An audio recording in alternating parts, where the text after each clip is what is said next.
Kia ora koutou, ngā mihi nui, ngā mihi mahana, kia koutou. My name is Ros Day Cleven. I'm an independent commissioner appointed to chair this panel. I am a resource management planner by background and I live in Ōtepoti, Dunedin. I will ask my fellow commissioner to introduce himself. Yes, good morning everyone. Gary Ray, Independent Commissioner. I'm based in the Tasman district, but I've done a number of hearings in this district too, so look forward to the hearing. Thank you very much. Karen, would you like to introduce yourself? I'm Taryn. I'm one of the hearings administrators and Karen. So if you have any questions or need anything, you can always come through us if you need any printing, anything like that, administrative. Thank you. Thank you. And Councillor Starr. Kia ora, my name is Kirsten Roy. I'm the consultant planner and Section 42A project. My name is Yvonne Fluger. I'm a landscape architect consultant on the TMC. Thank you. And Mr. Fowler, would you like to introduce yourself and your team? Thank you. Thank you, Linda. Good morning, Madam Chair. Good morning, Commissioner Ray. My name is Chris Fowler. I'm legal counsel for the applicant. And seated behind me to my right persons that are associated with the applicant proposal. So in black is Mr.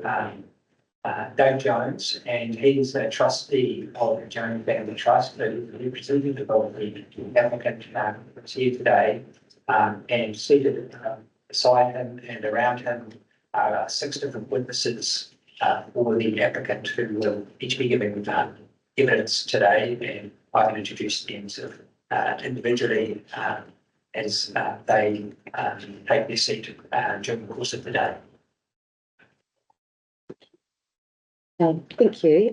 So I wonder, Mr. Fowler, if you would be able to just do your introduction again, because I think that was the component that was difficult for the submitters to hear. Thank you. My name is Chris Fowler. I'm a firm of legal counsel for the applicant, and seated behind me is Doug Jones, who's a trustee of the Jones Family Trust, which is one part of the applicant. The other part of the applicant is the Searell Family Trust.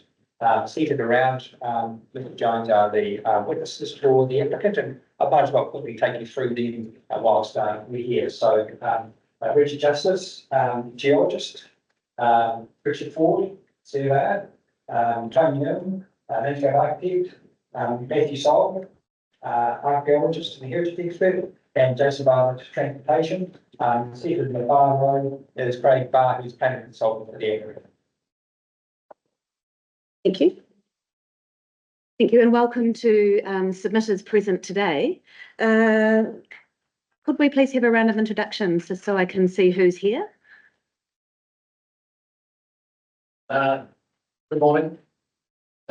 James Garner Hopkins, or one of the submitters, Birdie, that is the acronym. Birdie. I'll let the others introduce themselves, but I think we're scheduled to speak tomorrow. Tomorrow, thank you. Thank you. First thing tomorrow morning. And Stephen, that's about Birdie. Thank you. My name's Darcy, Chair of Birdie. Thank you. And I'm Martin Anderson. I'm a member of the committee of Birdie as well. Thank you. And my wife's name. She does. I'm Sue Anderson.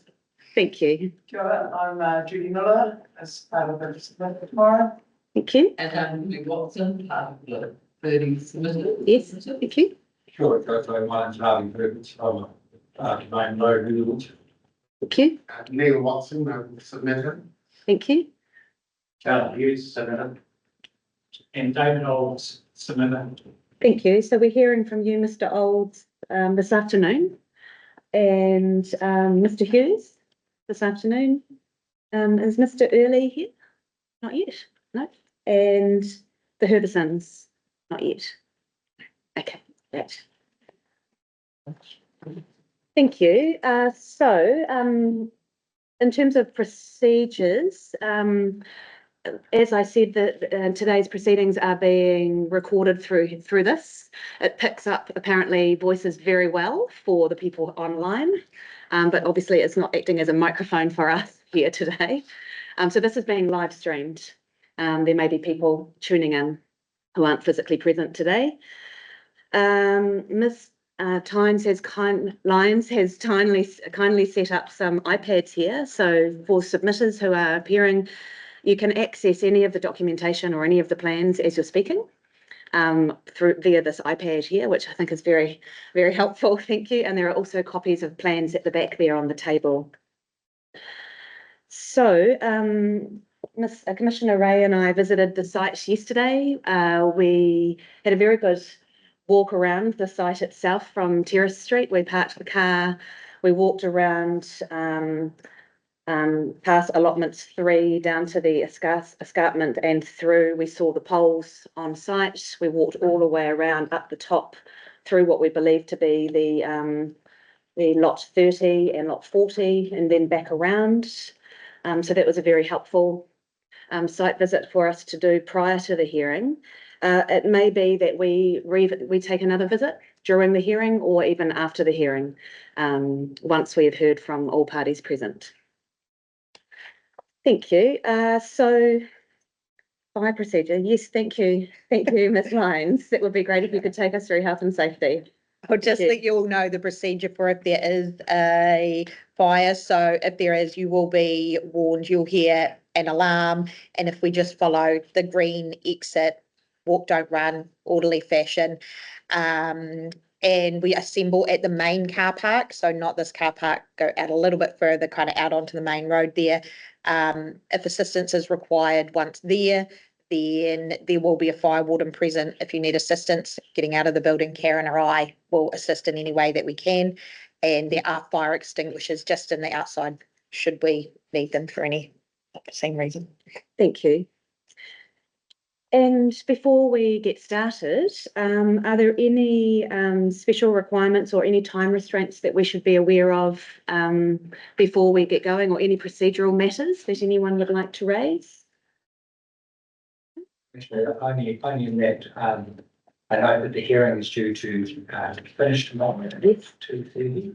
And that would suit me if we can keep to that time close to it, because I plan to fly out later that afternoon. Yes, yes, thank you. I think that's the situation we also have with. Well, we may be on the same plane. Yeah. Yes, we have structured the day with that in mind. We're quite comfortable with the time allocations as they stand, that we'll be making good progress, but with any hearing, we do have to see how we go on the day, and we'll just keep that in mind. Absolutely. Yes. Thank you. Great. Thank you. Okay, anything that we need to cover before? Good, great. Okay, thank you. Over to you, Mr. Fowler, to commence your presentation, your case. Thank you. Well, first of all, it's very good to be here today after a bulk start last year to finally be presenting the case for this proposal. And I must come as somewhat of a relief for the submitters as well, because it's been bubbling around in the background for quite some time. Not an easy situation for you to be in, with the proposal being underway and being prepared, but altering over time. Yeah, I want to acknowledge that circumstance for you. Second from the applicant being a fairly long journey as well to arrive at the current position. So it is very good to be able to finally present the proposal to you. I wonder whether it might be helpful if I were to speak to the proposal using the master landscape, the master subdivision plan, and then we sort of use the commissioners and the submitters through the proposal, so everyone has a good understanding of what is here being presented by the applicant today. Thank you. That would be very helpful. We've read your submission, your legal submissions, and so it would be really helpful if you could bring us into the focus of the subdivision, perhaps using the subdivision plan. Yes. And then it may be that when you're addressing your legal subs, we can jump in with questions as you're going, if that's suitable for you. Well, I don't propose to read them, but I could take you through sort of the key points. Yes. To take questions. Thank you. Through during that time. Great, thank you. So can we get the, Yep. we'll just bring the subdivision plan up now. Yes. Is everyone feeling okay with hearing wise at this point? Please just alert us if it's becoming difficult. Thank you.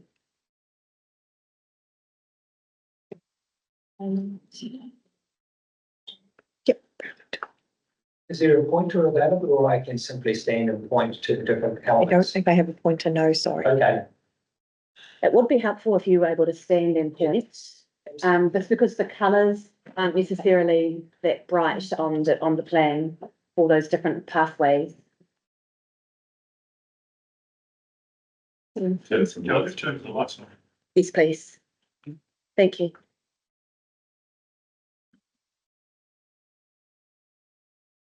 I can try and help you. Yes, that's helpful. Thank you. Thank you. Okay. The entire site is bounded by the black line running around the site. To the left is Bannockburn Road. You can see Terrace Street here, terminating currently about here, and is an informal track that runs through. You can see it underneath here, and all of the site is currently zoned for residential. They're under the operative district plan for residential A4, and it retains a similar kind of zoning in PC 19. Running through the right of the screen, or the eastern side of the site, is a purple line here, which is a building line restriction, the DLR, and that line is one of the reasons why it's created as much interest and opposition from submitters, because here, as you can see, there is development seated on within the building line restriction. The site is, the application proposes 20 residential lots, and they can be seen their numbers 1 through to 14 over there, 15 through to 20 down here. Each of those lots complies with the minimum lot standard of 1,500 square metres, and overall meet the average of 2,000 square metres required under the operative district plan. Note from my previous submissions that I advanced the view that under the PC 19, there is no longer a minimum average, and instead there is only a minimum lot size. And the decisions version of PC 19 points to a minimum lot size of 15. So the lots that are proposed to contain dwellings are consistent with the requirements of the ODP and PC 19. There are 4 other lots within the proposal, lot 30 up here. That one there, it is proposed to be a recreation reserve, and you may have noticed that commissioners, when you visited the site, it's part of the site that where the landform drops away on 2 to 3 sides, so it's quite an elevated area, gives good views out over the surrounding terrain. Lot 40 is a large lot that wraps around the development from lot 9 over the top here, and it goes right around behind lot 30 and along underneath lot 20. That was all one lot, being lot 40, and it contains land to the north that is runs down into what's known as Rebels Gully, and that's a steep landform and not capable of being built upon. And all of this land here, none of this land is proposed to be developed whatsoever. There are 2 other lots, being lot 51, which is here, and 50 over there. Now, lot 50 is steeply incised gully, contains former, 51, I should say, contains former sluicing, and you can see the effects of the gold mining within that area. And that land is not proposed to be developed either now or into the future. Lot 50 is a large balanced lot. It runs from Bannockburn Road eastwards, through a large flat area here. And then it runs, has a long sort of leg on it running generally eastwards toward Bannockburn. And the northern face of that site is again steep. A number of forward gold workings in it. Lot 50, as I say, a balanced lot.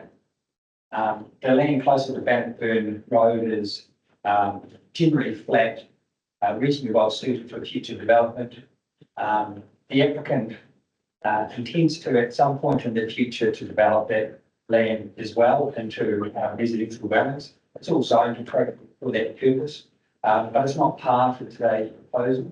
And it sits as a matter for future application at a future time, and the details of that proposal are not at all known as yet to the applicant. They simply have been focusing on the land at the terminus of Terrace Street as the next logical stage in the development of their land, because they had earlier developed this area here and through here. So they started to think about what's next. Well, the obvious thing was to complete the terminus of Terrace Street and start to develop there. There are a number of features with the proposal, which I'll just quickly take you through.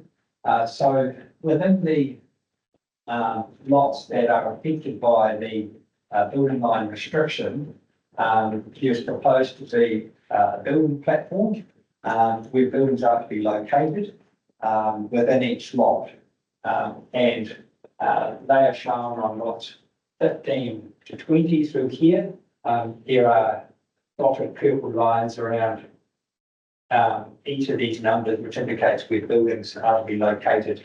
You can see that they are relatively proximate to the roading lot 100 through here. Not shown on this plan. I'm not sure what happened to them. They were on early versions of this plan, but they have been locked on this plan. But they are in the evidence elsewhere. There are building platforms on lot 5 and 4, and there are building platforms on 12 and 13 up the top here as well. So I do apologise, they just haven't come through in this iteration of the plan.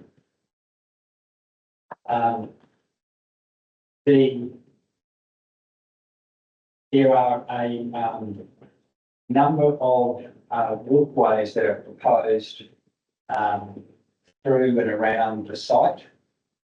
And they are identified in a key over here.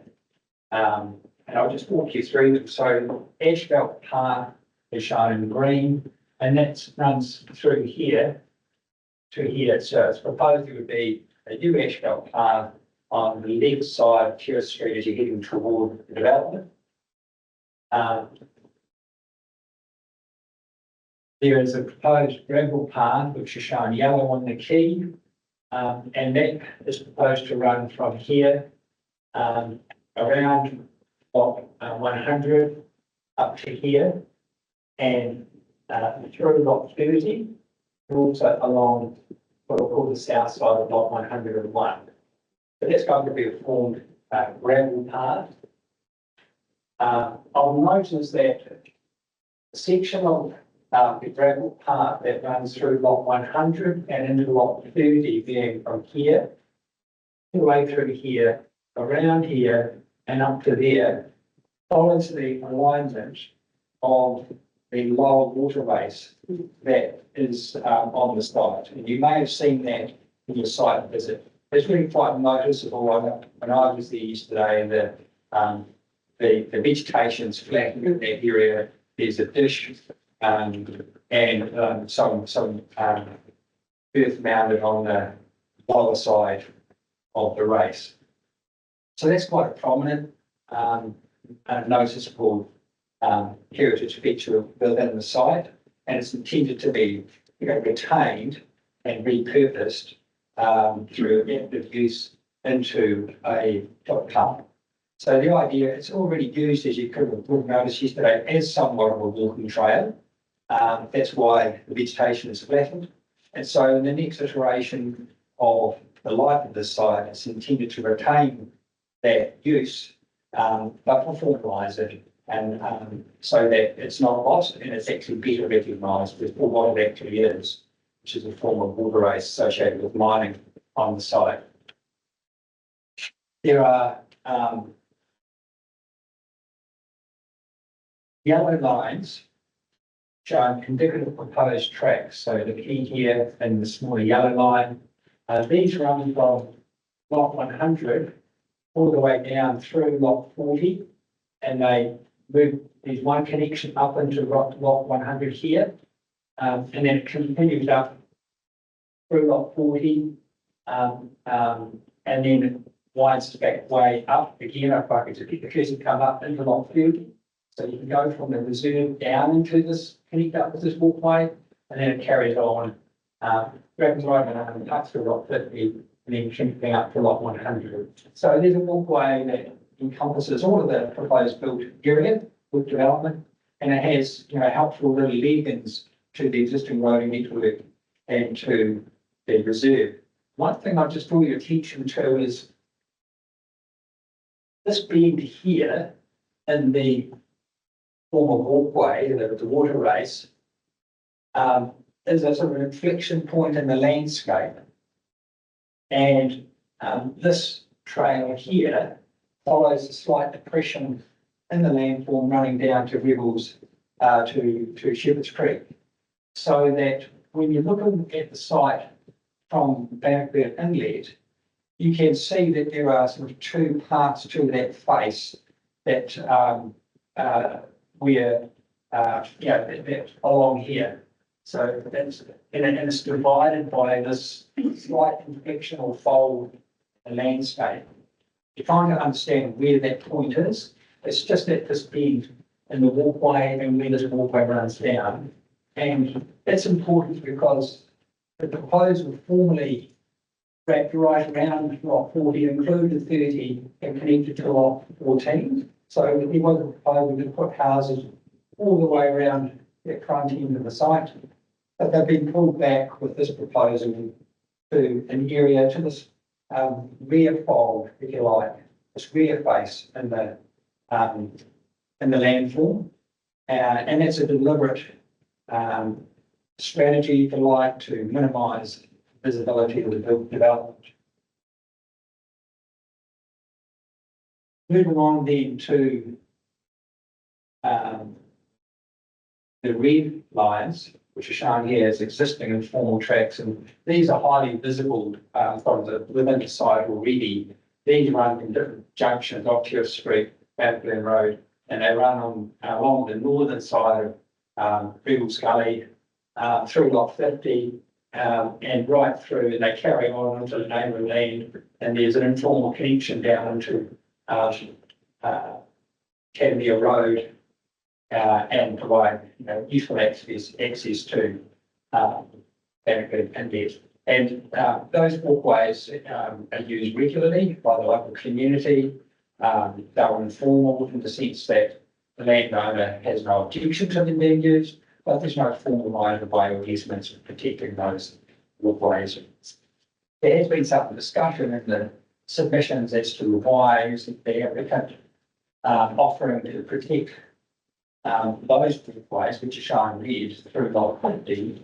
And the simple reason is that it would be premature to do that because lot 50 is to be developed in the future, and there is going to be an integrated comprehensive development of that site.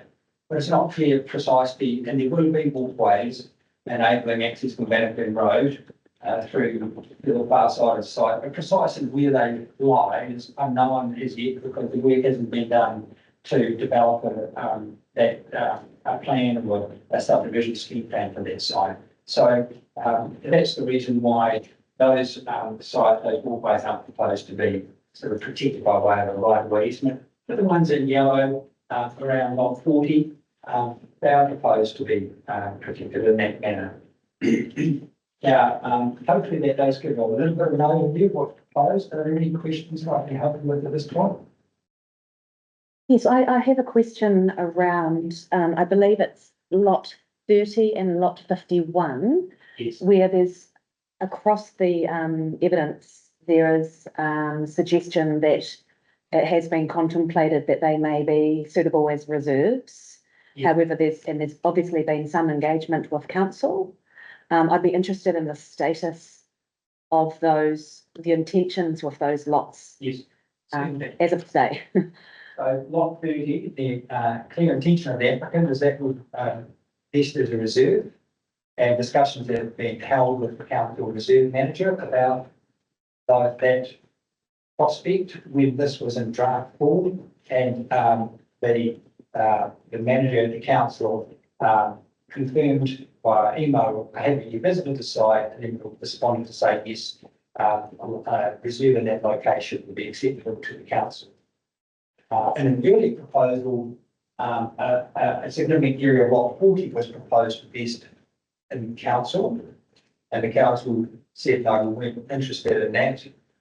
Council respects that view, and so the applicant became ownership of lot 40. And similar with lot 51, the council doesn't have an interest in, at this point anyway, of taking ownership of lot 51, and so that will remain in the ownership of the applicant. Thank you. And did I read correctly that that may be subject to some wastewater service design? Yes. Is that correct? Right. Yeah, this is an existing services in that lot 51 corridor as well. Right now. Thank you. Just two questions, Mr. Fowler. You mentioned on lot 4, I think it is, the building platform's not shown on that. Is that intended to be within the BLR area or outside? The building platform was straddled. Straight. Yeah, the BLR, there's not enough room outside the building line restriction. Strangely enough, the building line restriction has changed a little bit from what it was in ODP to PC19. And that's moved slightly westward and covers more of lot 40 than it used to. We're not making much of that at all. It seems to have been a mapping, circumstance where what was shown on a hard copy map has been placed in GIS, and there's been a slight shifting of it. It's not a big deal. Previously, though, there was less of lot 4 covered by the building line restriction. But now you can see that quite a lot is more of lot 4 covered by the building line restriction. Supposed to put a building platform there and one in here. Thank you. One other question. Lot 50, the balance lot, you mentioned that the intention is to develop that in the future under a separate application. Yes. The area to the east of the BLR that runs through that plan, is that, to your knowledge, is that capable of being developed from a geotech point of view? And is it land that could potentially be developed? On the right of the plan, you look at it? Yes, yes. It might be no, not at all. It's very steep, difficult country. So it'd be difficult to service and difficult to provide access to, and difficult to get a suitable building platform in there. All right, thank you. And one more question while you're there. On when we were on site yesterday, obviously, the poles are up on site, which were very helpful to us. I wanted to confirm exactly what they represent on the site, in terms of the location of the building platform and or the boundary of the allotment. What was it that we were specifically looking at in terms of the location of those poles? Yes. The easiest way to answer that is to pass you the plan, if I may. That is attached to the supplementary evidence of Richard Ford, who put their poles in place, and they show precisely where the poles are located relative to each of the lots On the lots outside the building, the lots with a building platform identified have a pole at the bottom and the top. Yes. Pole, building platform that's identified, and the lots that don't have building platforms and poles should be in the centre of the lot. Yes. Okay, thank you. That's very helpful. And we have a copy of this evidence, so we can refer to that. Thank you. Yes. Thank you. Thank you.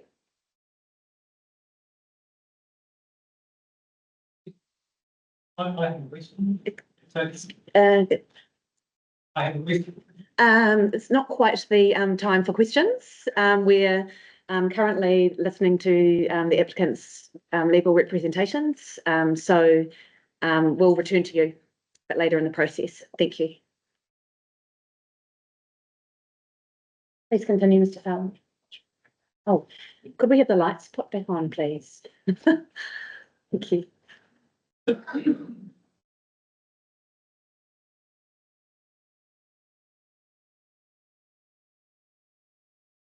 Thank you, Madam Chair. So, as I mentioned, about close to read my submissions, but perhaps I could walk you through them by way of an overview, on your, and I'm happy to take the questions if they arise.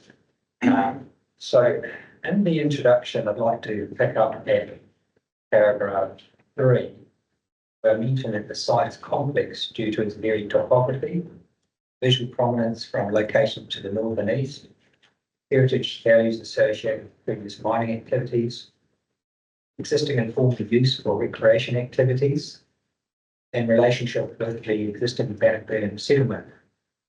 These features make the site highly valued by the local community and have in turn generated considerable submissions in opposition to the proposal, as well as a number of submissions in support of the proposal now that it's been modified in the manner discussed. The other feature of the proposal, which is unrelated to its physical characteristics, is the planning context. And there's a little bit going on in terms of the planning context, and which has made this proposal a little bit more complicated, if I can put it that way, than might otherwise be the case for other proposals. So two things that are making what seems on the face of it relatively straightforward, 20 lot subdivision in an existing residential zone, somewhat complicated. One is topography of those features I mentioned, and the other is planning context. And so our submissions will generally discuss each of those things.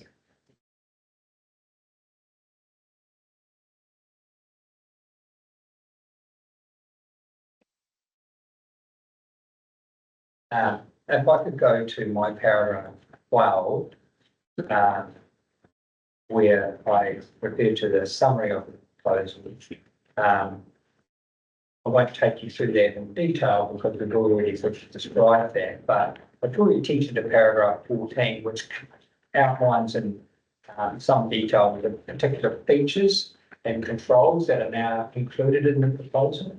And you'll see from that list A through to I that there are a range of development controls recommended by the applicant's landscape expert and heritage expert to manage and mitigate, reduce potential adverse effects on landscape, visual amenity, and heritage values within the site.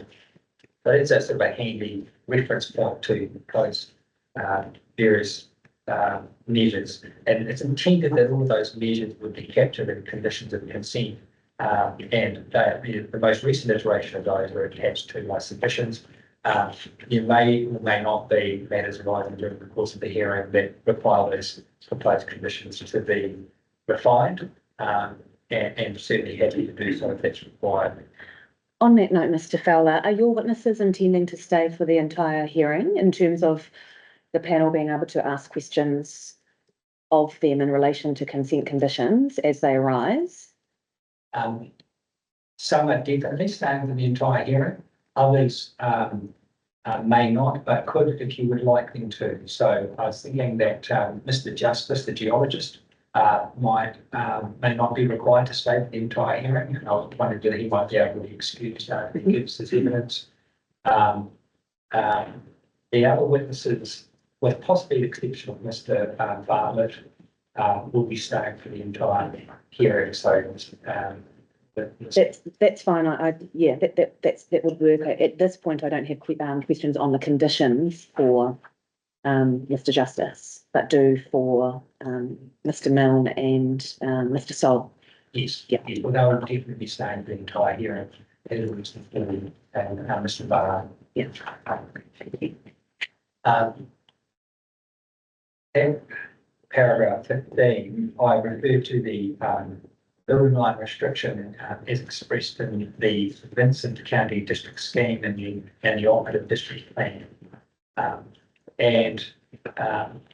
I've walked you through the provisions regarding the building line restriction that are contained in the operative Vincent County District Scheme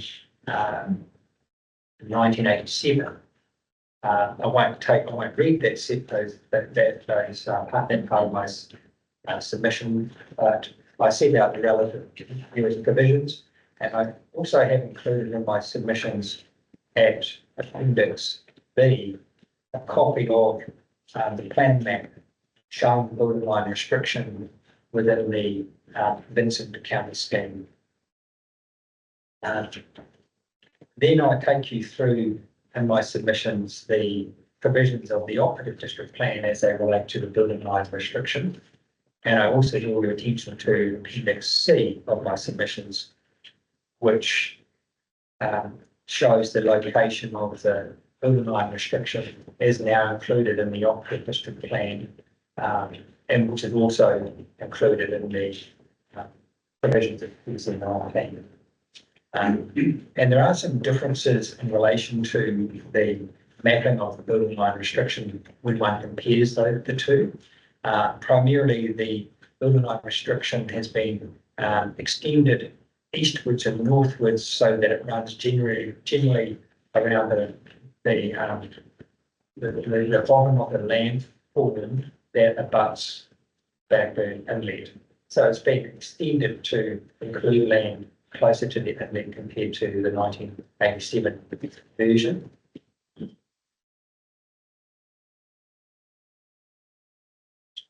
Just ask a question on that, Phil. You mentioned it's been extended. Was there any assessment or analysis that went with that to explain why that was done? I'm not sure. Is there anything that you could find that explains why that was done in the plan? I'm not clear on the answer to that. No, okay. Commissioner. Right. For the reasons I'm going to, well, I think there's an obvious reason, actually, to start again. And the obvious reason is that 1987, the Blackburn Inlet hadn't been created. Okay. I think it was filled not long after that. Yeah. Whereas by the time the operative plan came into effect, then it was there, and it made sense to the planning, to the council at that time to extend the building line restriction to include that additional land. Yeah. I haven't seen that written anywhere, but No. I'm assuming that is most likely the reason why it's been extended in that way. Thank you. At my paragraph 25,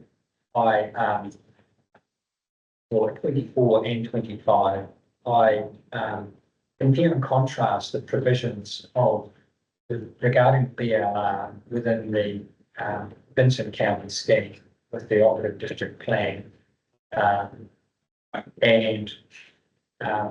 At 24A, I make the point about extension of the land of BLR into land linked to the Blackburn Inlet. At subparagraph B, I mentioned that the activity status has altered. It's now restricted discretionary activity. Matters for consideration have altered. And also the Vincent County scheme contains a specific objective supporting the building line restriction rule. There's no such similar objective within the operative district plan. Operative district plan is somewhat silent as regards provisions relating to the building line restriction.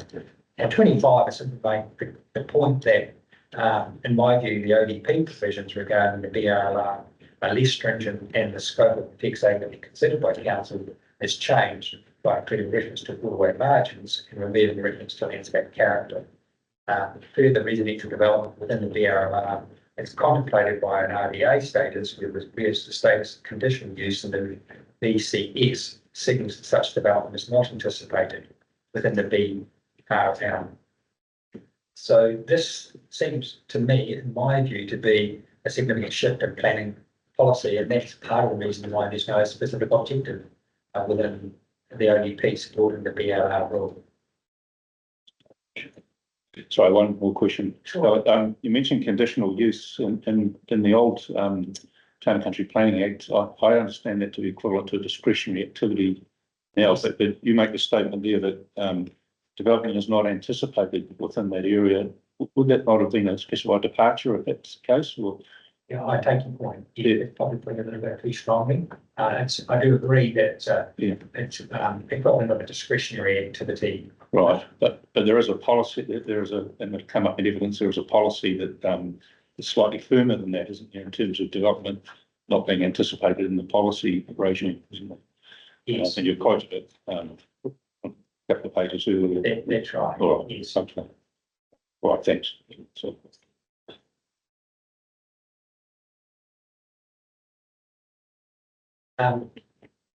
Plan change 19, as discussed at my paragraph 26 onwards. There's 2 points that are made regarding plan change 19 at this part of our submission, and then I touched upon it again later on as well. And the first point is that plan change 19, in my view, is not relevant to the activity status of the proposal. The application was lodged prior to notification of plan change 19.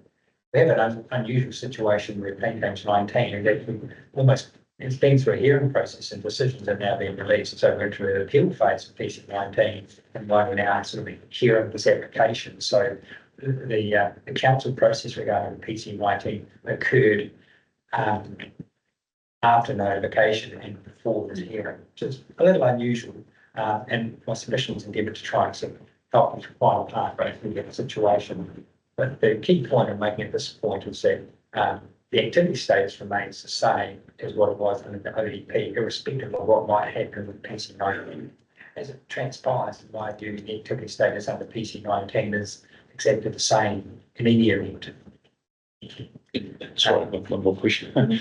The building line restriction, I understand that wasn't within the scope of PC 19. In other words, the council didn't turn their mind specifically to that.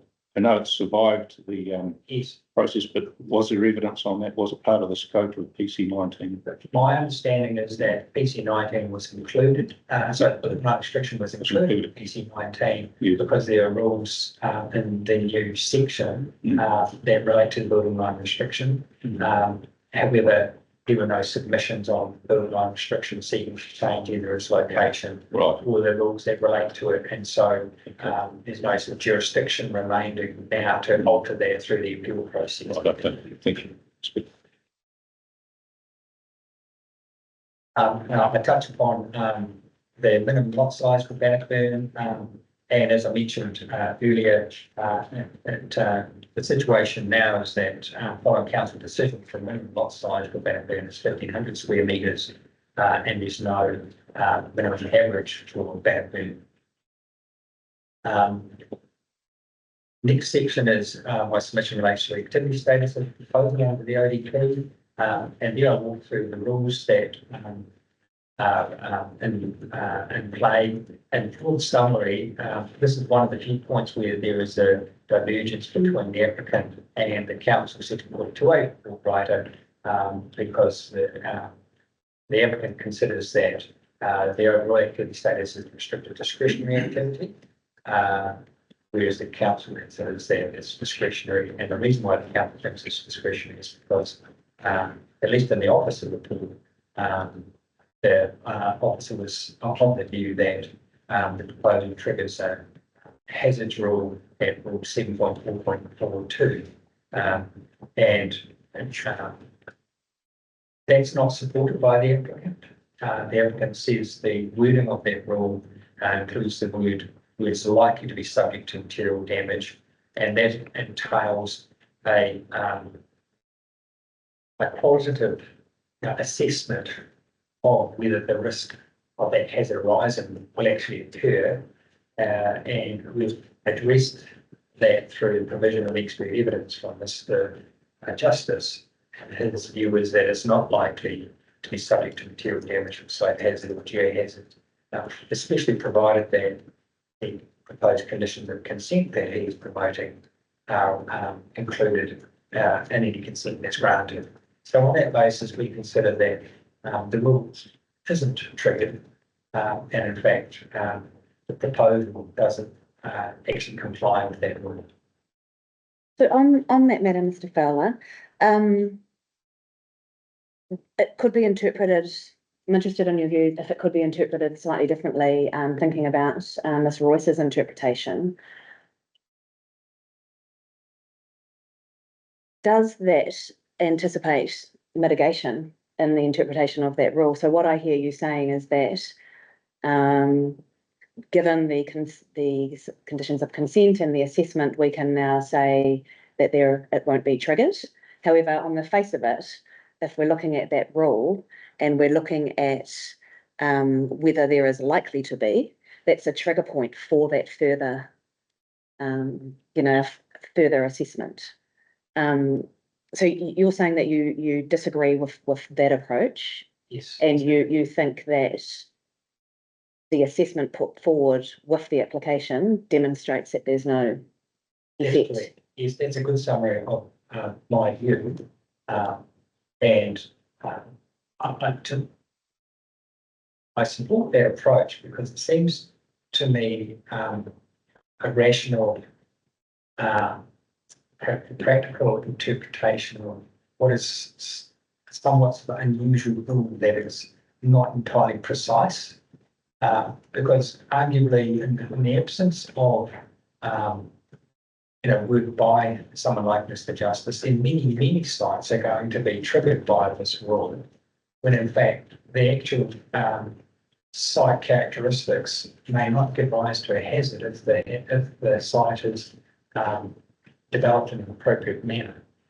I would sort of liken it to a noise control in a district plan, where an activity might generate noise which exceeds the noise level at the zone boundary provided in the plan.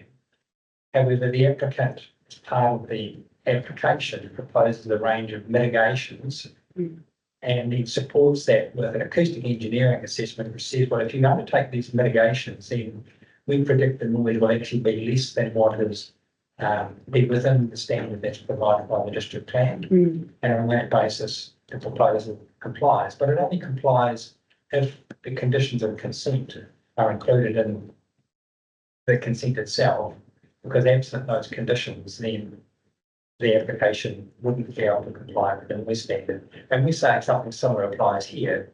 Absent the recommendations and the conditions proposed by Mr. Justice, I don't think you can have confidence that the proposal would comply with the rule. But if the application, including those conditions, gives you confidence that it will comply with the hazard rule. Thank you. And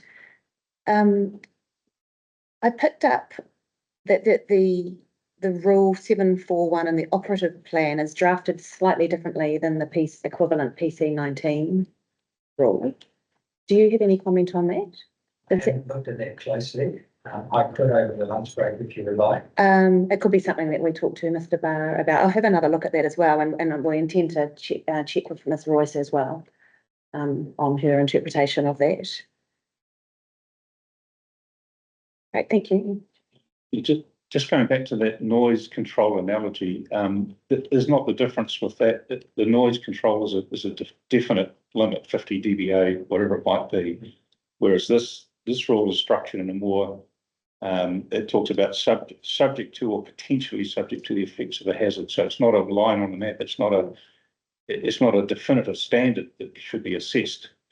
It's more wider than that. So I'm just putting to you whether that would trigger a more discretionary approach than would a noise control boundary assessment.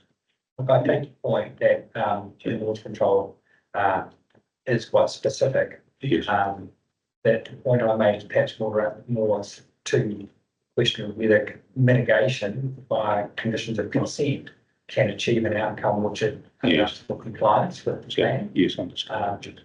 And just finally on that, I'd be interested to know, possibly from Ms. Royce, as to whether how this rule's been interpreted for other development on land in the near area, on steep land nearby, whether it's been applied in that manner, discretionary, just so we can look at consistency of approach, because there are other houses being built in the area on fairly steep lands, whether they were discretionary or not. It's useful to know that. Okay, thank you.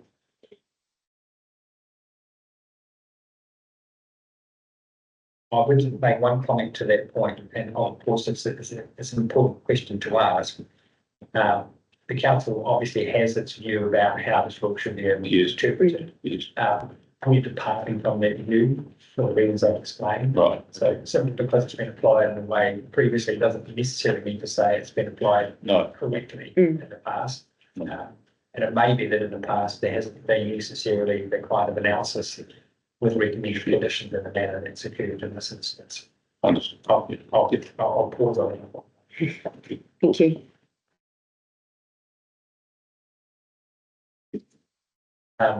Moving then to my paragraph, page 15, my paragraph 49. And this is the section that deals with landscape and amenity effects of the development. I'll make the point in the introduction that Mr. Milne has completed a considerable amount of work regarding this proposal. He's been involved since 2017 with the site. He's did a detailed assessment that was included in the AEE, the detailed evidence in chief of legal simulations accompanied by a summary regarding those simulations. And in paragraph 50, I set out the rules, a brief summary of key findings of Mr. Milne that sort of relate to the 3 dimensions as I understand it that are in play from a landscape architecture perspective. One is effects on natural character, effects on visual amenity, when viewed from outside the site to the north and south, and effects on the character, if you like, the existing character of that township. They seem to be the 3 sort of areas of interest from a landscape architect's perspective. A conclusion for the council supports Mr. Milne's assessment. As you would have read, Ms. Stevens for Birdie disagrees and she adopts a different view. I have discussed in my submissions the points of difference in my view as to why there is a difference of view between Ms. Stevens and the other 2 landscape architects. And very brief summary, it seems to me that the architects are approaching the site with a different understanding of the planning context. So the architects for the applicant and the council are focused on the provisions in the operative district plan, and within the operative plan, they limit their assessment to a particular suite of sections, and they do not migrate into the provisions relating to the rural zoned area, which contains various other opposite poles regarding landscape and visual amenity. Ms. Stevens includes in her assessment a considerable discussion around the line restriction and provisions contained within the Vincent County scheme. And for the reason I've already mentioned, I think that's an unwise and not particularly helpful approach because of the change, the amount of time that's elapsed since the Vincent, since those provisions became operative some 40 years ago, and it marked a difference between what was in that scheme and what's now in ODP. It provides historical context, and I certainly accept that. But as an aid to interpretation of what's now in the plan, I think that's a stretch.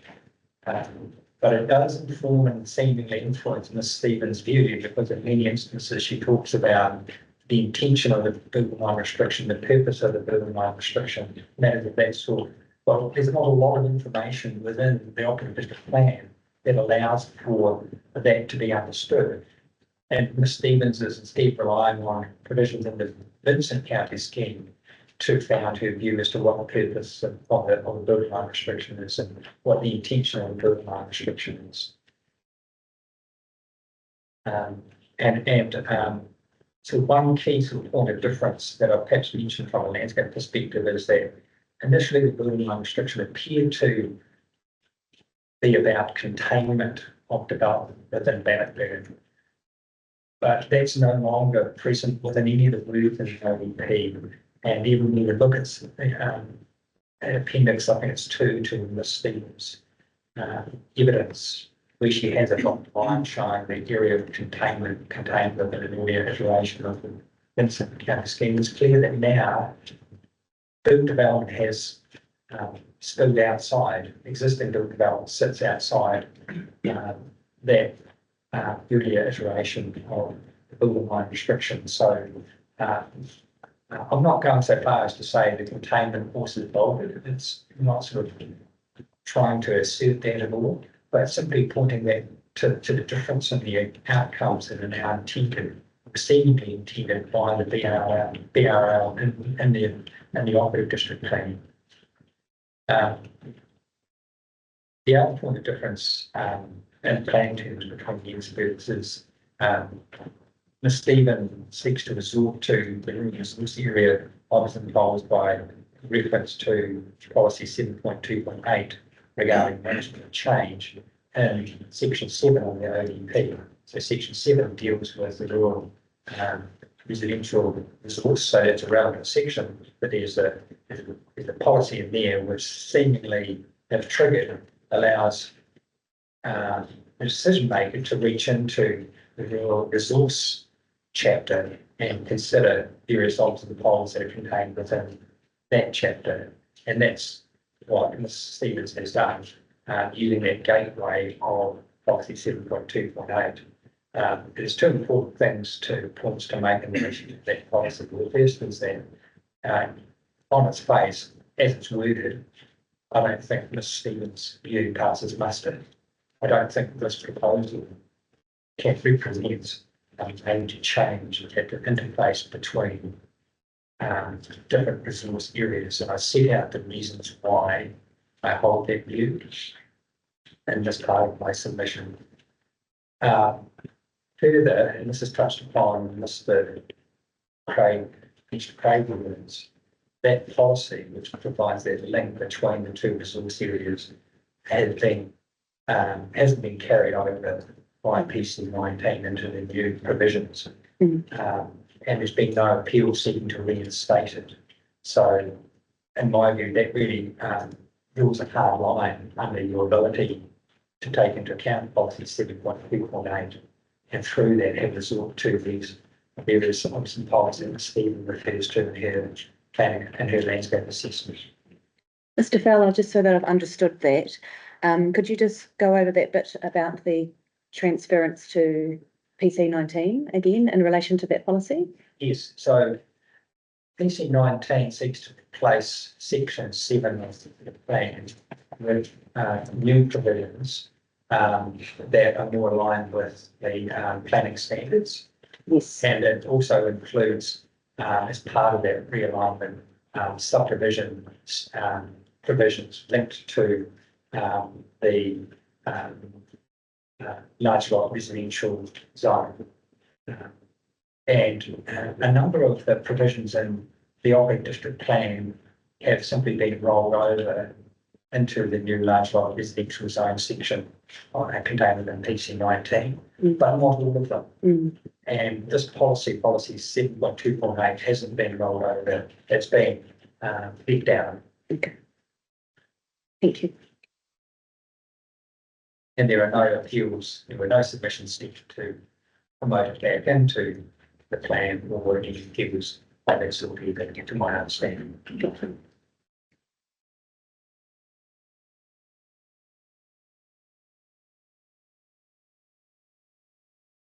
In my paragraph 61, I discuss Ms. Stevens' assessment of the scale of effects and overall assessment. And I've included a table of the 7-point scale from Ms. Pleasure's peer review. So highlight the point that for the effects of a proposal to register as being significant in planning terms, then the landscape assessment needs to identify the impacts as being high, very high. And that might be used to, I'm sure that's commonly understood. The reason why I mention it is because there's only 2 views that are identified by Ms. Stevens as being high, being BP5 and BP6. And the viewpoints, the balance of the viewpoints that you asked, talk about photo simulations of, are sort of south of that, and including, or less than that, including one from viewpoint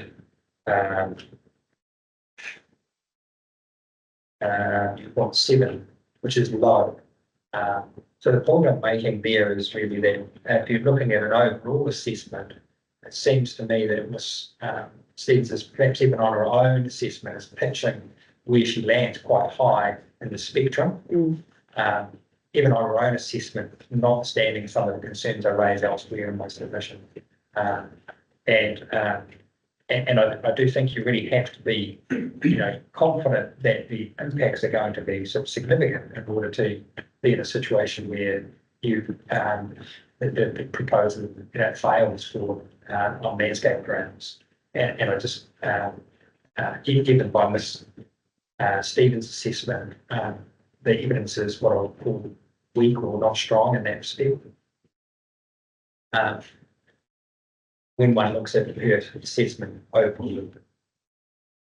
There are a number of considerations that are informed landscape assessments and visual quality assessment, and I've noted the case where we highlights those, and there are 3 of those that I briefly want to discuss that are covered in the Stevens evidence. And the first is in my paragraph 68 under the heading character and quality of landscape. And the point I mentioned here is that this landscape is not identified in the ODP as an outstanding natural landscape or feature. So it's not a section 6B type landscape. It's not identified as a significant amenity landscape under section 7C. Instead, it forms part of a rural residential zone that's subject to a BLR, where buildings are managed through a restricted discretionary consent rule. And these statutory planning provisions provide important context for the landscape assessment required in this case. And I make the point, in my view, the landscape within the BLR is a pleasant scenic landscape that requires careful management through the BLR consenting process. And that is the approach adopted by the applicant. I was just going to ask you a question, and it might be I need to put this to Ms. Royce, but my understanding of the ODP is it's a little dated. I think it's well overdue for review, and it's not a criticism. I just wanted to make the point that how robust does it have ONLs? Does it have SNAs? Has it got a robust list of sites that are included in those, or is it just the work not being done? You might be able to answer that. My understanding is that it does have those features. It does have that have been mapped and the knobs and poles and laws relating to those. Okay. But I'll just double check with Mr. Craig. Yeah. Yes, it does have a list. Okay. Yeah, that's fine. I'm just conscious that it's well overdue for some review, but the point you're making is taken. This site is not included. Understood. Thank you. Yeah, no, thank you.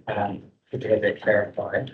And in terms of the natural character of water margins, there is a significant divergence between the landscape architects on this point. So, sorry, Commissioner, could you speak up again, please? I'm really struggling with I'm hearing. sure you have to do that. And I'll just. You don't have to direct it, I'll just amplify the volume. I'll Your outside voice on. So here I'm talking about natural character of water margins. And I'm making the point there is a significant divergence between the landscape architects in this respect, which you need to consider. Ms. Stevens says that the site on which built development is to be located forms part of the margins of Bannockburn Inlet, and the applicant quite firmly disagrees with that. And the main rationale for that is simply that of distance and proximity. So there is approximately 300 metres between the margin of the inlet, or the edge of the inlet, and the nearest built form development within the site. So, and in my view, it's an overreach to suppose that something which is set back that distance from the proposal could realistically be considered to be part of the margin of the inlet. I would also sort of invite the commissioners to consider views from the viewing points at viewpoint 6, as I recall.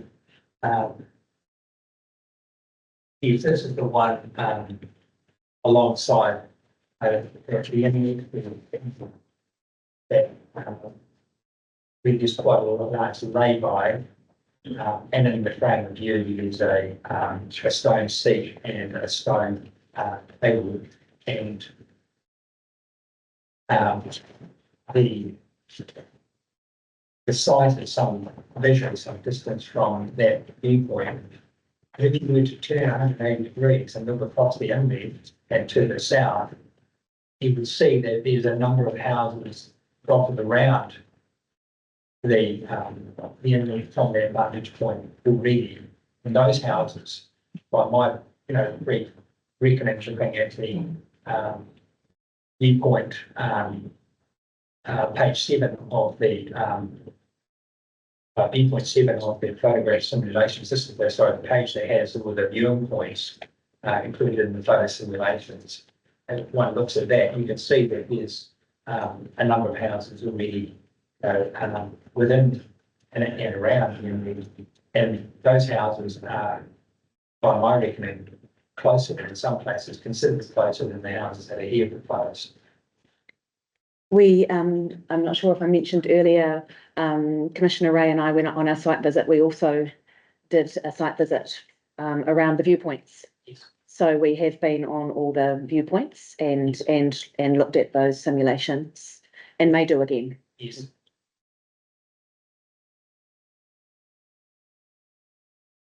And the final point I'd just like to make in relation to the landscape assessment is the emphasis otherwise given to fleeting views and transient nature of views, and this is at my paragraph 78 and onwards. The question of whether fleeting views are relevant is discussed in the landscape architect's guidance. Provisions that are contained discussed earlier in my submission. It's also picked up on in the Cape Duxton Hotel, Wellington and Wellington City Council, which I've referred to in my paragraph 78. And at paragraph 79, I make the point that it's acknowledged the proposal will be visible to some degree from various public viewpoints, generally to the east to the side, including local roads, the inlet, and cycle tracks. However, in most of these locations, their view will be fleeting or transitional as the viewer moves through the landscape. Further, the site sits within a large and complex scenic landscape containing many different elements in the foreground, background, and to either side of the site. Against this context, the visible elements in proposed development from most if not all public viewpoint will be perceived by the viewer as modest change to the existing wide and complex landscape. So those are my submissions regarding landscape related and visual amenity related matters. I'd like to move to the balance of my submissions relatively quickly. The next section deals with potential adverse effects on heritage values and whether these are acceptable. And in paragraph 81, I set out the views of Mr. Searell, and I summarised them here, and essentially, these aims support this proposal because the bulk of the heritage items, areas, and values associated with the site are contained within the lots that will not be developed. So contained within lot 30, lot 40, lot 51, and indeed lot 50 to the north of the proposed reserve. And Mr. Searell makes the point that there are relatively limited heritage values within the area of the site to be developed for housing. As primary heritage areas or items within this area are the two water races identified in Mr. Searell's evidence, in which I was, and the long water race would be definitely repurposed in the footpath, which is the one that I showed earlier in my presentation. And that would be located within the remnant water race structure. And importantly, the eastern extent of the upper twin water race will be retained within the proposed recreation reserve on lot 30. So Mr. Searell has been sort of instrumental in helping the applicant configure a proposal which is designed in such a way that focuses development on that part of the site which is going to be least affected, or has least effect on heritage values. And that's been a key part of the design strategy throughout. Mr. Murray for Birdie has filed planning evidence which takes issue with some of the matters raised by Mr. Searell. And part of the way in which he does that is to focus on provisions within the Vincent County scheme, once again, which in my view is not particularly relevant to this application. And interestingly, he doesn't really focus on the odds and poles within the ODP itself, and that might relate to heritage values. And that is in part because the assessment matters that full consideration don't really engage with heritage values particularly well. So he's forced to some degree to resort to other planning instruments to provide support for his argument. So, Mr. Fowler, at paragraph 83 of your legal subs, I think that's where you're making those comments. Yes. And it says at paragraph 83, Mr. Murray fails to establish that heritage values are a matter for specific consideration under the ODP provisions relating to subdivision within the RR4 zone or dwellings within the building line restriction. Can you, what specific provisions are you referring to in paragraph 83? I'm talking about the matters for discretion and relating to building line restriction. Yes. And matters for discretion regarding subdivision as a restricted discretionary activity. Right. Within the rural residential core area. Yes. And what you're saying that the matters of discretion for the building line restriction rule doesn't particularly specify heritage within those matters. Yes, that's right. Right. Thank you. And indeed, the subdivision discretionary matters don't refer to heritage either. Yes. Surprisingly. Yes. Thank you. That we're not saying that we're not ignoring those matters. No. There's no significance in planning. If you accept that as a restricted discretionary activity, there's limited planning support available for protection of historic heritage within the site. Having said that, we don't resolve from the need to take care of and look after those parts of the site that do contain heritage items and values. Thank you. The other point I'd like to make regarding Mr. Murray's evidence is that he does seem to take issue with what he perceives to be an absence of reference to Bannockburn landscape heritage study of 2024 that's commissioned by Department of Conservation. And that's incorrect because Mr. Sol refers to that on at least 4 occasions in his assessment that's contained within the application lodged by the applicant. And Mr. Milne in his summary of evidence response on that point and explains that his officers and he himself personally was very familiar with that study, and it did inform their initial assessment of not just the site but the large area owned by the trusts at Bannockburn. So I don't think that claim, if you like, passes muster. At my paragraph 92, I touched upon issues, matters that relate to positive effects. Housing supplies is an obvious point. In an area where there's considerable demand and limited supply, 20 additional lots is a material contribution in my view. Regarding another benefit is provision of a recreation reserve, lot 30, and proposed walking tracks, which I've already explained. And further, the promotion of heritage values associated with historic mining operations. So part of Mr. Sol's vision for the site, which the applicant supports and is endeavoured to embrace through proposed conditions, through site design and conditions of consent, is that the development of the site will aid public understanding of what has occurred on the site through the repurposing of the waterways, through interpretation panels, and enabling people to walk through the area within lot 40 and indeed lot 51, and they can visually appreciate the landform that's been altered as a consequence of that previous mining activity. And Mr. Sol makes the point that heritage to be sort of understood and valued, to be valued by the community, needs to be understood. And so part of it is overall sort of objective here is to try and aid that understanding through these two panels that are proposed.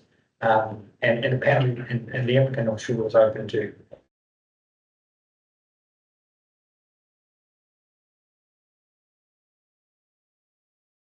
Oh, yeah. Thank you, Ms. Lyons is just going to investigate the sudden lack of power. But I only have one last point to make in my submission, and it's really in that conclusion. But I've touched upon the consent condition really, and I've already touched upon the relevant options of management. But the main point I'm making in the conclusion is that there does seem to be a significant sort of point of difference between the applicant and some of the submitters in respect of the overall sensitivity of the site to future development. And these, as I read with some of the submitters' concerns, your view seems to be that future development within the PRL should be precluded and none should be allowed to occur at all. The applicant's view is that the PRL provisions themselves require that development be carefully managed within the site so as to avoid significant impacts on visual amenity and landscape values. And that's been the objective of the applicant through this exercise. And a key thing that I think for you to consider will be to which of those perspectives is the correct approach in planning terms to assessment of the. Those are my submissions, but I'm happy to answer any questions. Thank you. I have to note it's much easier to hear now, but the power's gone off. It must be quite a loud air conditioning unit. Anyhow, I do have some questions for you. Thank you. At paragraph 92, where you're talking about housing supply, and you've said that the proposed subdivision provides an excellent partial solution. I'm wondering, what's the yield of 20, is that can that be considered a solution or is that more a contribution? Contribution Okay. is by no means a solution, Yeah. it's a contribution. Right, thank you. In paragraph 93,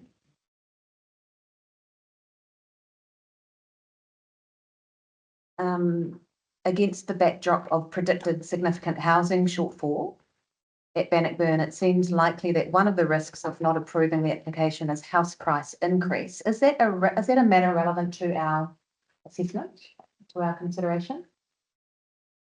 Probably not worded as well as it might be, Madam Chair. It's probably should be really there's be a lot of the benefit that otherwise included. Thank you. That's clear. Thank you. At paragraph 104,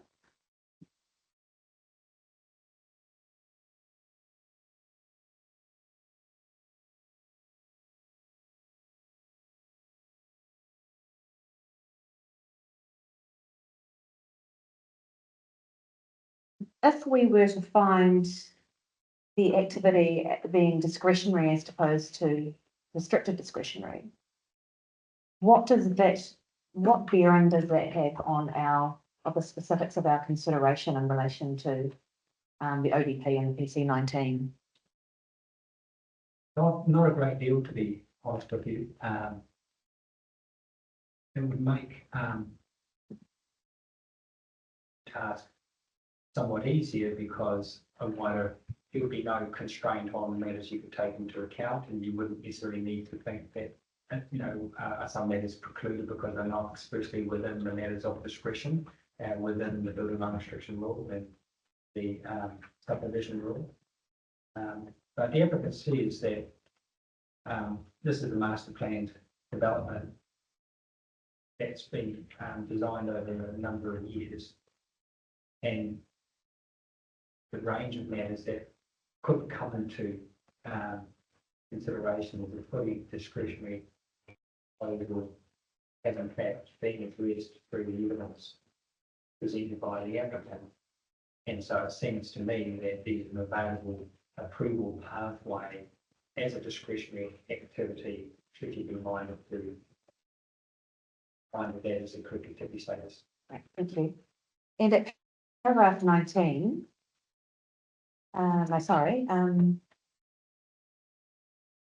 with another reference, somewhere in your legal subs, you've addressed precedent Yes. and restricted discretionary activity. Yes. How does that relate to a fully discretionary activity if we were to find the application overall was discretionary? Can a precedent effect apply to a fully discretionary activity? Yes, it can. It's not so common for that to occur, but it is an available consideration in a discretionary, if the matter is an application assessed as a discretionary activity. The other considerations I've identified in that section of my submission would remain equally applicable, whether that if the proposal is assessed as a fully discretionary.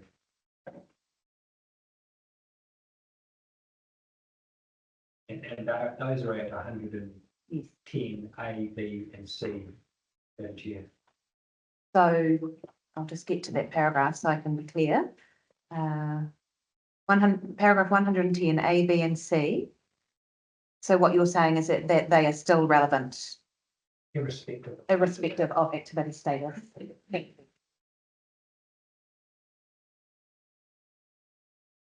you. Yes, one of the reasons you've said, Searell, that precedent is not an issue for RDA, restricted discretionary. One of the reasons is that the rule doesn't refer to the precedent effects as one of the matters for consideration.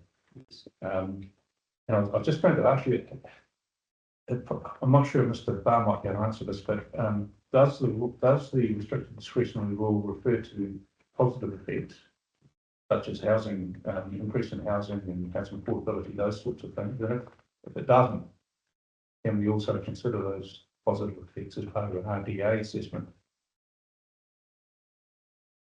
My view is that you can, because the Act enables you to do that. In Section 104, Right. 1A, where it talks about Yeah. other than, negative effects, environmental effects of a proposal. Right. So the plan doesn't necessarily need to specify. Precedent is different, because it doesn't specify that in the law, we're not able to consider it. Yes, Right, okay. yes, All right. that's my understanding. All right, and look, just one final question, thank you. I just wanted to get sort of an overall sort of comment on the way your design team has approached this task of developing the land. The BLR is the main issue today, isn't it, and for the submitters. Did your team pay cognizance to that, or did it treat it as a blank canvas and come up with a bespoke design that would minimise impacts, or did the BLR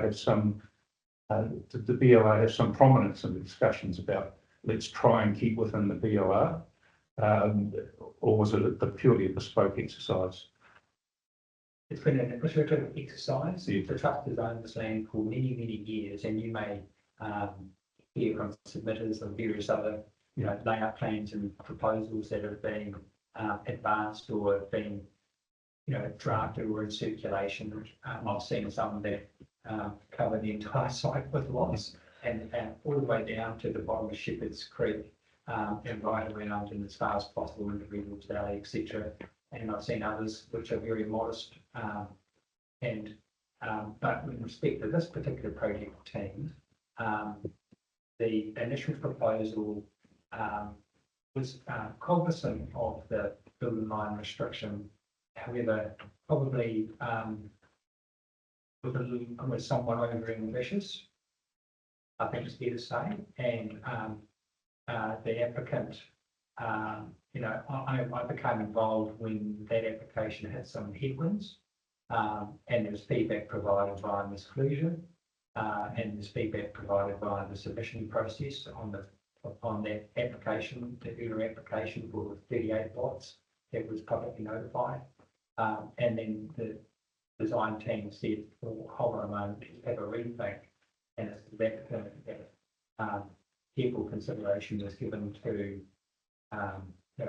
further careful, let me say more, further consideration was given to the building line restriction, and it's where it sits in the planning scheme of things, and it's important. We're not saying it's not important. It needs to be taken into account, absolutely. But we've endeavoured to develop a proposal which carefully manages any development within the building line restriction. And so, whilst at face value there may seem to be a number of lots within the building line restriction, the applicant says that when you look at Mr. Milne's assessment, illustrates that the visual effects, the landscape effects of that development within the building line restriction, with all the relative mitigations, achieves an outcome where development is sensitively located in design.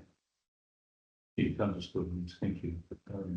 Yes, thank you for answering that. And I'm interested to know, and I don't know whether it'll come up during the course of the hearing, is the work that went into plotting that BLR, the precise location of it, whether that was rigorously done or not. I'm sure people have been scurrying around looking for information about how that was done, but I take the answer you've given that, Mr. Milne in particular has assessed the impacts on an overall basis, taking account of the BLR.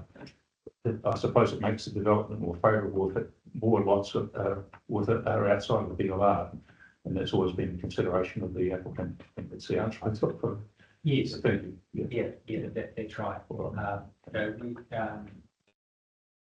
The applicant approaches the building line restriction as expressed on the planning map, the electronic planning map, as the line. Sure. That's the line that the rule relates to. So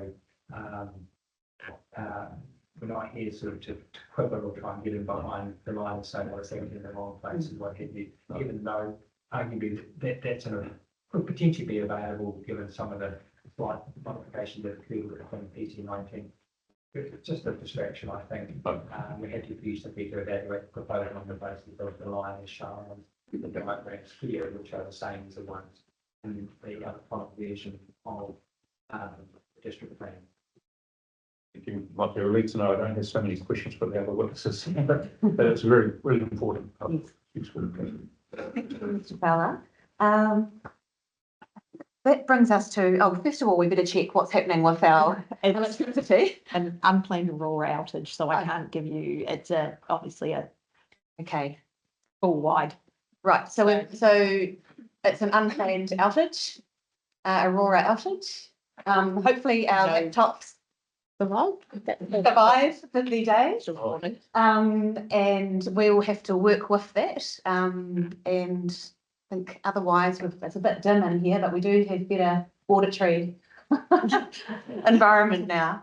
Okay, so Excuse me, is there a problem that nobody else, this unit got? it's not ideal. So it's still recording, so we will be able to still provide a recording at the end, but the visual on it, you won't be able to see us on the recording. You'll just be able to hear for a while the power's out, and once it comes back on, then the visuals will come back. So it's not being live streamed. No, so it's still being recorded. No, so people can still come in online as well. Excellent. They just can't see us. They can only hear us. Thank you. Thanks for that, Taryn.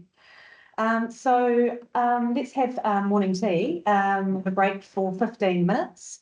I just wanted to alert that at this point, Ms. Royce, it might be useful to, I know we've got your review of recommendation at the end of the hearing tomorrow, but I think it would be useful to check in with you about your interpretation of the rule.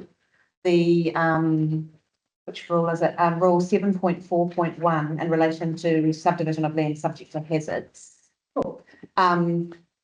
In terms of whether you are in agreement or disagreement with the applicant's interpretation of that before we move forward with the hearing from the witnesses. Sure, I won't, if I do it soon, I won't have the, won't be able to answer Commissioner Ray's question about other applications. That's fine. That's fine. Thank you. Just to give you a bit of a heads up there. Okay, so we'll be back at the time is 10:36, so 10:50. Right? Yeah, 10:50. Thank you.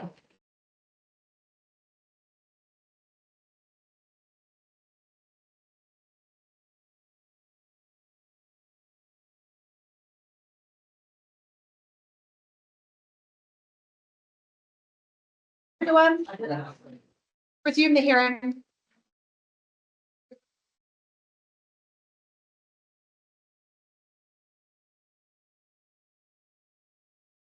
It is, witness for just to see the geologist is filed citizens and you have to file a time. Speak to you today if you like, or you can certainly ask questions to be prepared. Thank you. It's always handy if you can talk through the key points of your summaries. Thank you. Just to refresh our understanding. And my apologies, on behalf of my parents, they call me by my second name, which leads to a lot of confusion. It has led to some confusion today. Yes. I was reaching for people already, but I do have to vote. So, Okay.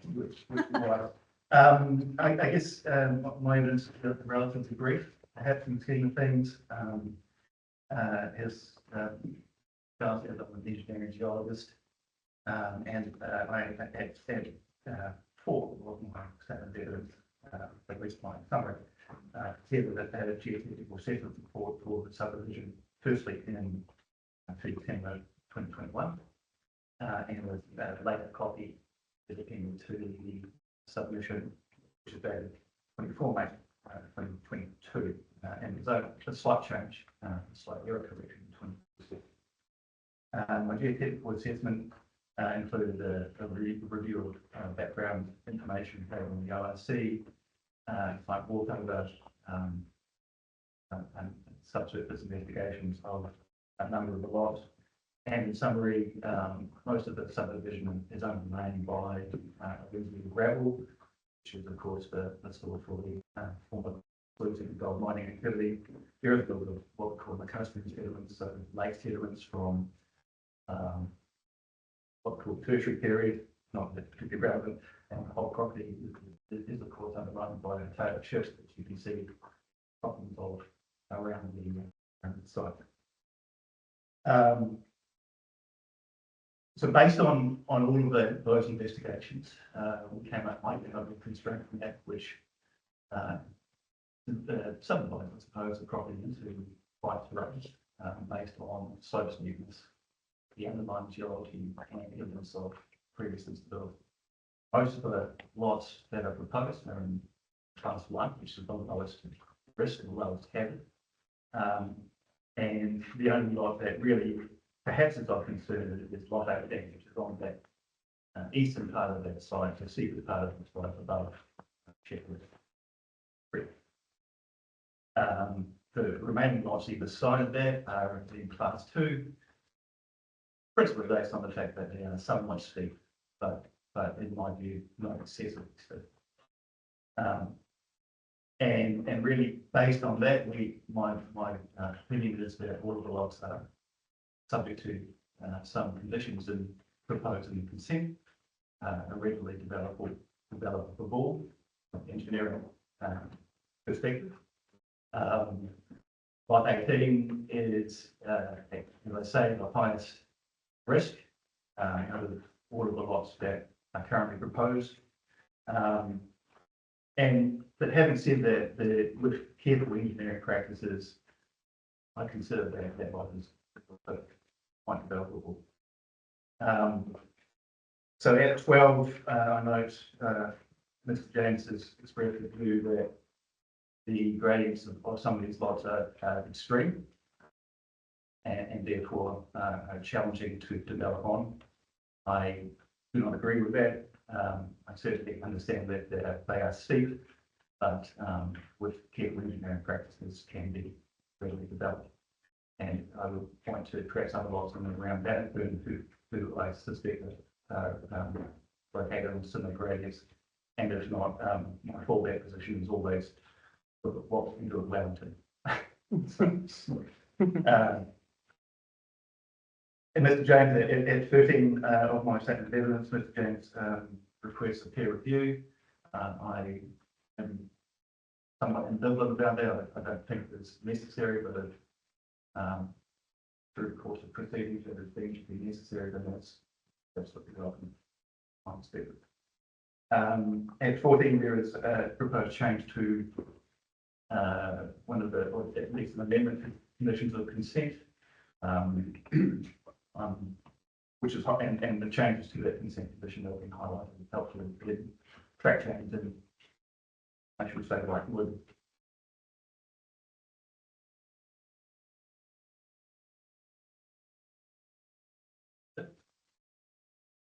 Thank you, Mr. Justice. That's very clear.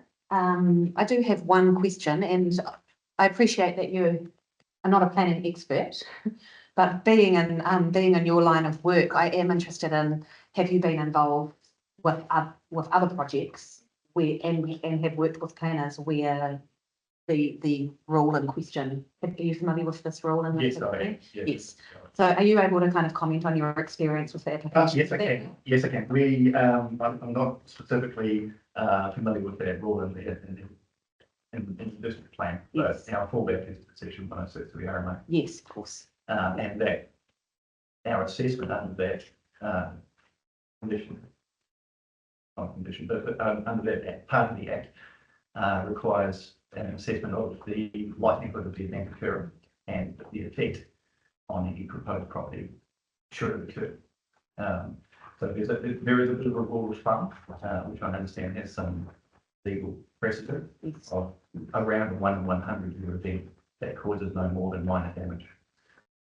So we kind of use that as a bit of a rule, and then the judgment is applied to how likely is a hazard to occur and what is the consequence of that. So if we were to take the example of lot 18, shallow landslide is, I would say, more likely to move than not in 1 in 100 year event. But because it is shallow, the mitigation there is to found the building down such act is not such accommodation is not subject to that. So that would mean founding the building on piles perhaps down into rock and designing those piles such that they can take some value force from the landslide which we manually. So the mitigation there allows me to suggest that the conditions of section 106 are not met. Thank you. Very clear, understood. My questions relate more to the conditions, and it's possibly for the planners, if they're wordsmithing the conditions. Try not, but some point of track.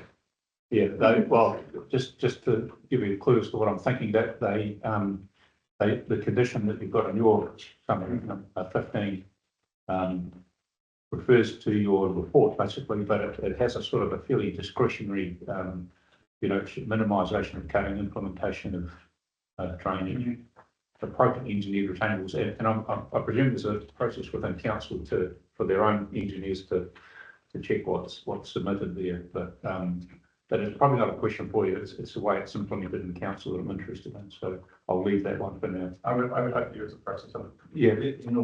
All right. Okay. Good stuff. Thank you. Thank you, Mr. Justice. Mr. Fowler, I'd just like to check in with Ms. Royce now around the interpretation issue. Thank you. Ms. Royce. Thank you. So I had turned my mind to this prior to the hearing again, revisited it. And what I'm about to read out will be circulated as part of my documentation tomorrow. Excellent. Thank you. So natural hazards are not a matter of discretion under rules 7.3.32 in the ODP and rule sub R6 in PC 19, although hazard can be considered under section 106 of the RMA. I maintain my position that the application triggers rule 7342, which is the discretionary activity, as set out in my section 42A report, noting that while the site is not identified within a mapped hazard area and does not trigger the first limb of the rule, the application does include a geotechnical assessment which identifies a slope stability hazard risk and volunteers conditions of consent to mitigate that risk, including no build setbacks for lots 1 and 9, and is set out by Mr. Justice conditions on lots 18 and now 15 and 19. Any application which triggers rule 7342 is required to include an assessment by a suitably qualified and experienced person which identifies any remedial action to be taken by the applicant. I do not consider that the provision of that assessment negates the triggering of that rule. Rule sub 7 replicates rule 7342, but separates the mapped hazard trigger and the non-mapped hazard trigger out into points 1 and 2, and does not specify the need for any assessment by a suitably qualified person. In my opinion, the NDO report identified the slope stability hazard and identified mitigation by way of condition to be imposed on the affected lots. At paragraph 73 of Mr. Barr's evidence, he notes that the NGO recommendations, and concludes that these measures will help ensure that the site is not likely to be subject to material damage, falling debris, subsidence, slippage, inundation from any source. Therefore, I consider it reasonable to assume that without those practicable conditions imposed, then the site could be or potentially subject to material damage. And the evidence of Mr. Justice confirms that the discussion and the conditions, except where he's amended it in the summary, he supported the recommendations in the section 42A report. I acknowledge that my approach is a conservative approach, and it takes a more conservative position than the applicants, and I recognise that should the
Thank you.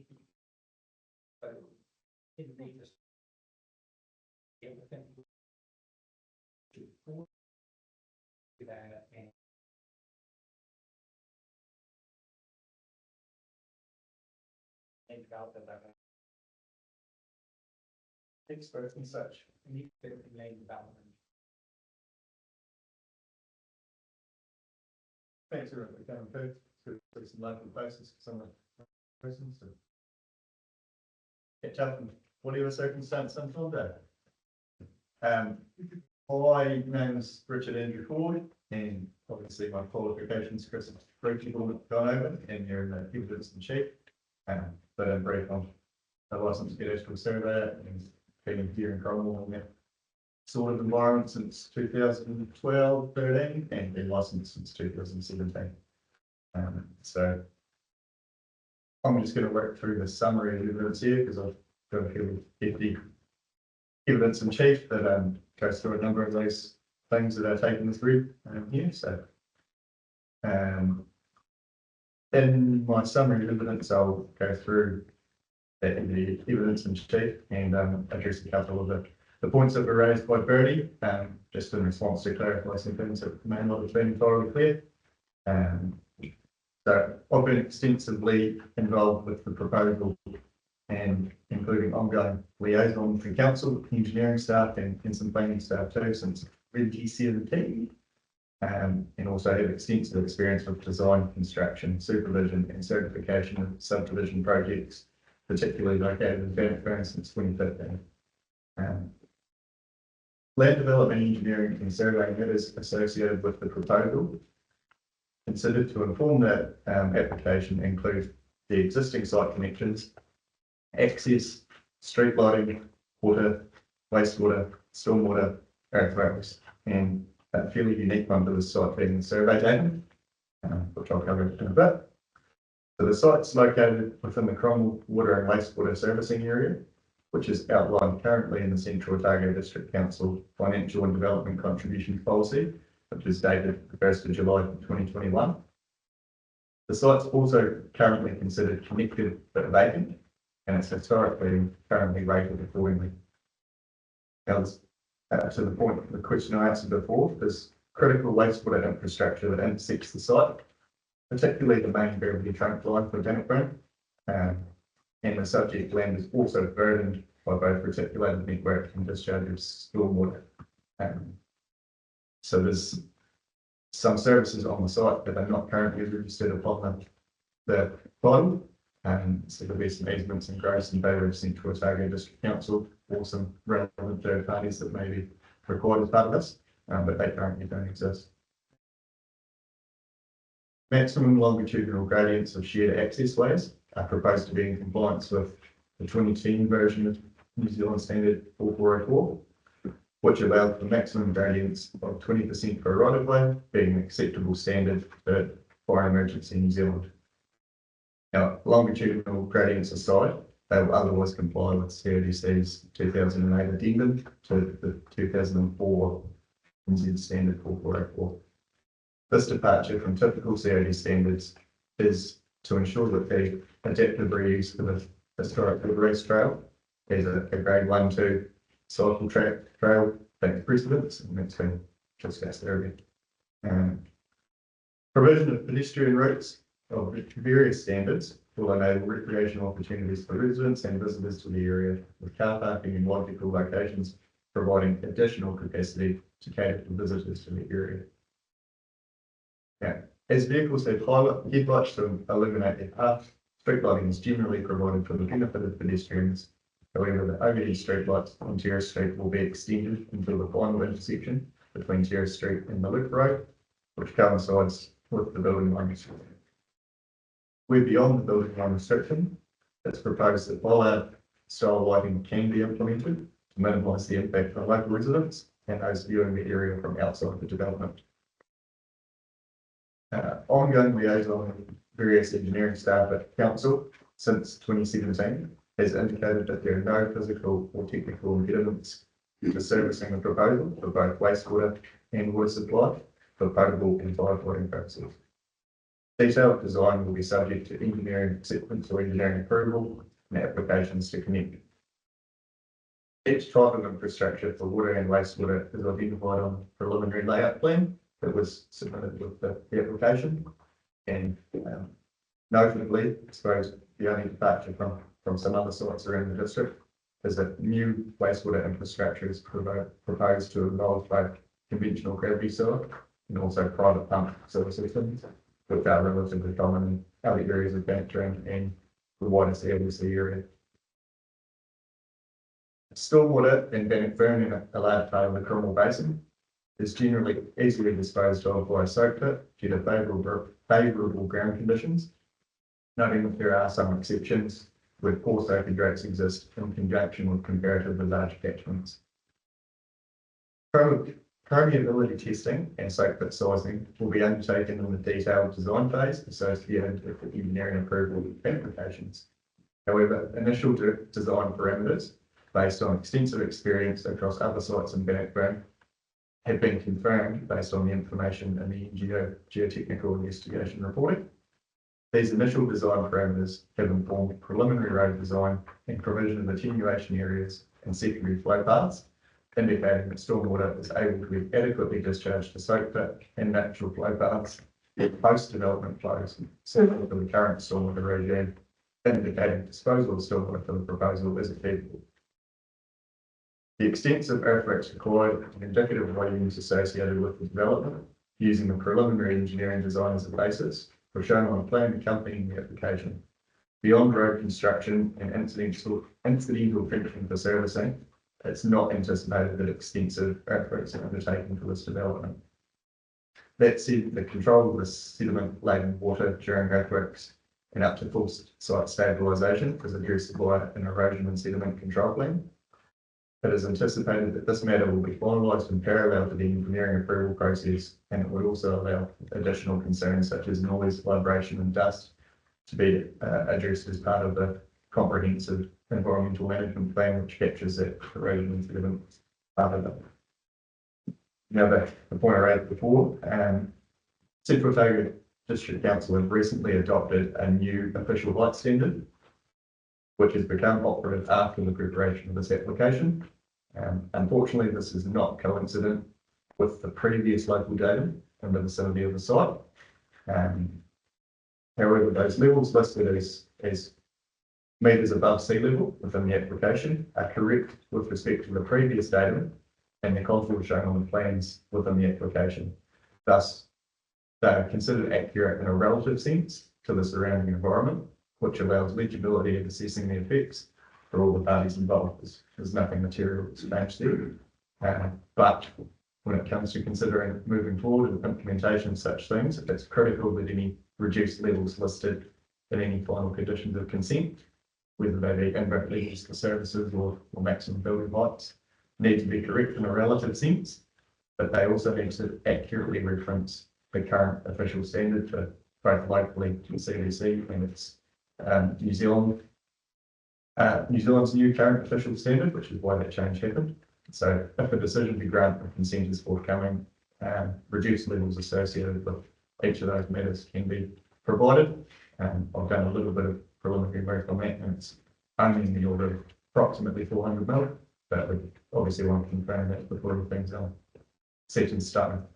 So consequently, I'm of the opinion, based on that information, that neither the surveying nor land development engineering matters, nor the specific concerns about these matters raised by Verity and the other submitters present an impediment to the approval of the proposal. So on to some response to the Verity submissions. I'll just address some of those points that have been raised and explain why I disagree or agree with those points.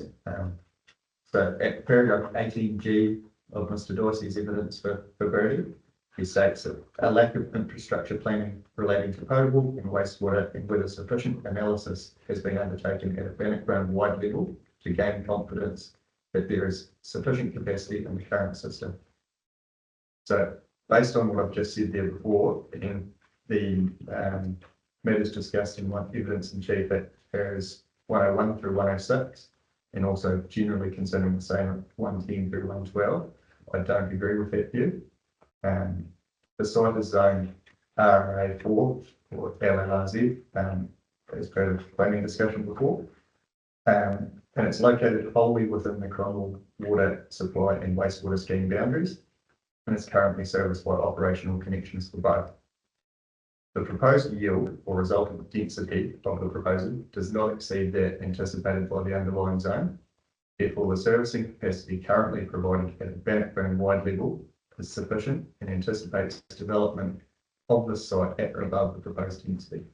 And that is reflected fairly accurately in the section 42A report, that paragraph 132. Now, during discussions with CODC since 2017, there have been no significant technical concerns highlighted. So any shortcomings identified with the existing infrastructure during the detailed design matters are adequately able to be managed through consent conditions and subsequent engineering acceptance, application to connect, and 224C certification processes. Therefore, this is not an impediment to the resource consent application being processed or indeed granted. And there's another point that as a local person, I picked up on Mr. Dorsey's evidence at paragraph 18H. And it says, please see the email attached as an appendix I received from a long-time campground user as an example.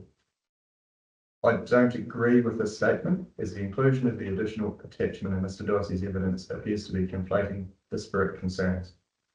Uncertainty regarding potential land use change at an independent land holding, which is the Kiemia camping ground, appears to be presented as direct opposition to the proposal. Following a change of ownership in 2022, pursuit of an alternate land use may result in the eventual closure of that campground, which is operated under a lease. The email attachment indicates some opposition to that matter, but this has no relevance to the proposal. And the reason I picked up on that is I actually lived there for a number of my early years in Cromwell when I first arrived here, so I just wanted to clarify that point. And finally, it's already been discussed too, but that white pole installation plan, I've been to site and confirmed that they were in place there, and it's been hopefully useful for everybody else to understand what those poles represent. It's attached to the appendix A. Yeah. Or use those. Yeah. Thank you, Mr. Ford. And yes, those polls were certainly very helpful yesterday. It was good to have this plan in front of us today also. One question for you I had was in your evidence in chief around at paragraph 115. And this is in response to a submission in opposition by Charles and Nicola Hughes, where you are talking about that's the one, yes. Now you've got some detail there where you've the subsequent suggestion of lots 40 and 51 being held as a public reserve is also welcome. You've talked about this approach being presented but not being supported by the CODC reserves team. And you've made a comment there that if there are any willing community groups or similar to take responsibility, then that would be fantastic. In terms of this process and whatever we may find to be appropriate in the event that we do have a set of conditions, what certainty is there around those lots for what they will be used for? Chris probably covered it in a far more efficient manner than I will, but there's some restraints, physical restraints around those lots that preclude future development anyway. Yes. So the statement there, from my perspective, is probably from a cadastral surveying perspective or land holdings and understanding how the community retracement steps slightly. I've been involved with this project since 2015. So through all of those conversations around the motivations of the trusts and the applicant and what we're trying to provide for the community around those trails and the reserve area and something that the community values is actually how you protect that in perpetuity. And through the liaison with council, we've landed at the point that the applicant's happy to retain that land holding, but as things move in the future and all of us aren't sitting in this room, someone else may have a different idea that moves to it as the districts move. So what are the protection mechanisms we can put in place from a land titling or an easement or a covenant perspective? Yes. And to be able to transfer that interest in land, it becomes a slightly complicated process if you have a number of different entities involved. So while on face value that the applicant retains that land holding, if there is a sufficient community group that exists, then that's possibly a good solution to the future, rather than it being the equivalent of a body corporate for those five owners, for instance. So I don't have an answer, but that's why I've presented it. It's this is a good example for the local community to have a think about it, and if whatever the outcome is, perhaps there's other sites around may have a similar outcome as well. Right, so it's very speculative at this point. Correct. Okay, got you. So am I hearing correctly that at present, the land holding will be in the applicant's name, but in the future, there's an opportunity potentially for some transfer to take place if the opportunity presented itself? And council may, the Gold Coast may shift in the future to council reserves. Okay. Won't take that long. Sure. Particularly with respect to lot 51 that has got services through it. That's a slightly different kettle of fish to lot 40, which is purely for the community. Yes, so tell me about lot 51. There is services that run through that now, and it was the point I raised in my summary evidence that Yes. there's services that exist without easements currently over top of them. And in that particular area with the geotechnical constraints and other topographical features, it may not be that a 3 metre wide easement is the best protection for that particular bit of servicing. But again, I don't have an answer for that because we haven't had any clear guidance around that from the reserve team today. Okay. Thank you, that's helpful. Any questions? Just a quick one, your paragraph 30 in the executive summary, that's the yield. You say that the proposed yield or density of the proposal does not exceed that anticipated by the underlying zone. Therefore, it's, the scheme provides for the theoretical capacity. That's a sort of an academic theoretical answer, and I was just going to ask you a couple of things on that. The yield here is more than what's anticipated if you take into account the BLR, is it not? Or you're talking about the zoning, if it's fully developed even outside the site BLR? Again, I'm not a planning expert, but some of the original sketches we've come up with, and some of them may have been considered fanciful, that if you had a building platform within the BLR, but extension of the lots into the area, you're not breaching that. Right. Okay.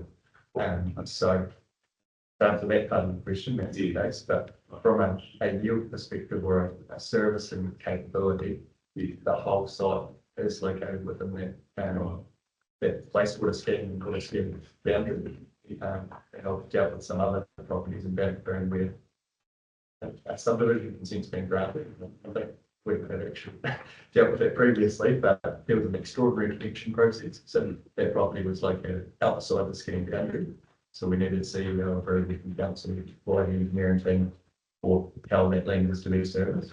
But this particular property is considered within that scheme boundary, and therefore the proposed yield, it's not beyond what may be anticipated for that. Right. I understand that Plan Change 19 if implemented, or if the site was developed in a different way under PC 19, it could be comprehensive housing or potentially higher density. Yeah. Would the scheme provide for that as well? That's possibly a different scenario. Right. We would be approaching the engineering team around that anyway. And I'm not sure how familiar the commissioners are with CODC's engineering, but gaining modelling of the network is perhaps not the same scenario as experienced elsewhere in New Zealand, where we can commission that ourselves. It's a CODC model that we request. So the decision ultimately around that, the scheme boundary portrays that it's able to be serviced, and if red flag is highlighted, then it's highlighted. And like I say, that would have been presented to us since 2017. Okay. So I want to be able to take from the evidence. I want to be able to take categorically that this site can be serviced for the number of dwellings you've been proposed in this application, regardless of theoretical zoning number, it can be serviced. Yeah, that's what you said. Correct. Okay, thank you.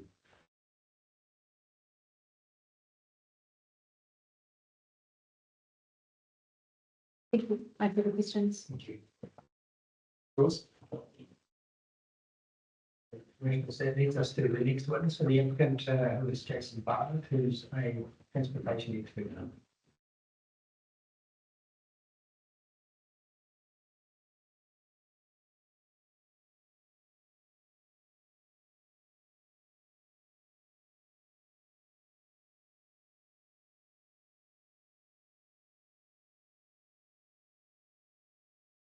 Commissioners, my name is Jason Bartlett.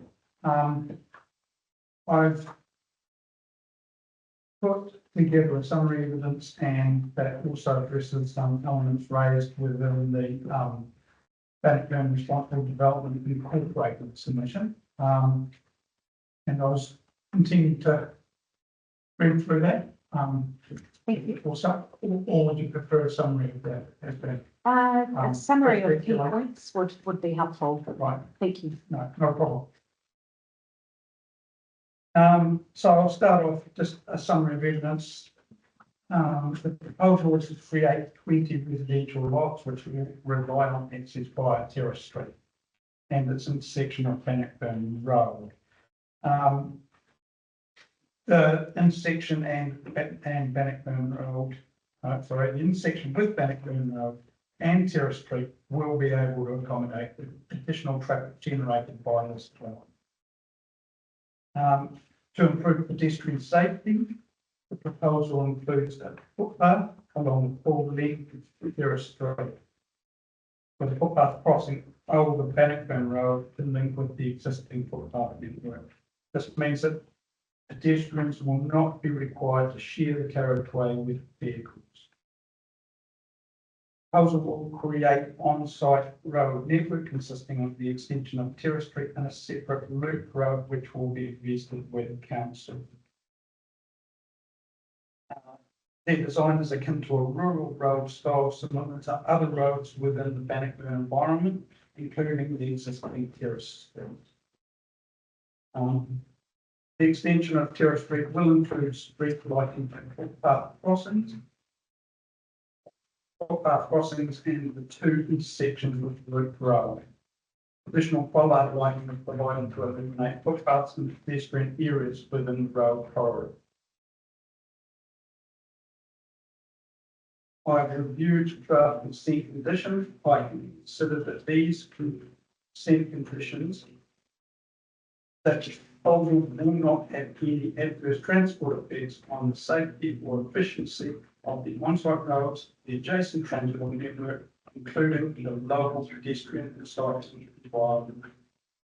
To address some of the elements raised in the responsible development and incorporated evidence, I know that Mr. James Dicey at his paragraph 18E noted that a fatal flaw of the application is the roading and traffic breaches have not been adequately addressed, impacting other Terrace Street residents and more broadly other residents of Bannockburn.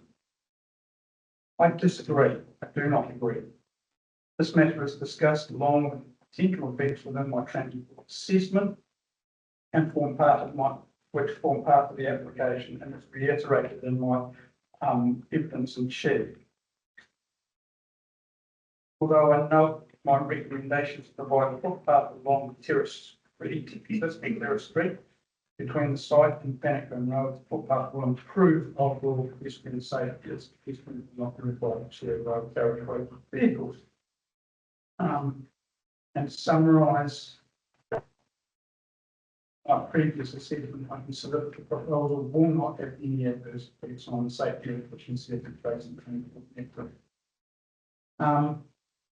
At paragraph 18, Mr. Dicey considers that one of the four fatal flaws of the application is the lighting is above the subdivision houses.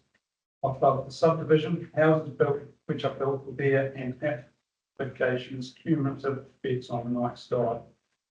Obviously, I can only comment on the street lighting element of that. So the proposal includes 3 street lights at the intersections of footpath crossings and other bollard lighting. I'm not street lighting engineer, with the design of street lighting managed through a New Zealand standard. That's the ASNTS 1158 series of standards, which is also recommended CRTC Land Development and Subdivision Standard and addendum to NZS 444/2004. I consider that the selection of street lighting and follow-up lighting using current lighting standards in line with the CRD standard will mitigate the impacts of street lighting, including follow-up lighting on the night sky.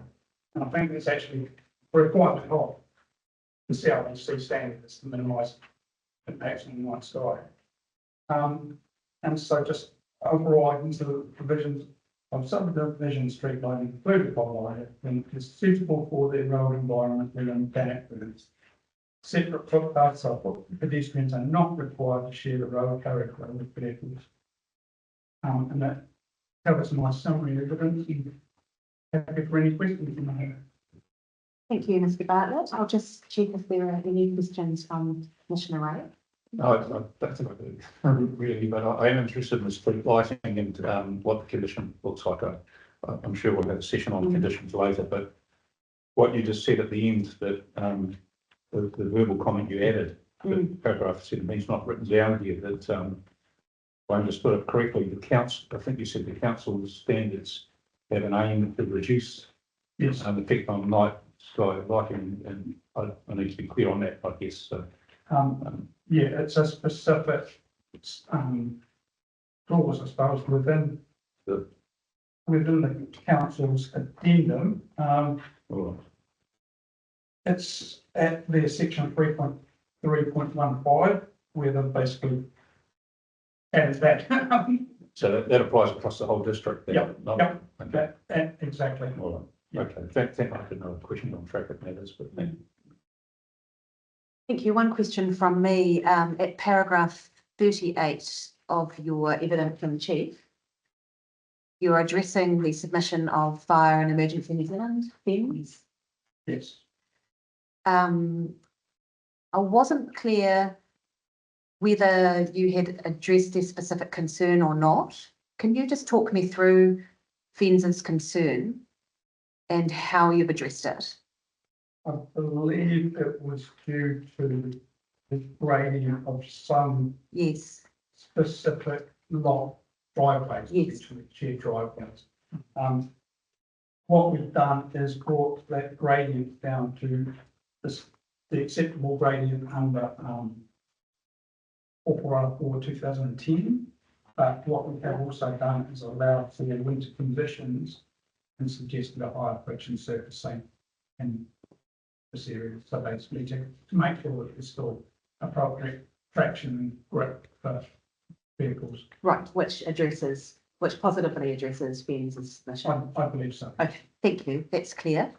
That was all my questions actually. So yeah, just signals that everything was very clear. And thank you for your presentation today.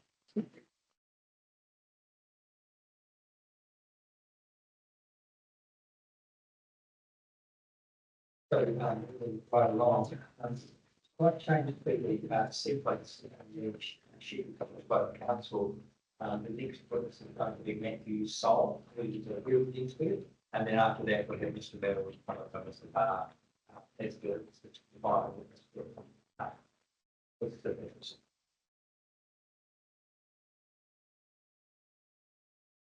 Mr. Sol has prepared a summary similar to the other witnesses. 2 points to note.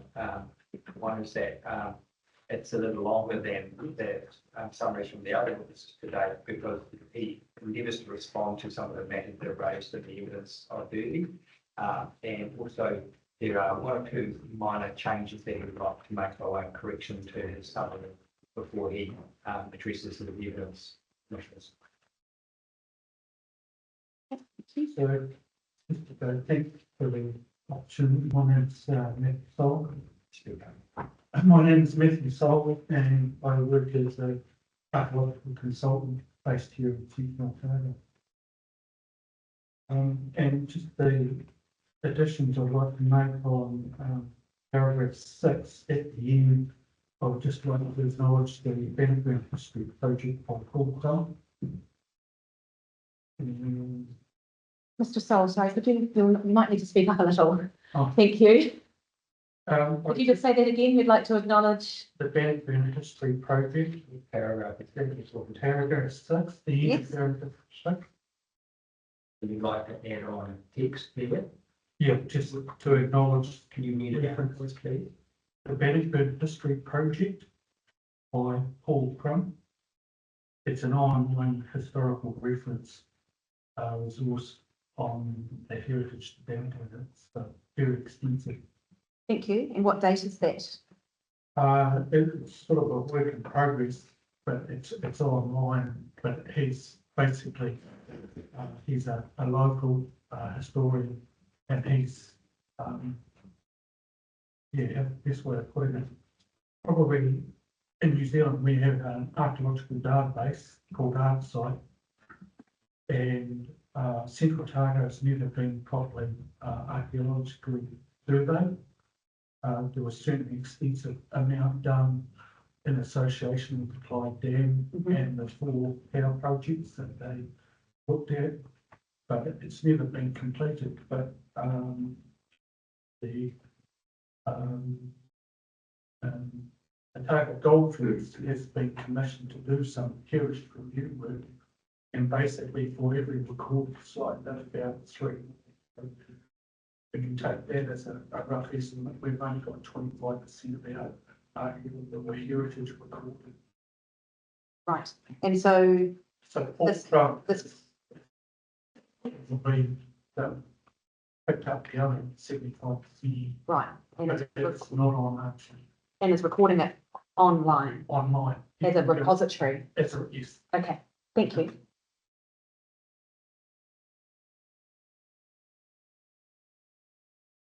Paragraph 48, I would just like to add to the line lots 30, 40, 50, and 51, and I'd like to add just lot 100, which is the piece of road reserve that contains the lower remnants of the lower waterways.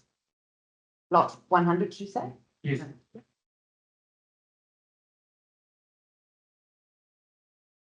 Oh, sorry, on this one, lot 42, paragraph 42, and I would just like to add viticulture is also a more recent development.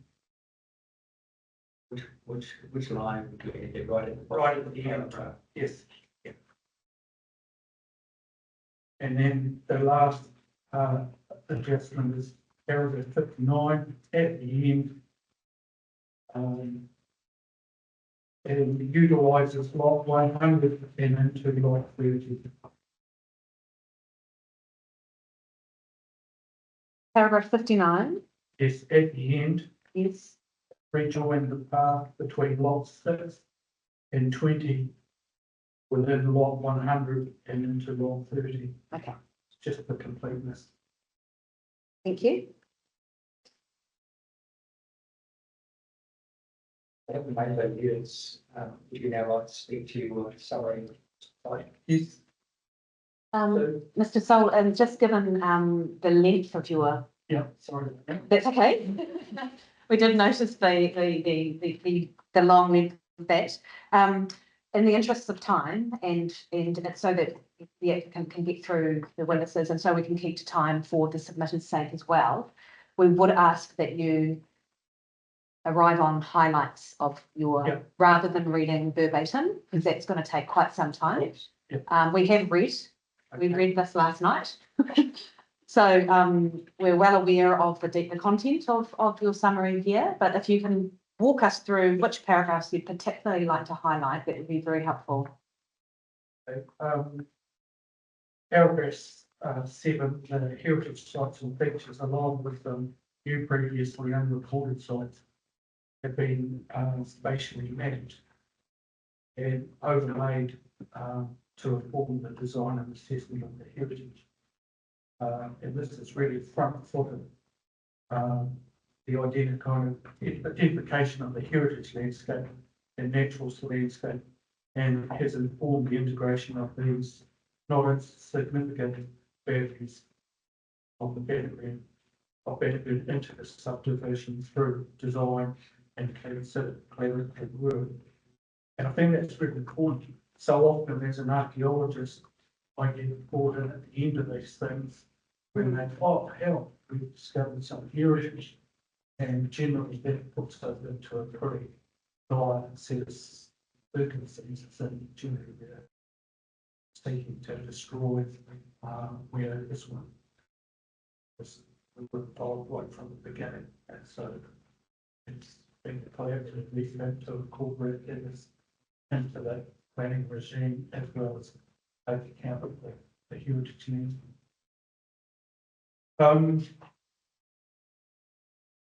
So as I've mentioned, the site is significant and contains a diverse array of recorded 0.9 archaeological sites and a fish associated with early gold mining, the early Main Street settlement, commoners ground, farmsteading, coal mining through to the 1930s, involving several water races, reservoirs, various solutions of creek gullies, along with the remnants of coal mining associated with both Shepherd's and Rebels Gully, and it also borders the Lake Dunstan statutory acknowledgement, as it was also known as, it's well known as part of the Manawatu Trail network inland Otago.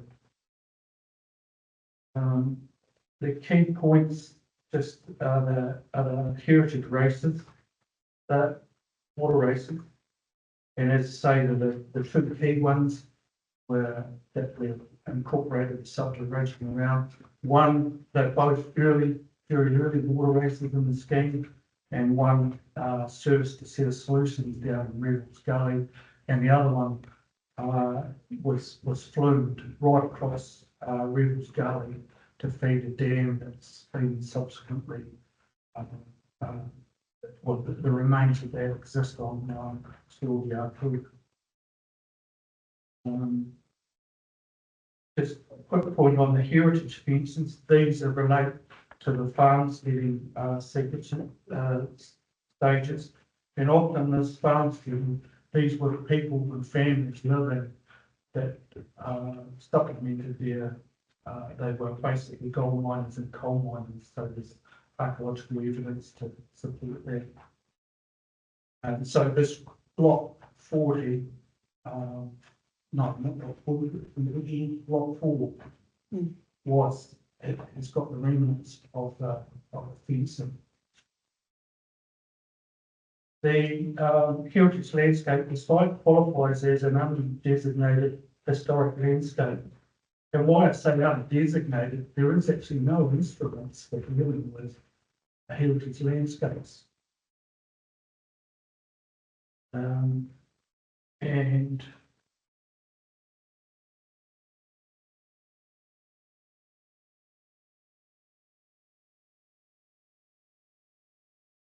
just responding to the evidence of Anne Stephen, a number of recreational trails are shown traversing blocks 40, 50 and 51.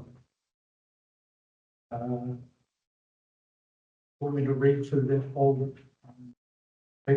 Basically, I don't agree with it.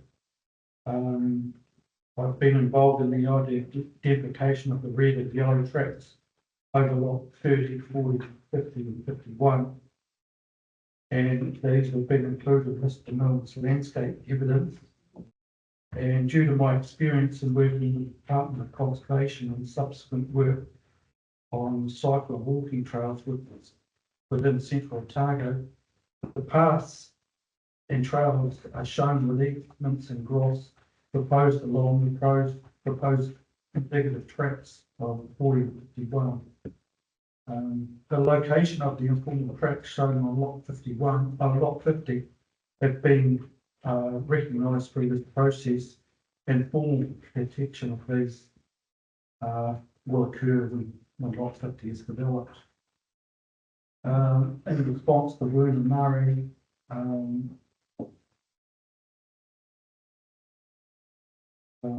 he makes a series of contentions, and I disagree with these. The purpose being with the trail development and designing good heritage identification, interpretation and sensitive exposure facilitates education and understanding, leading to the wider community appreciation and stewardship of heritage.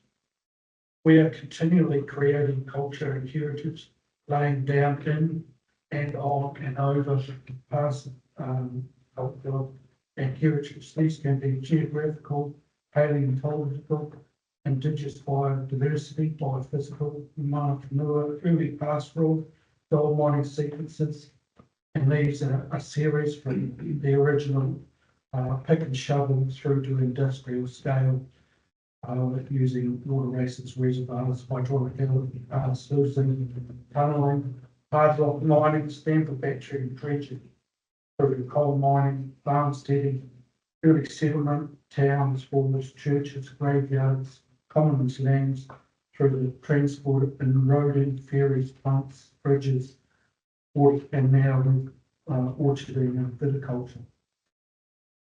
So in my view, planning should be informed by the land forms, its environment, past use, cultural and historic overlays with the new needs, interpreting and evaluating these natural features, cultural, historic periods, places and events for a considered introduction of new layers in this evolving tapestry and the cultural stewardship for which we are just temporary visitors.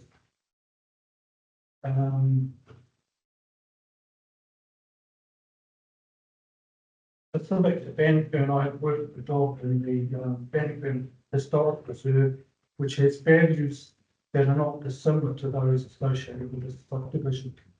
However, it should be noted that the holdings, trust holdings, has some additional elements, such as coal mining and connection with the early Main Street settlement time. And during this time, I engaged with Janet Stevens, the lead author of the Bannockburn Heritage Study, which involved, from a doc perspective, an understanding and supporting this new spatial analysis of superimposed layers of heritage and culture and their connectivity. Bannockburn has a remarkable wealth and a complexity of heritage values that are dynamic and evolving. And I've adopted this as an archaeologist, this holistic spatial approach, which gives rise to a much richer understanding and deeper insight into conserving key aspects of a heritage landscape while addressing the social, economic and environmental stewardship. With the Bannockburn Heritage Landscape Study, a landscape approach based on the history and integrity of those layers, using composite effects across location, design, setting, material workmanship, feeling, association was applied. However, the Bannockburn Heritage doesn't fit as this landscape doesn't reflect a single historical period, but several periods. And this being the case, no single layer is dominant, but is more a continuing landscape. That is one that retains an active role in the current society, which is still evolving, but which still shows the material evidence of its evolution today. Then go into what basically, as I mentioned earlier, New Zealand doesn't have a classification model specifically developed for heritage landscapes. The Heritage List provides some guidance, which we've discussed with, or is dealt with within the submission.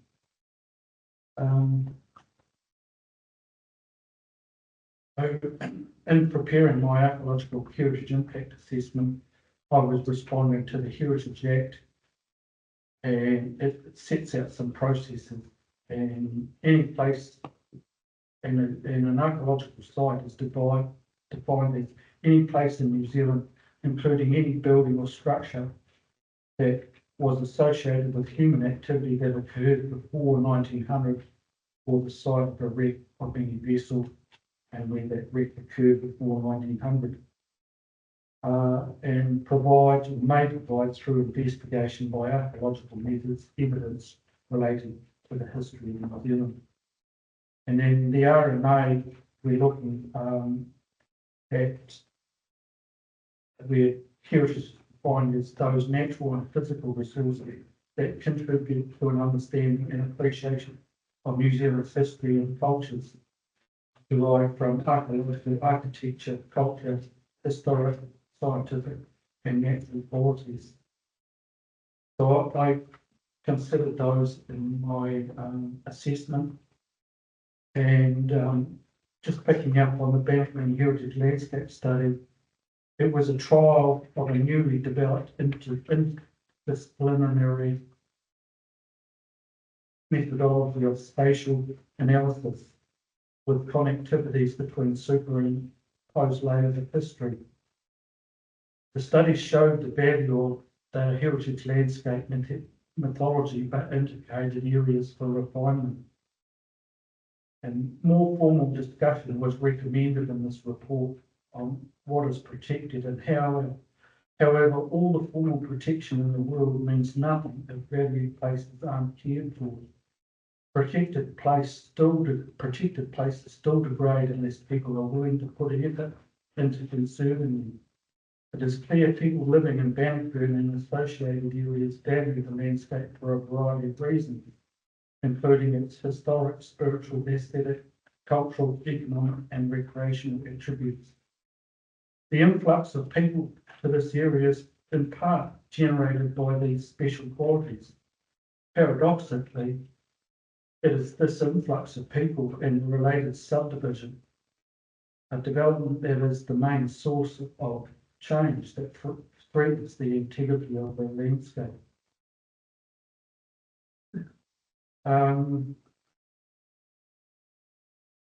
Yep.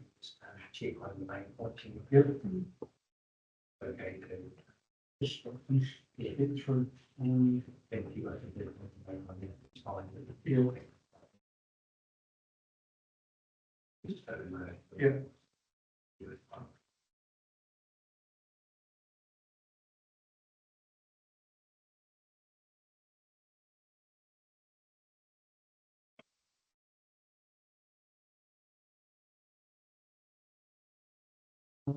Mr. Murray, in his evidence refers, paragraph 50, refers to the original policy statement. So you take that, the material from where you want to work through now is read. Thank you. And Chair, so picking up the paragraph 50, thank you. he refers to policy 5.2.3, managing heritage, historic heritage, and he goes through a number of points. I believe I've considered all of those matters in that policy, and for the reasons discussed in my archaeological assessment and heritage impact assessment, I consider the proposal to be consistent with that policy.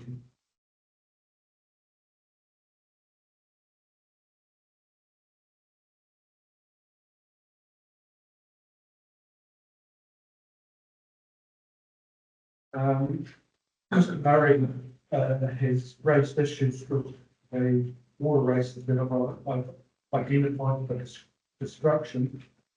And I just summarise that these are mainly very shallow cryptic branch turnouts to respective progress in sluicing out gold prospects and gold leads. They are nearly illegible and offer little to the untrained eye to interpretation of a mining landscape. The upper twin race was repurposed for wildflower irrigation during the land's more recent uses, sheep grazing and fire vegetation control. And apart from the Lewis invert and barnet, they have no other structural elements to contribute.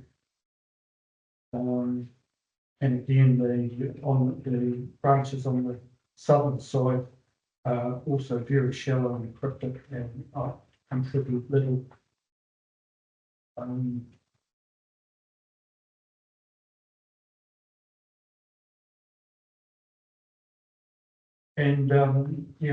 Point 57, the key with what we're retaining is that if adaptive reuse is a very useful means of preserving things into the future. And if we didn't harden the surface of the lower waterways for a footpath, it would soon be lost through natural erosion and time. So while it is, we're doing some modification, it's in a sense hardening it and securing it into the future. So in some cases, a really good example locally is the Alexandra Courthouse. It got converted into a cafe. And so the advantage of it being living and used is it's able to be kept into the future.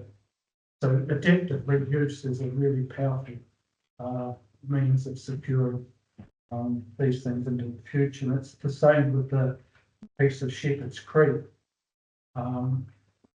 Using that invert as a foot ground trail with no other alteration means that people can actually walk along that water race and actually see what the function of the water race was. So it adds, the only condition on that is there needs to be some interpretation on the site to explain why the water race was there in its context. And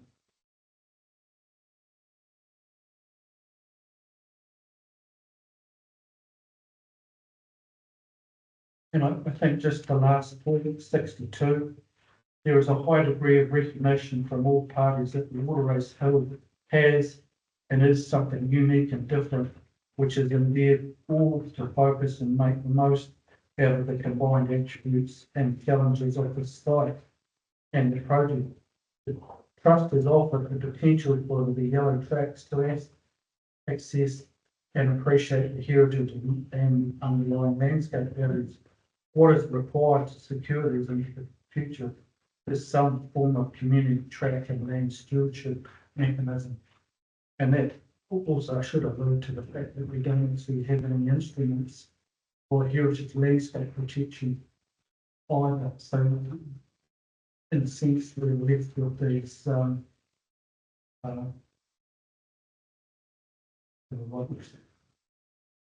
that's my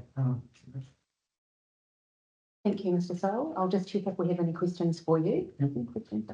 I didn't think I did, but just on the water races, if they're largely indistinguishable, I think, settled, they're not legible or something. the ones that have identified for destruction. Destruction. Yes, and on my plans they're marked in red. And then the other ones, they going to become roadways. The lower of two twin races will become a pedestrian footpath, but its formation will stay. We'll just put some hardening in the invert. I see. So it doesn't remove it. It stays. And heritage under the Act, burial is a means of preservation.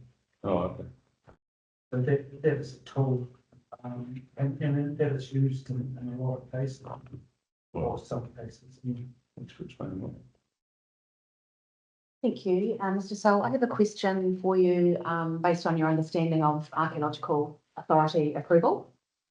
And at paragraph 31 of your evidence in chief, you address the a proposed archaeological heritage management plan that will be prepared with archaeological advice by the authority holder pursuant to standard terms of the Archaeological Authority.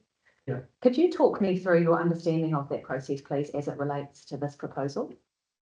Okay, so with this process, because it's subject to a resource consent, but it will also be subject to an archaeological authority from Heritage New Zealand. Mm-hmm.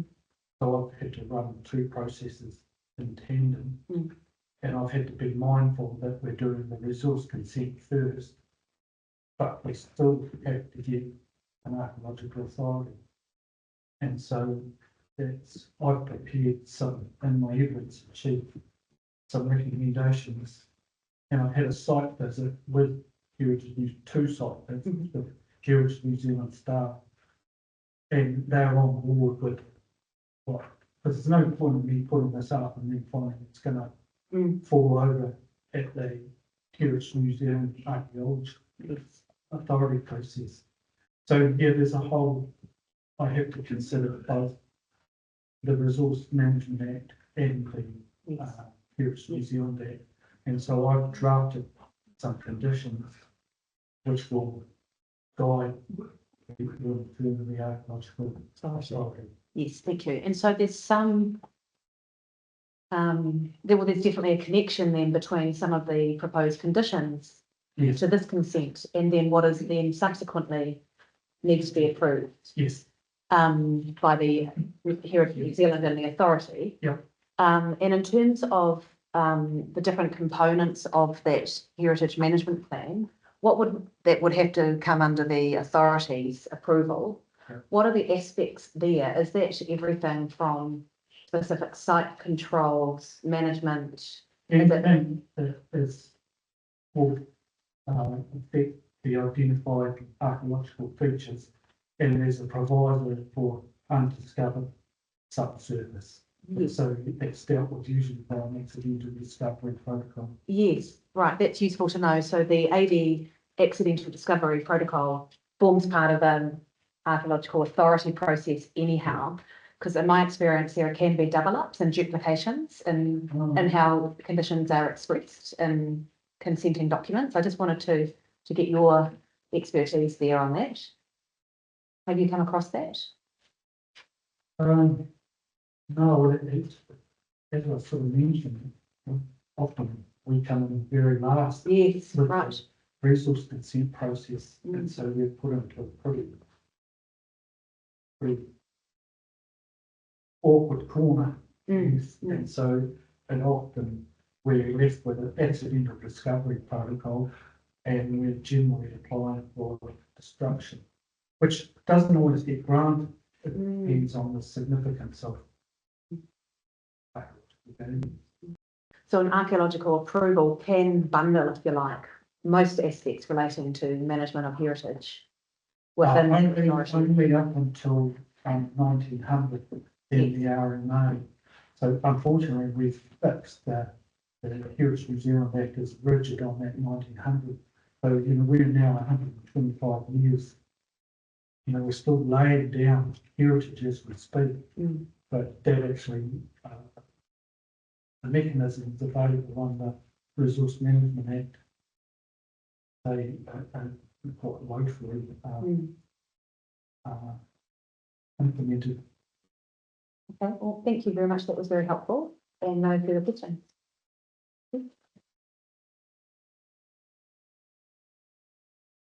So, Commissioner, we seem to be running a little ahead of schedule. We are running ahead of schedule. The next witness for the applicant is Tony Milne, who's a landscape architect. Yes.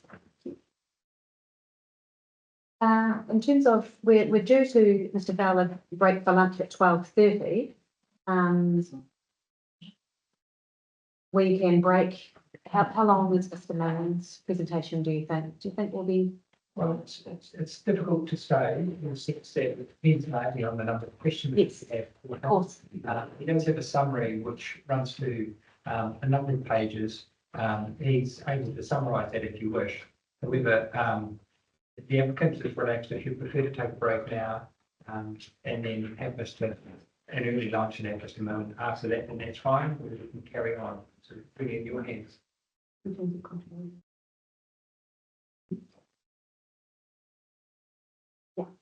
Okay, well, we'll keep going till Yes. 12:30 and we'll see how we're going and check in then.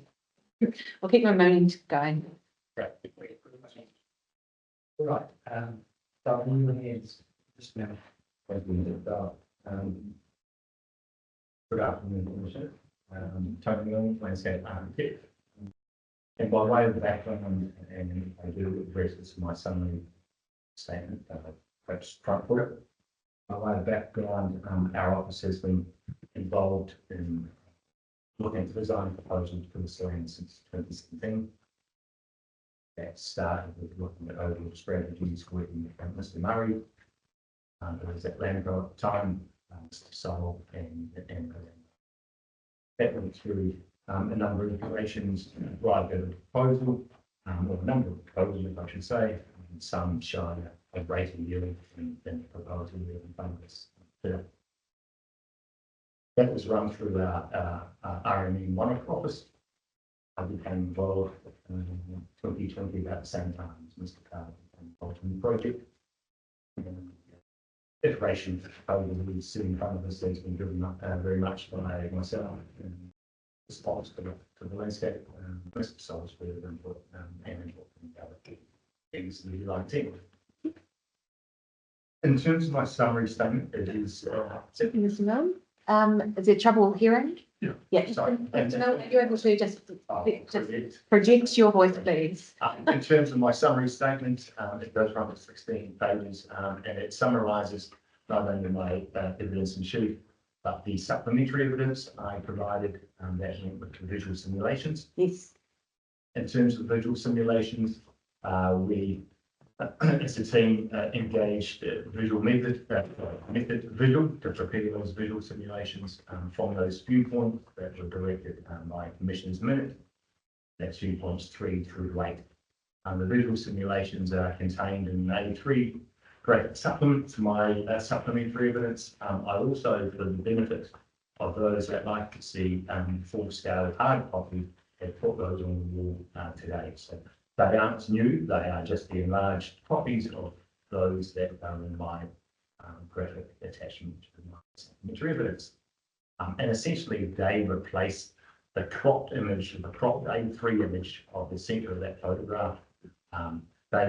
These full-scale ones replace that cropped image, and if you stand 400 mils from that, that should give you a pretty good idea of a 2D image if you were standing in that view in the landscape yesterday. Appended to my summary of evidence, I have 3 graphic attachments.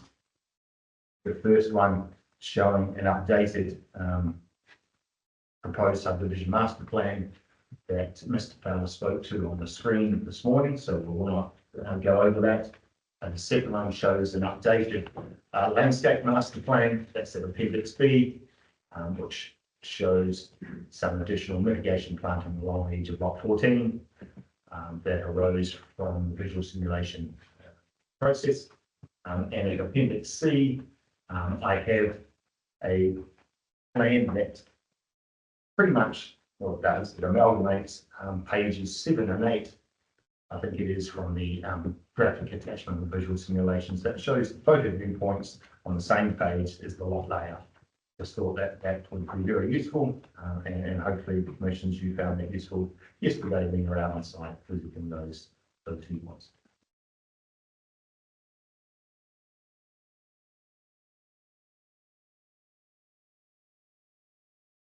At paragraph 7 through to paragraphs 15, I summarise my evidence in sheet, and I've broken that down into 4 categories. I have commentary there on the building line restriction area, the lots within that area, and I'd just like to draw your attention to the fact that I believe the measures, the design controls, the careful placement of those lots ensure that the amenity from key public viewpoints is maintained and retained in terms of the building line restriction.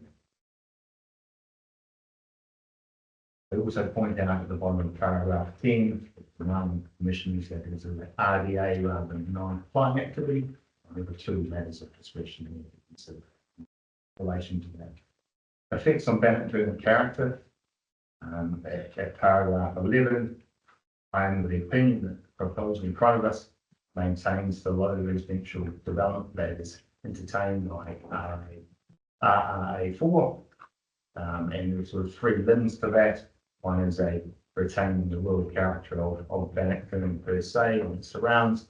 One is a low form of rural density, a low form of residential density, and the other is a sense of openness throughout Bannockburn. Wild natural character of Bannockburn Inlet, Bannockburn Inlet. I touch on this later on in my summary when I respond to the evidence of Ms. Stephen Birdie. I am depicting that the effects of building within the BLR area have a low to moderate adverse effect on the existing network. That was the last sentence of paragraph 12.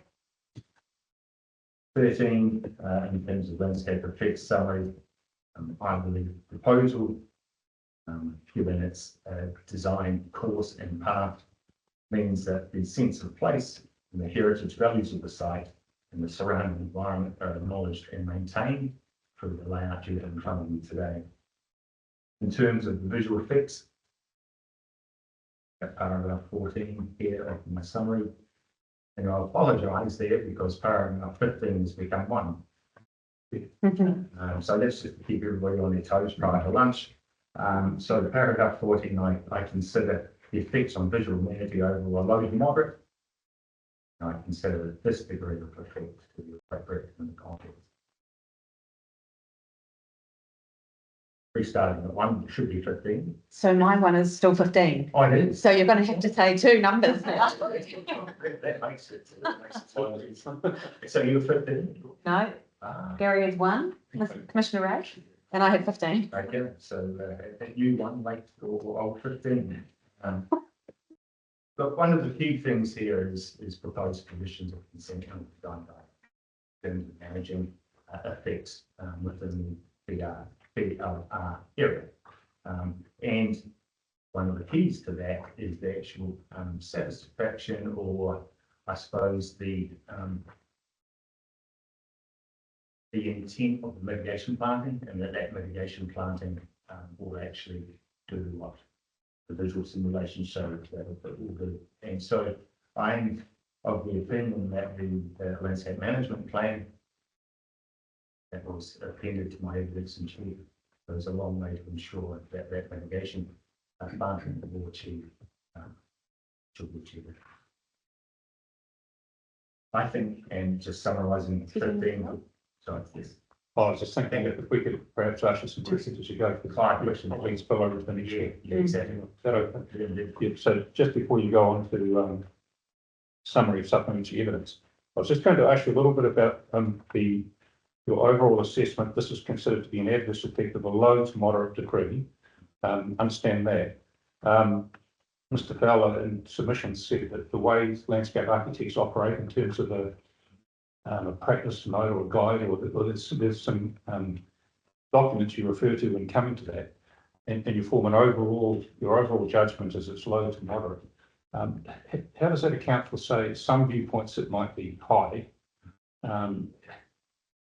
Do you just average everything out, or I mean, how do you apply that overall assessment? Yeah, no, it's certainly not. It's not an average. No, okay. Because you could have a significant effect, because you might have a large factor on top of a hill we've seen in one viewpoint, but you can't see in the rest. Low to moderate, it is, for me, it's actually going through and analysing each viewpoint. Certainly not an average, but if you've got a multitude of viewpoints that are very low to low, and we can find a moderate, and overall, I suppose, an overall account of the surrounding environment and all of those views in total, but not an average. Because certainly some of the, I'll have another look at lunchtime, but some of the viewpoints show a lot more built than others do, and you also make the point that existing development can be seen as well, and so I'm just trying to understand the difference in opinion between the two experts as to how you take a particularly high category and apply low ones. And I said averaging, but it must be a balancing exercise to some degree. Yeah, and there's also and it can be very subjective, but there's also descriptors in terms of what does very low mean, what does low mean, what does moderate to low, what is equipment, and can be also the, I suppose, your interpretation of descriptors. And moderate, for example, it's partial loss or modification of key characteristics within the landscape. That's what I look to anyway. Common practice. And viewpoint 6 is probably a key one there in terms of where you see the built form pretty much from that viewpoint, it's only built from the city, and that is the highest of my, you know, it's 6, so that I've labelled that as one. Now, it's really interesting the viewpoints, and I probably go on a slight tangent here. Viewpoints are, you know, they're stationary. They're often taken to represent worst case scenarios. Recognise not just yesterday, but for as planners and commissioners, one moves through the landscape as well. Slightly different if there was a problem lookout, we do stop and look, and perhaps the viewpoint by the Carrick Winery with respect there, it's one of those ones. And when I visited it yesterday, there were in fact a couple who just done the climb on their bikes and they were catching their breath, looking and taking photos. The rating from that is I have slow to moderate, because yes, you do notice it, but also in that view you notice pretty much all of the buildings on Patterson Road, the other buildings around the inlet, and if you turn your head that way slightly, you notice the buildings on adjacent to the back, the road on the other side of the inlet as well. So with our viewpoints, now I don't want to be labelling this point, but it is one static view. Often you're in that space and you're moving around as well. So I think that's really important to remember. And I think it's also really important to remember what you're doing as the observer and what your expectations are on that view as well. So they're two slightly different things. What is your expectation? You might be a local, you'll notice it. Might be someone from Tauranga, like the people I was speaking to yesterday, who are moving through and it's all new to them for business. So they might not notice change as much as others. And the other part of that is what are you actually doing? You could be biking, looking at the trail, be swimming, you could be sitting on the pontoon in the inlet, getting rid of the shags, and looking up or looking that way. So viewpoints I think the use of viewpoints and as our best practice management guidelines says, we need to be careful in the use of those. They should assist in making decisions, but they don't represent their real life viewpoint. So I did go on the side tangent. So yeah, I think that's really useful. This is really important, but so you've put a higher weighting on where people are stopping and resting and observing rather than cycling, for instance, or driving in your cars? Yeah, not necessarily higher weighting, but I think it's just more factors what you take into account. Right. So, you know, if you went for a run last night, you've got the lookout at the end and the interpretation panels by Old Bromley Town that looks down towards the lake. And there's interpretation, there's the heritage, there's history to read, and you focus your view in that particular. So yes, that is I consider the prime view. Whereas running between that and the sports club, you're running on the track. You might be looking around, you might be looking at the track, similar to on a bike, but the same as a bike. Different to if you were driving in a car at 80 or 50 k's. So long, static views, fleeting views.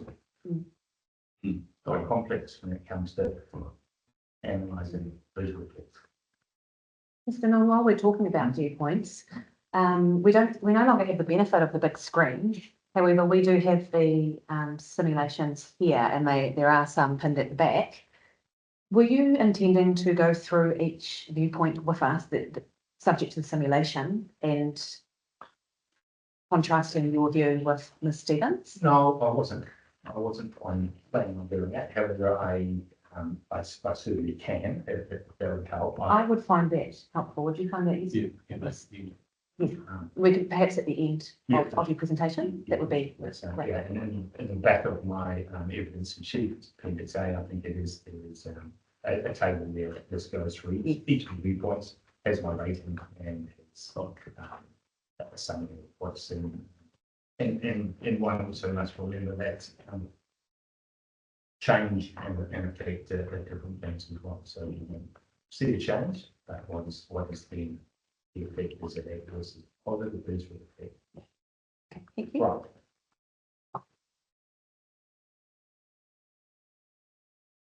We were at paragraph. Yeah, so summary of supplementary evidence at paragraph 16 there. So 16 through to 19, I essentially give you a summary of my supplementary evidence. And I suppose if I draw your attention to, new paragraph 5, 17 and 18, or paragraph 19, it would make sense to be there. When one considers the context of these views, what else is seen in the views, along with the view of themselves, to just covering up on what I've spoken about, and the activity they engage in when I consider the degree of adverse effects of described, but appropriate within the city. In terms of the response to the Verdi evidence, I set out some paragraphs here. I've responded to the evidence of Mr. Dicey, Stephen and Mr. Murray. In terms of Mr. Dicey in this new paragraph 8, I've now lost count, it's probably 21 now, if I recall numbering. Yes, there is no existing development within the area. However, I believe in the majority of the viewpoints, notwithstanding viewpoint 6 and 7, where it is still in isolation, the development proposed, or those lots proposed, are seen as an extension, or can be read in the landscape as an extension of the built development that's currently on terrace. I read that as an arm of development that continues and is contiguous. As Mr. Fowler pointed out this morning, it's contiguous to that indentation, or that fold in the landscape. There's a prominent face of the eastern facing slope, lot 40 and lot 30. So yeah, the extension, I can understand your point, but when does an extension become, when does it go too far? You know, how do you draw the line? exactly, and it's sort of a question of life. Obviously, I'm of the opinion that I believe that it can be extended to that fold in the landscape, and it's not going too far. To the fold, yeah.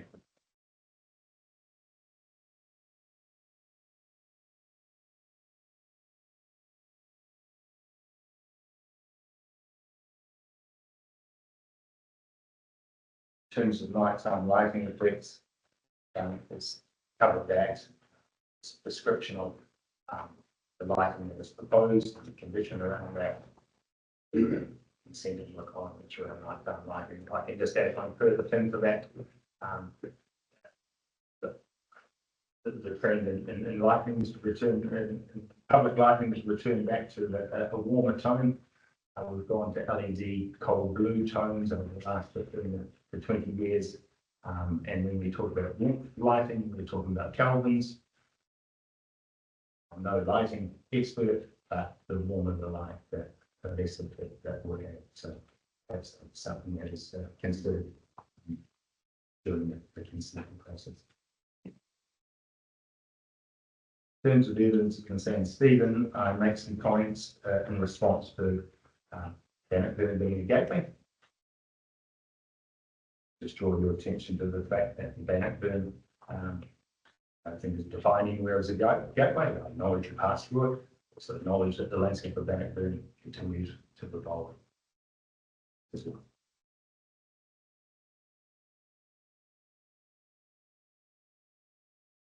Stephen, my staff, slightly different opinion in terms of the Bannockburn inlet. So this is under her evidence in chief, which would my new paragraph 12. Across the numbering, sorry. And it's the extent of the margin of impact. So my paragraphs 12 through to 14 discuss that. The opinion that the east-facing slope of the site is part of the overall landscape setting, is well removed from the impact margin itself. The impact margin, I believe, is well confined to the immediate beach, and in places the beach and the willow trees that marks that the road.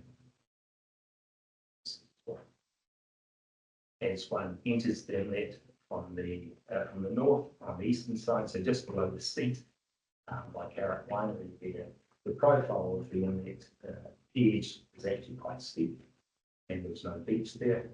Yes, in that position, I can understand where that margin might include, steep flow as it hits the water.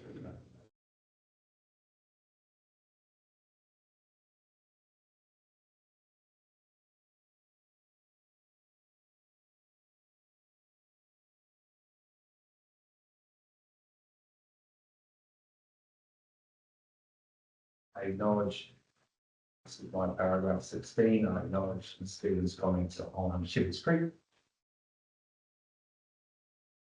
The commissioners may have walked Shepherd's Creek yesterday, or parts of it.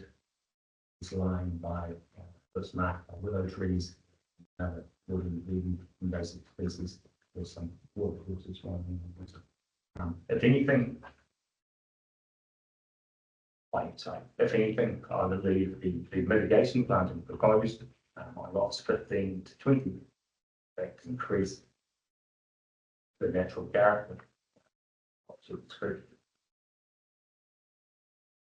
In terms of the Stephen's supplementary evidence, this is at paragraph 19. Stephen made some comments about the supplementary evidence, which is in response to visual simulations. She has made some comments in regard to methodology of depiction of colours of vegetation, types of buildings and so forth. I don't think I need to read through that. I can just go to sales, but it's pretty easy. I would like to make one comment now, and that is I certainly take on board Stephen's points in terms of vegetation species and the species she lists. Certainly it would make that the proposal richer in terms of species diversity, and I've had no issue in seeing those mitigation planting as well as planting for the reserve or streetscape. I'll skip right through because I think I've covered off those paragraphs under the response to Stephen's supplementary evidence for the evidence of Mr. Bernard Murray. That's new paragraph 29.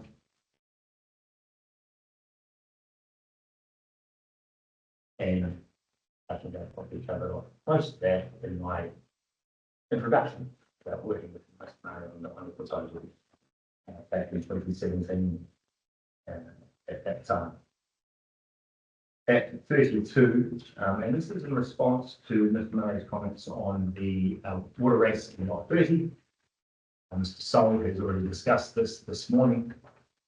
There were, as you would have seen on the site yesterday, commissioners, there's an upper and a lower water race.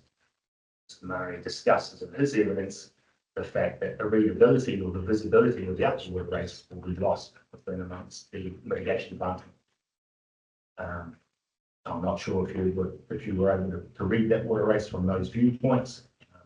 You can just make it out if you know what they're looking for.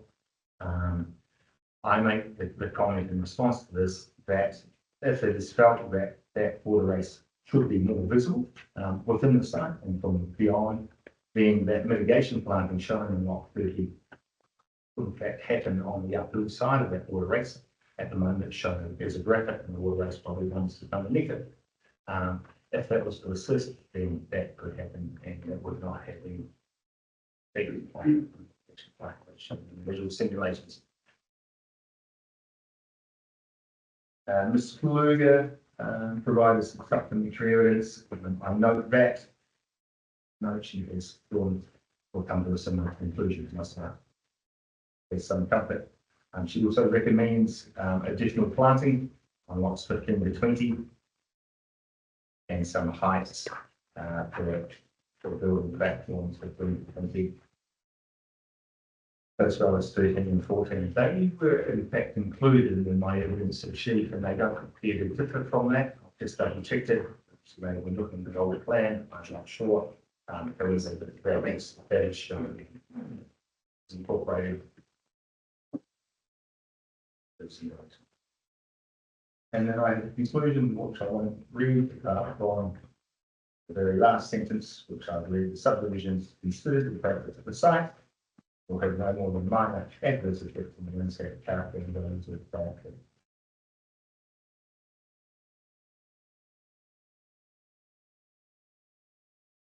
Thank you to answer any questions you may have. Thank you. So we'll run through some questions before we break for lunch. So my first question for you, Mr. Mill, relates to the building platforms on the proposed subdivision lots. So Mr. Fowler has intimated that the most recent subdivision plan, there are some building platforms missing from this version. Are you able to just confirm which lots building platforms are on, just for the record? Sure, those platforms should be shown in lots 15 to 20. Right. I don't know which must have 4, 3, 1, 4. 13 and 14. And 405. Yes. And so second, you've done that, and they are also clearly shown on that appendix C to my. Thank you. Thank you. So there's no, that's a cohesive understanding across your team. Yeah. Yes. Thank you. And so my question relates to those lots within the building line restriction which haven't got platforms on them. So my recollection of some submitter concerns was that that wasn't going to provide enough certainty in terms of potential future built form on those lots. Look, and that's lots 12, 11 and 10 primarily. And six and to a lesser extent 2. So I can see, I've got the map here in front of me. So if we start at lot 6, there does appear to be quite a significant portion of that site within the building line restriction. Less so in lot 2. A sliver on lot 10 and 11, and then again a bit more on lot 12. Yeah. What's your reasoning for not having building platforms on those lots? Considered 13 through the 20, so 4 and 5 is the most sensitive of those lots within the. Sorry, considered lots 13 through the 20 and lots 4 and 5 is the most sensitive within this area. And so in your view, the certainty is not necessary given the lesser sensitivity of those other lots. Is that what you're saying? Yes. Is there any, does it create any nuisance by having those platforms in place? No, I don't think so. No. Okay. You'd be happy with that? Oh. Okay, thank you. At paragraph 14 of your evidence in chief, you're talking through your reference points for your assessments in terms of the statutory instruments. And you've focused on Central Otago District Plan and the proposed Plan Change 19. And we've heard from Mr. Fowler earlier around policy 7.2.8, management of change. In what context would that policy be relevant in your view? It's probably the most relevant one is considering a plan change. Yeah, complete change in zone. Okay, and you've not looked at that policy in your assessment? I looked at it in the LBA report. And it made a 2 or 3 statements pretty powerful. Thank you.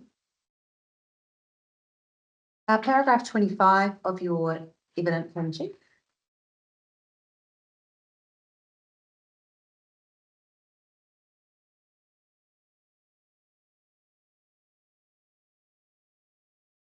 Here you're addressing the policy, large lot residential zone policy 9 from PC 19. Is this still relevant? Given we've had some supplementary evidence by Mr. Barr around those policies? Yeah, policy 1 probably is in that same paragraph. Yeah. Policy 9. Oh.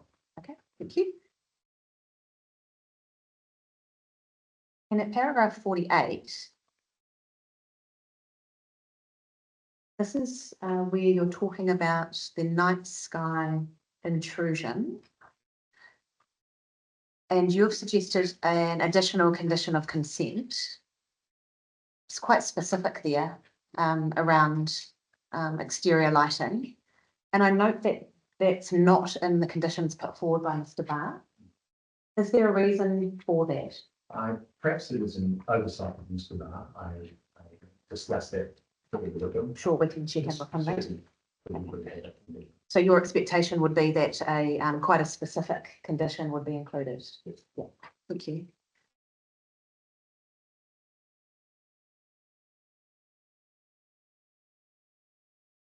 My questions for now. Mr. Fowler made it clear that the applicant is not challenging or critiquing the BLR. I think that came through, and I don't think you have either. Could you be drawn into answering whether it is a logical light? Has it been placed in the right place? I know that would require a lot of work, but does it make sense? Oh, I just turned my laptop off. Does it make sense where it is, do you think, or would you not analyse it in great detail? So, I haven't analysed it in that detail. I'm taking this line. It's looked at the original intent of it.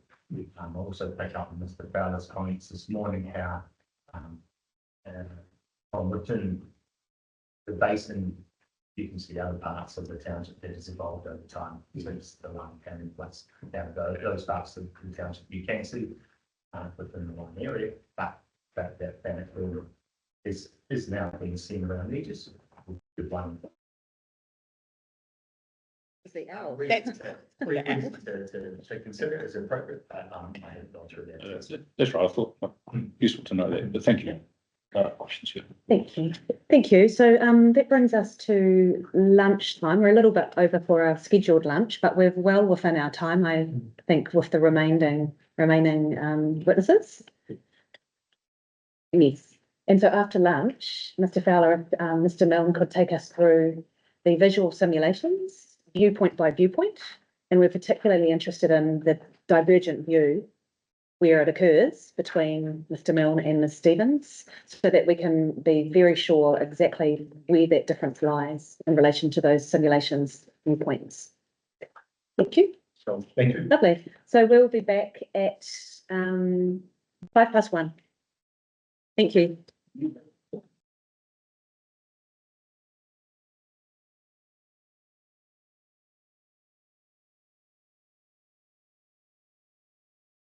Okay, so we have the simulations, we're going to be able to have the simulations up on screen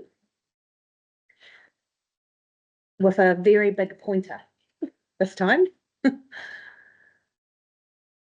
Would it be helpful, Mr. Milne, if you would like to drive the pointer? Yes. If you want to sit at the end there? Yeah. And then if you can just make sure that when you're talking, your voice is projecting to the submitters, please, as well as us. Thank you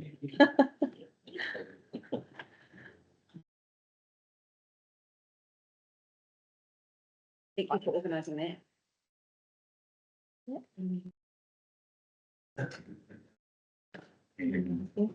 It's so useful if you have that viewpoint simulation. We've got it here. Play it in front of you as well. Yes, The we've one got that in with hard the copy. viewpoint. Cool. Thank you. Yeah. No, I'm so sorry, please be Oh, careful. I'm sorry. What they do, cheap. Look.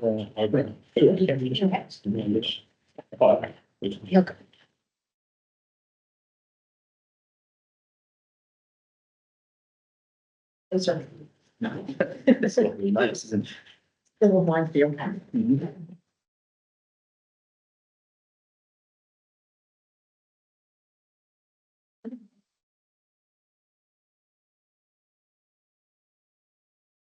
It is gone. Yes, just wondering if you Who's could dim the lights. our lighting expert comes to devices? Yeah.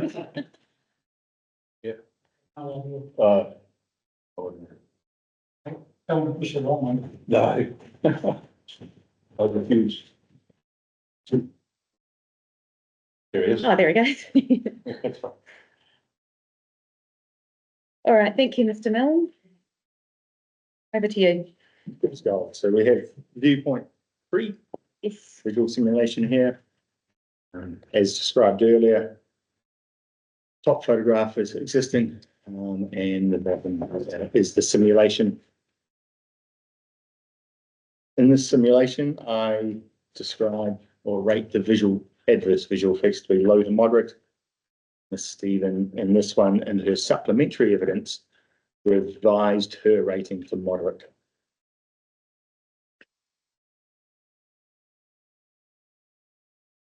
Do you want me to describe Yes, please. more in? Yes, from the existing and proposed, what we're looking at, please, just to consolidate that understanding for us. Yeah, for sure. So in the, and this is from viewpoint 3, is that we snapshot between the poplar trees. Yes. Kenmure Road, you will be familiar with that. And in viewpoint 3, what you can see on the site, which is in this area here, lots 15 through to 17. Mm-hmm. You can see the edge, lot 14, and potentially we see the roof line of the building on lot 5. From this distance,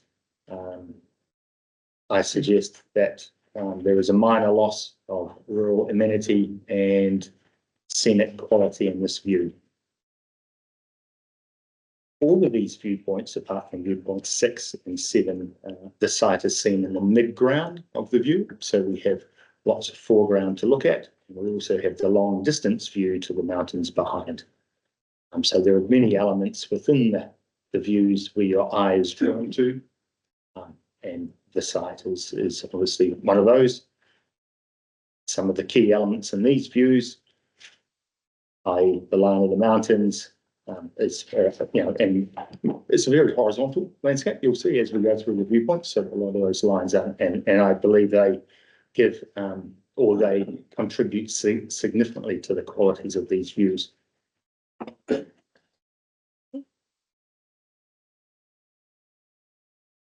Viewpoint 4.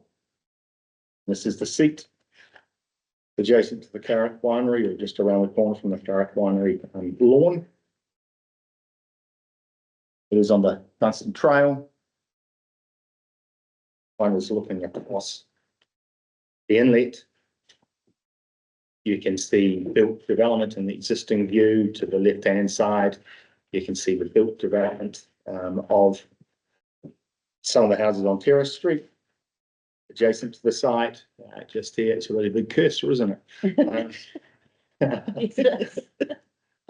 But you also, and coming back to what I was discussing about the horizontal lines of this landscape, is very evident, as well as the qualities of the inlet in terms of the water and the inlet margin you can see in places. From viewpoint 4, my rating is low to moderate. As Stephen was moderate to high. Thank you. In terms of my low to moderate, I classify that as a minor loss or modification. And I also classify it as the new elements you are seeing in the landscape are not uncharacteristic of existing elements you see in the landscape. I.e. you see built form on the site, you also see built form within the wider view.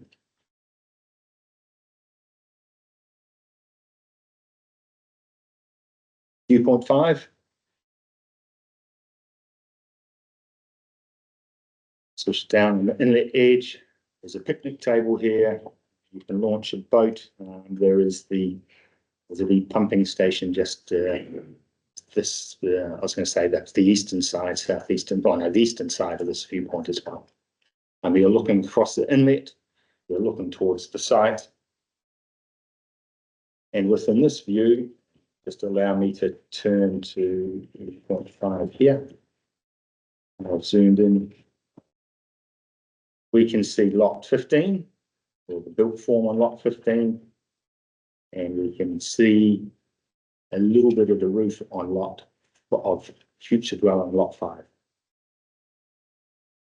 The mitigation planting can be seen on the eastern edge of lot 15. Street trees can be seen, and also what is can also be seen in this view as the mitigation planting on lot 30 down the edge of lot 14. So if I can use my cursor to, is this planting along here? Sorry, just along there, just in that area there. Yeah, viewpoint 5, I say low to moderate. Stephen says high.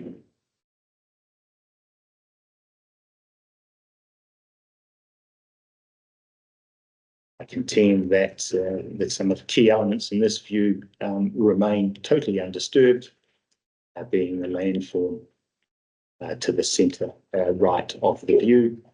Obviously, the inlet in the foreground. Once again, the background mountains. Viewpoint 6.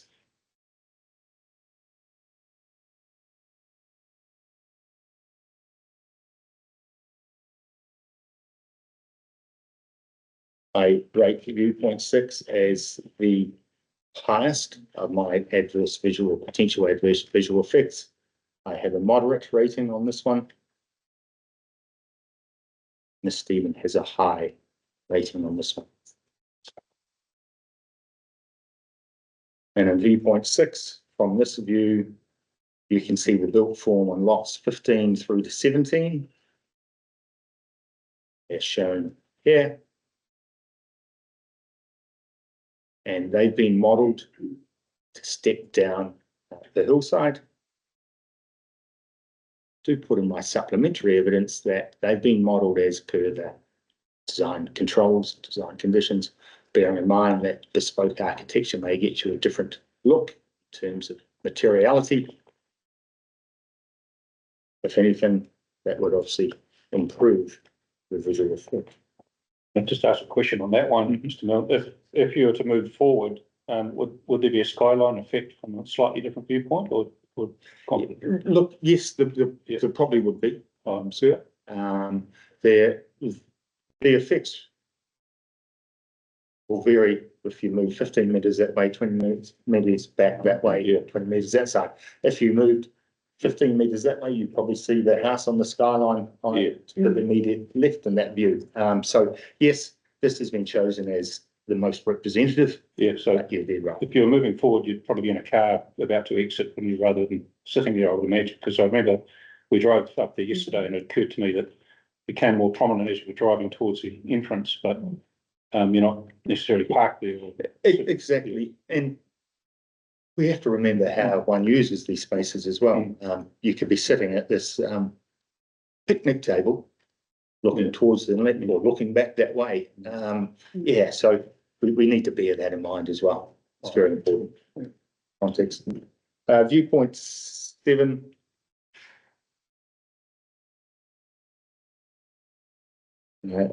Is further north on the western edge of the inlet.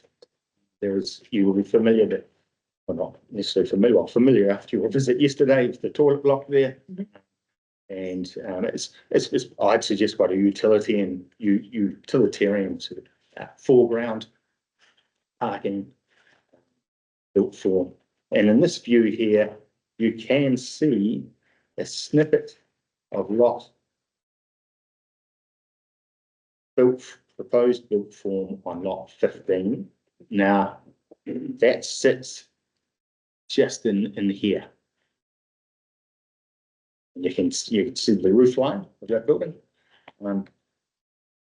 Miss Stephen and myself are on different sides of the ledger on this one. I say low to moderate, and Miss Stephen says low.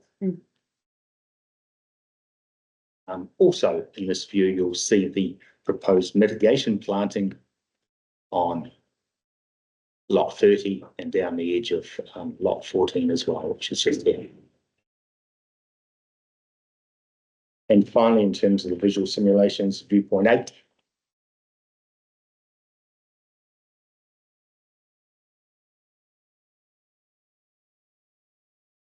It's a really interesting viewpoint, this one. You could attain similar views from various points on this road.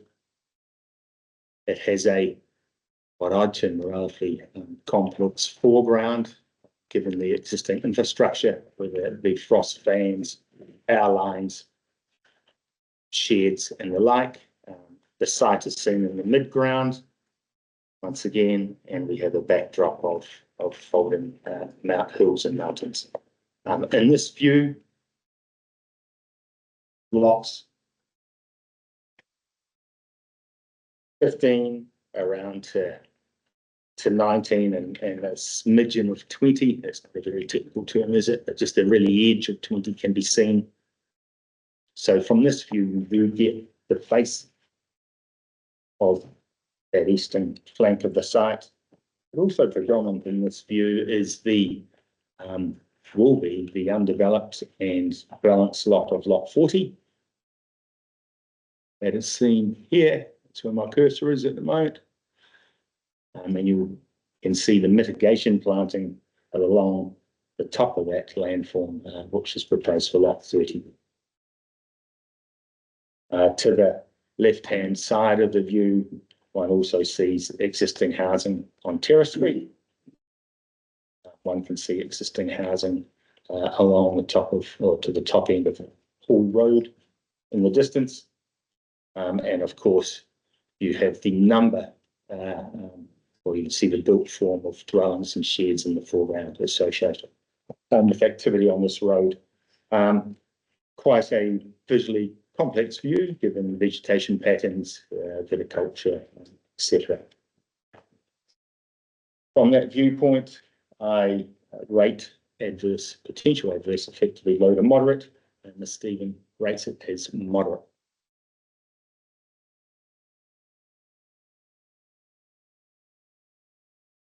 That is it. Thank you very much. Thank you. I do have one question for you. Ms. Stephen, in her evidence, talks about the representation of the built form and in terms of the design controls. And my understanding is that she was querying the use of the colours, the colourway that you've chosen. Yes. And she mentioned interior design aspects, white curtains, etc.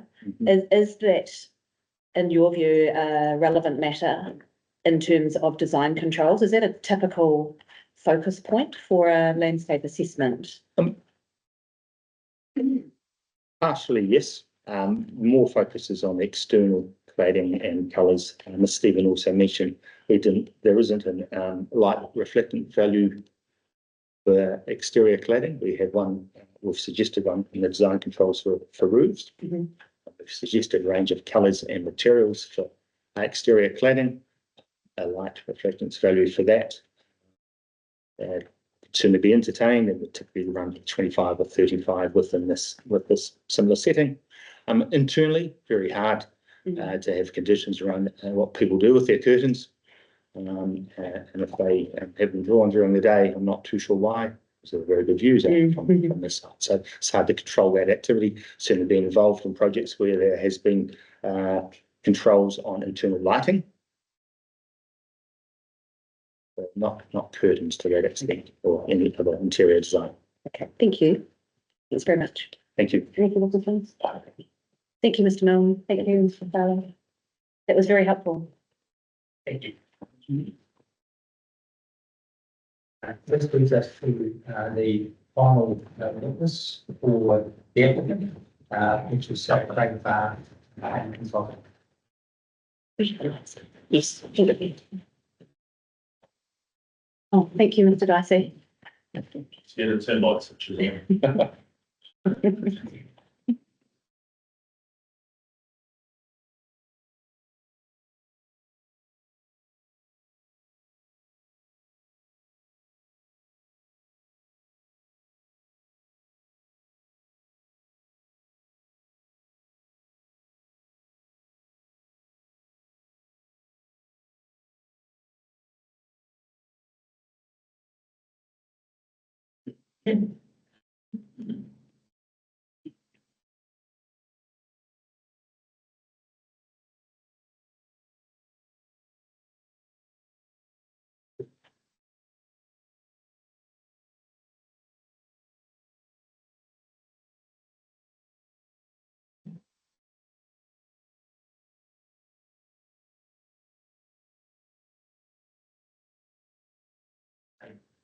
Afternoon.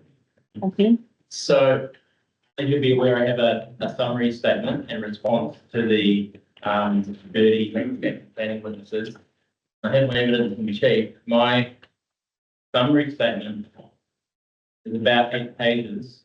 So what I plan to do is to try and break it down into groups and summarize those issues. Thank you. But feel free to call me out and ask me any questions or interrupt. Thank you. That you see fit. Okay. So we'll start at paragraph 6. And that's just essentially where I just recap my evidence in chief and the application document. And I concluded that the activity is consistent with the objectives and policies of the operative district plan and the plan change 19. Paragraphs 7 to 9. What I'm touching on there is that, and landing on that conclusion, I think that the proposal is being carefully designed and integrated with regard to the respective constraints that so paragraph 10 reinforces or reiterates that I consider the activity to have the restricted discretionary activity status, which you may have some questions on later or now. And paragraph 11 just alludes to the conditions of consent as well. Well, I think it will be useful to focus on the activity status at paragraph 10. Yeah. You would have heard Ms. Royce remain of the view as set out in her section 42A report. What would your comment be in response to the reasons that she provided for her interpretation?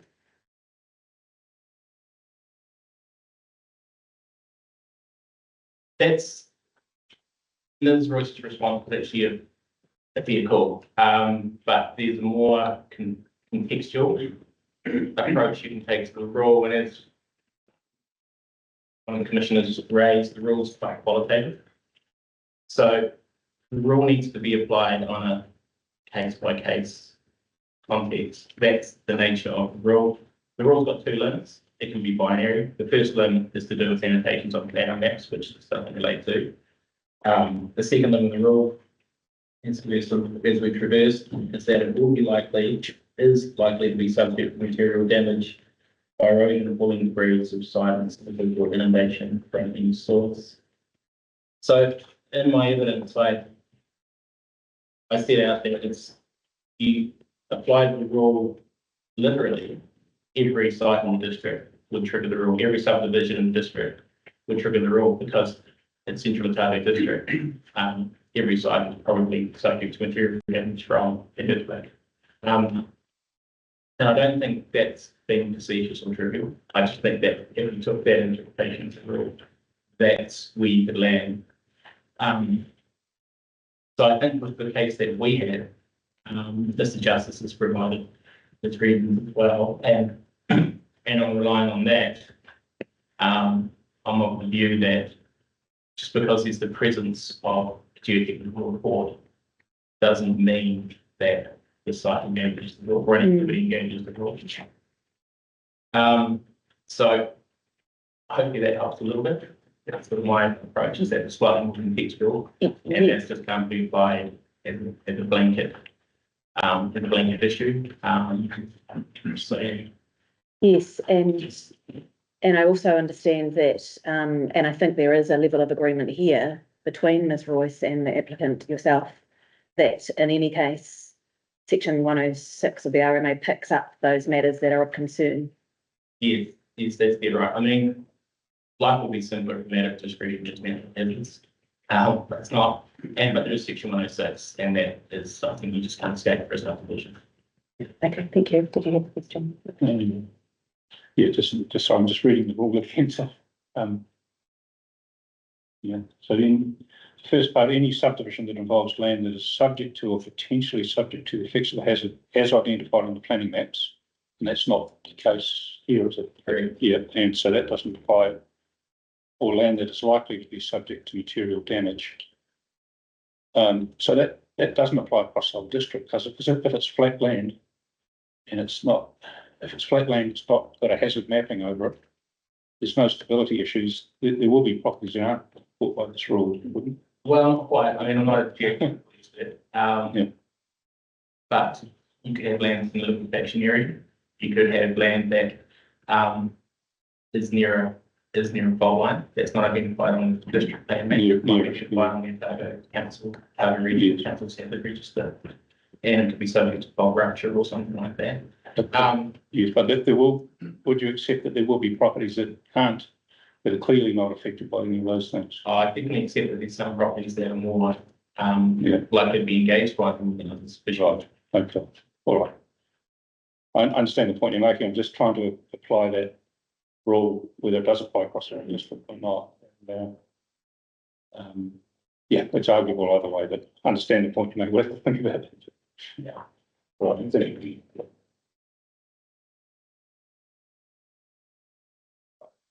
Okay, so paragraphs 12 to 15 is introduced my response to the Murray and Stephen evidence. So firstly, just responding to Mr. Murray planning evidence. Paragraph 16 through to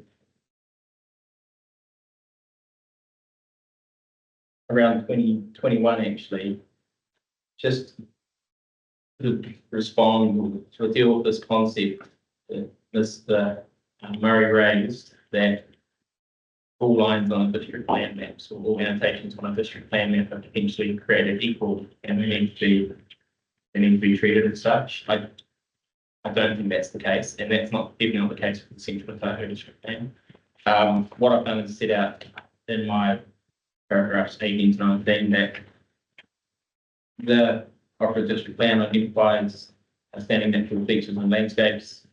It identifies significant community landscapes, which I understand the landscapes under section sort of 7C of the RMA. By comparison, at Bannockburn, the building line restriction doesn't seem to as overtly obviously engage those section 6 and 7 matters which the plan has been designed to address. That's not to say that Bannockburn, that's not to say that the site isn't relevant to all sections of the Act that has areas that section 6 of the Act. My point there from those paragraphs is to just level out that the ODP does have relatively has bigger policy intentions around managing landscapes and community landscapes and rural zones.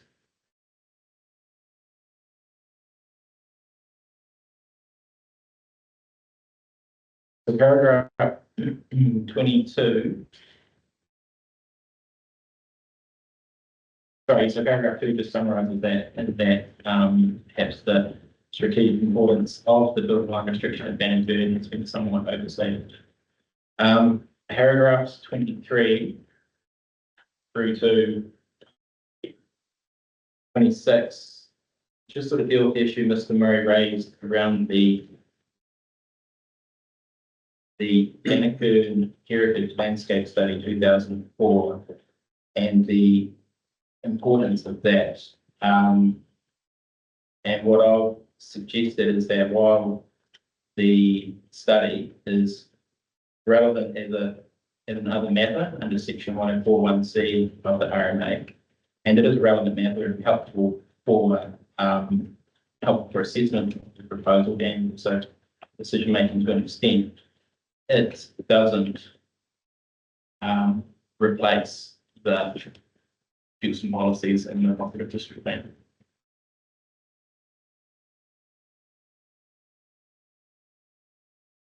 And related to that, I've also identified policy 5.2.3 of the operative regional policy statement 2019, which is the policy relating to heritage. And just for avoidance of doubt, in paragraph 26, I'll just discuss there that I think Mr. Searell's assessment has responded to and has shown that the proposal is in that policy, especially in C, avoiding efforts of pests and those values that can be variable planes being regional dimensions of the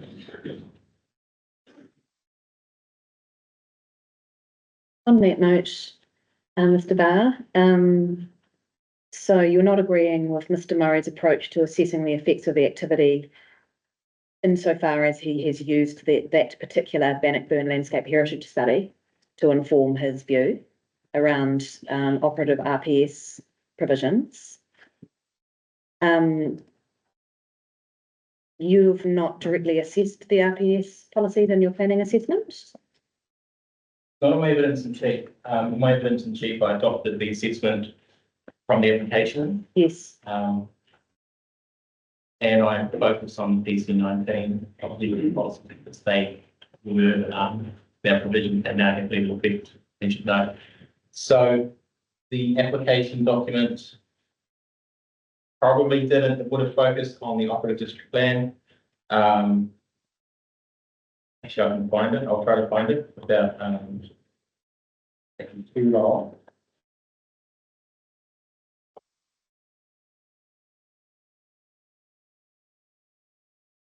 Yeah. Volume 1, the King Docs. And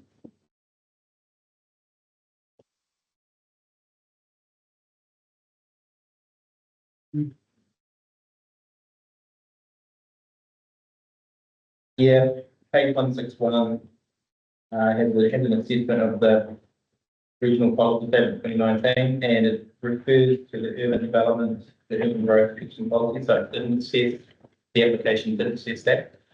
So I guess in paragraph 25, where I've identified the policy and discussed it off. You've now addressed it. Do that. Yes, okay, thank you. Thanks for confirming that for me.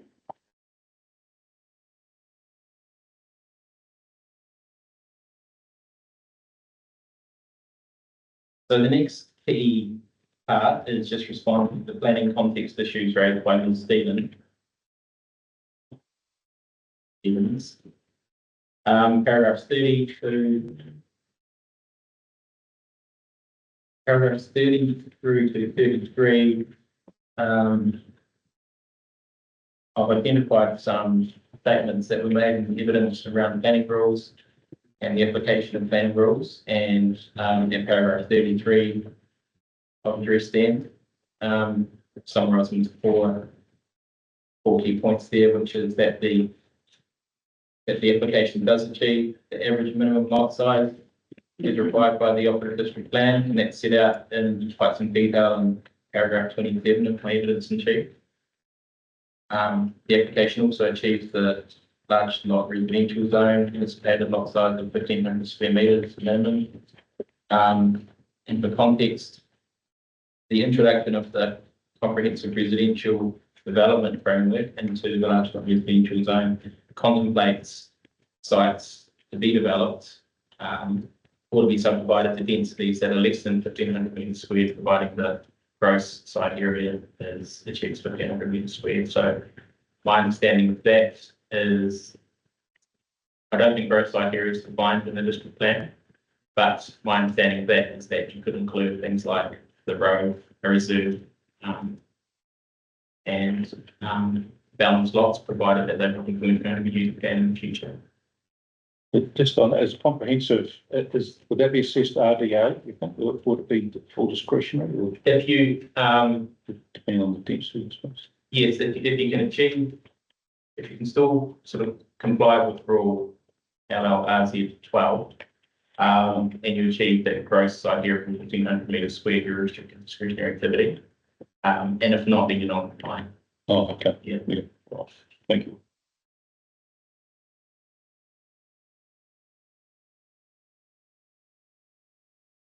So paragraphs 34 through to 37 just deal with this relative importance of policy 7.2.8 and the management of change and how that might relate to the site.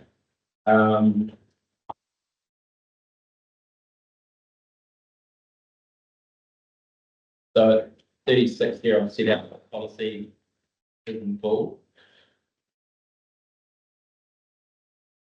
And then fundamentally, I consider the policy, notwithstanding that it's secretly deleted, in full. The policies, more of a process statement to provide direction around how to manage sort of large scale plan changes, or large scale subdivisions where, like to be a reverse sensitivity issue at the interface between different land uses and different zones. And it also asks you to consider it if it's a major change of the interface. And in paragraph 38 through to 40, what I've done there is I've identified some parts in the evidence where we're sort of taking policy 7.2.8 to be able to apply policies of the rural resource area. What I've done is that I've attempted to identify that the district plan doesn't invite that consideration. Despite what policy 7.2.8 says in the context of reading a plan as a whole, there's also other very instructive policies in section 4.4 of the district plan, which is the rural zone, rural resource area, and also in 7.2, which is the sort of companion text, equivalent text in the residential resource area, which makes it, in my view, says in fairly uncertain terms, or fairly certain terms, that the policies contained in this section are specific to that particular part. They both say, you'll see there under 38, it says the policies contained in this section apply to the rural resource area. Chapter 7, under paragraph 39, it says the policies contained in this section are specific to the residential resource area. So the point I'm trying to make from planning context is that you cannot apply the objection policies of the rural zone to any other zone. Yeah, I encountered that policy when I was commissioner for a supermarket, new supermarket, which is in the residential zone. And that was the key policy that was addressed through evidence there. So that's a major change. You know, that would clearly be valid in your view. And so is the point you're making here that we've got a RRA, and the issue at point is the building line restriction, which is almost like an overlay, I guess, but it's certainly not a change in zoning. Is that the point you're making? It's rural adjoining RRA, but it's not the land in question with the houses and the BLR are not in a different zone. Is that the point you're making, or is it something else? I think what I'm trying to make is that the building line restriction manages the interface. Policy 7.2.8 is a policy which says if there's a big change happening, like a plan change or perhaps a subdivision of a certain type, that's potentially clashing against other activities or other resources or values at the edge of the site, the edge of the zone, then policy 7.2.8 lets you engage that and consider that. But it's in terms of the placement of that, when we're not here in a plan drafting context, but in terms of the placement of that policy and also where it's applied, it's sitting in section 7, which is residential resource area. Policy was going to be applied in a way that Stevens would like to apply it. It would have been sitting in chapter 6, section 6 of the operative district plan, which is where you deal with sort of strategic urban growth related issues. I don't think I've answered the question very well. I think you have. That's helped. I guess I was finding that there was a clear cut case where I was involved in this. This one's possibly not so clear cut. But if we ruled that 728 was relevant, is that fatal to your application? Or I mean, how would you assess it under 728 if you were asked to? Because it's about managing change, isn't it? Would that cause problems for your assessment, for instance?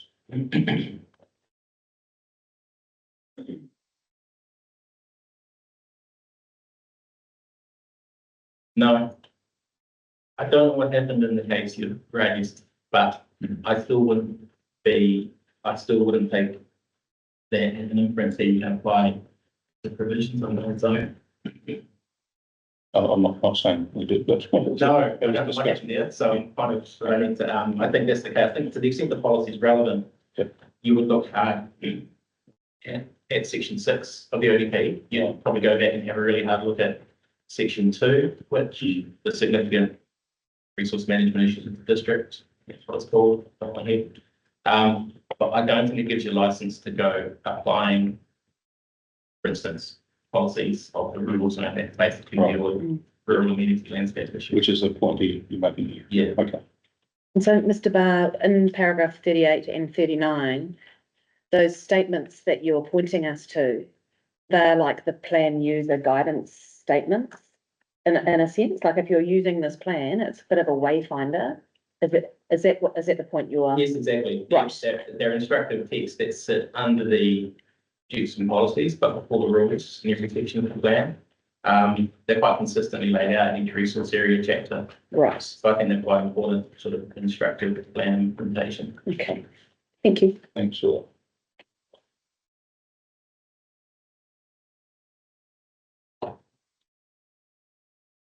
So just to summarise with paragraphs 41 and 42, so collectively, I find both the planning and landscape services experts evidence for 30 they're somewhat contradictory to each other.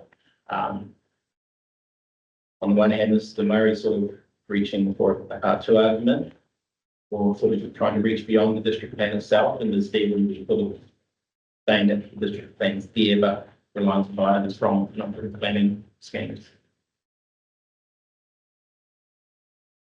Paragraph 43 responds to minute 9 and the memorandum from the council's reporting officer.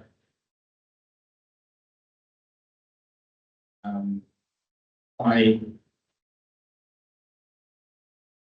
think the most important part about that short passage is that the application is not relying on and is not seeking consent under the residential comprehensive development.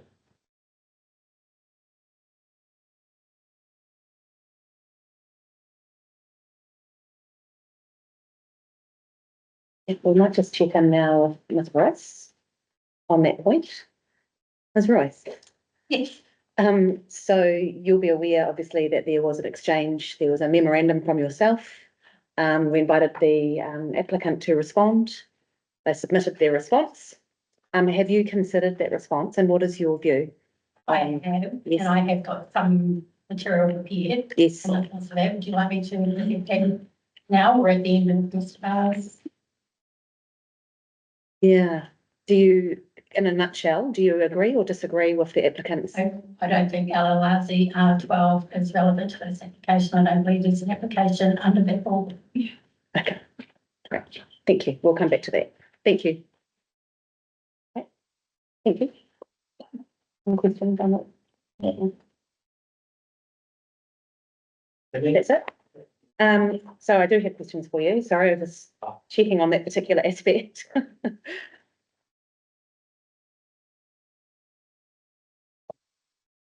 The building one restriction rule is in the operative district plan is restricted discretionary.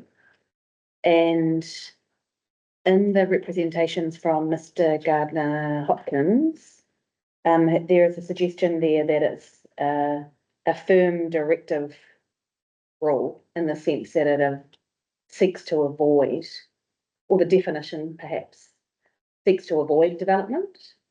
From a planning perspective, what is your view on the role of a rule as compared to a policy in the sense, in terms of directive avoid?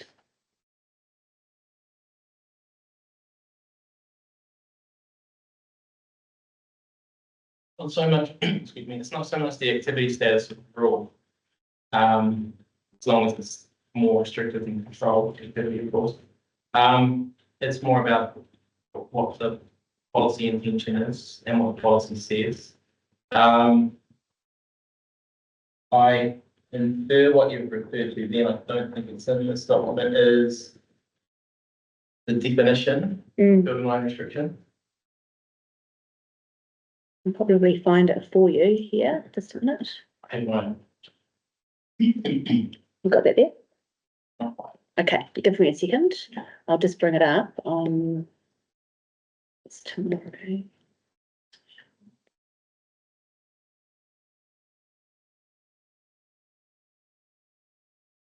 Is the district plan on the tab on the information?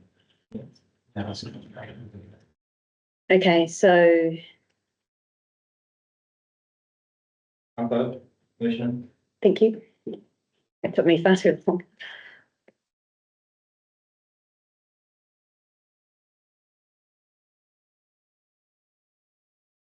It's a definition, and not a bad one, it's just a binary statement describing what a building one restriction area is. It's not to be read as a policy, for us would be a policy. Okay, That my short answer on. thank you. And the wording of the rule itself, it, in your view, it's quite clear.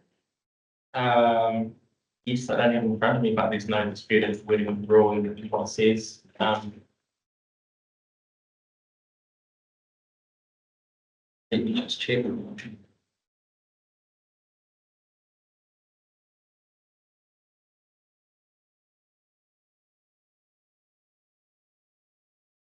Yep, no, I don't have any comment to make on the rule. The rule's straightforward.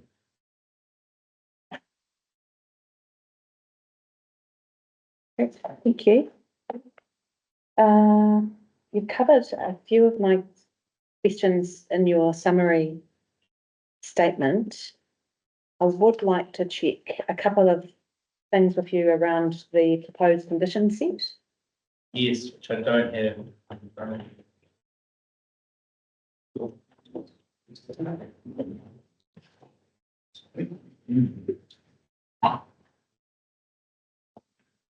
Oh, thank you.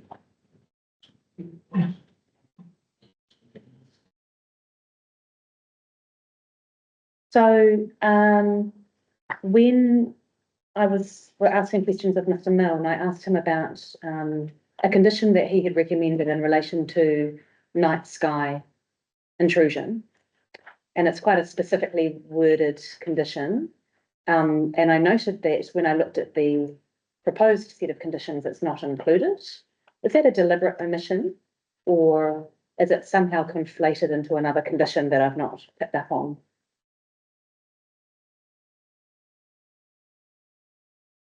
It wouldn't be on purpose. The intention was to adopt Okay, all the recommended conditions, if you look at some of the reconcile that hopefully would have been raised. It has been integrated into another condition. Point of clarification, are we talking about a night lighting condition in relation to subdivision development works? Like street lights, bollards on the road, or are we talking about a condition for future landowners in their development? it was the condition recommended by Mr. Milne in his evidence, which I believe was separate from the bollards and street. Yeah, I think Yeah. I remember that. I think. If you could follow that up. Yeah, that's at some probably a point. condition. There should be a consent notice condition potentially. Yeah. I was trying to sort of land between it. There's Commissioner, there is condition. Consent notice condition 7 on page 7. It might not be, it's probably not as directive as what it could be from the sound of things, but condition H says any outdoor lighting must be fixed, capped, filtered or pointed downwards and screened to reduce light spill. Yes, I think the reason I've looked at it is because obviously when we're looking at the technical experts' conditions and how effect might be managed, it's then important to see how that might transfer into a set of conditions to properly understand that the effect and how that might be mitigated. And the wording that is proposed is quite specific. Okay. So it would be helpful to understand that a bit more. Yeah, I think that just needs some more attention, but we'll come back. Thank you. Sorry, is that one street lighting as well, or just, because we heard from, Bartlett about the, reference to the code? Let's check both. Yeah. And another question for you, Mr. Barr, around conditions. So, Mr. Milne has talked in his evidence details the landscape management plan, which is then conditioned. I've noticed in the draft phrasing of those conditions, there's various terminology. There's landscape master plan, landscape plan, and landscape maintenance plan. And to me, it's not overly clear how those relate to what Mr. Milne has proposed as a condition of consent, and whether there just needs to be, are they all forming part of the overall same landscape plan? Are they separate components? Will they all be, yeah, I just need a bit more clarity there. Yes, okay, thanks. I don't have an answer right now. I think it's something to look at. Yeah. And on a similar vein, while I'm on the, I'm interested in the archaeological heritage management plan. In the sense that there's a lot of aspects that could be bundled up into such a plan, which would then all fall within the authority of Heritage New Zealand. At the moment, I've seen heritage covered in a few different places across those conditions. And to me, it's not clear how heritage would be managed. Whether those different elements can be consolidated as part of a archaeological management plan, which has to then be approved by Heritage New Zealand, which then is submitted to council to say it's all been endorsed before anything can proceed. Just interested in your views on how those conditions would work if implemented. And that's something that you might not answer now, but something to return to perhaps. I can offer an answer at least. I mean, there's a condition at the bottom of page 13. There's a catch-all condition really, and it says in the event of subdivision, the subdivision development works or process will be associated. So section with obtaining an archaeological authority identifies additional measures to manage heritage items as necessary for a particular lot, and consent notice shall be registered on written title. So that's kind of the Thank you. Sorry, Savannah, if you could speak up, please. So what I've done is propose a consent notice that allows, proposed a condition that allows the consent notice to be imposed, which essentially picks up additional items that we've had identified through the subdivision development works and also through the archaeological authority. That's a bit of a catch-all so that the recommendations or conditions that fall out of the archaeological authority can be included as a consent notice condition. I had thought about not really a chicken or egg, it's more about process timing with obtaining a resource consent first, then obtaining the archaeological authority, and then perhaps there could be different conditions and they might contradict each other a bit. So that condition M on page 13 sort of designed to be a bit of a catch-all that provides some flexibility for consent notice to be imposed without perhaps having to go back to a variation. I proposed to essentially ask for a consent notice condition on some lots of these new items. But I think your question sort of alluded to a bigger, the wider issue around how to as comprehensively as possible manage heritage on the site.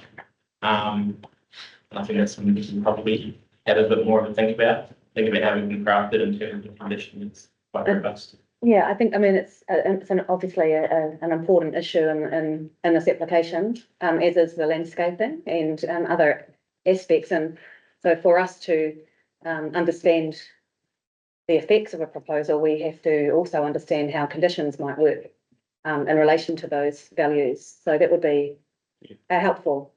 The other one I'll just mention on that thing was there's a condition at the bottom of page 7, accidental discovery protocol prior to section 224. So just wondering, so that's an ongoing type of condition. If anything's discovered during construction, there's a stop and so on. I wonder whether that's in the right place. But okay, yeah, that's an ongoing condition, I would have thought. But anyway, Ross might comment on that.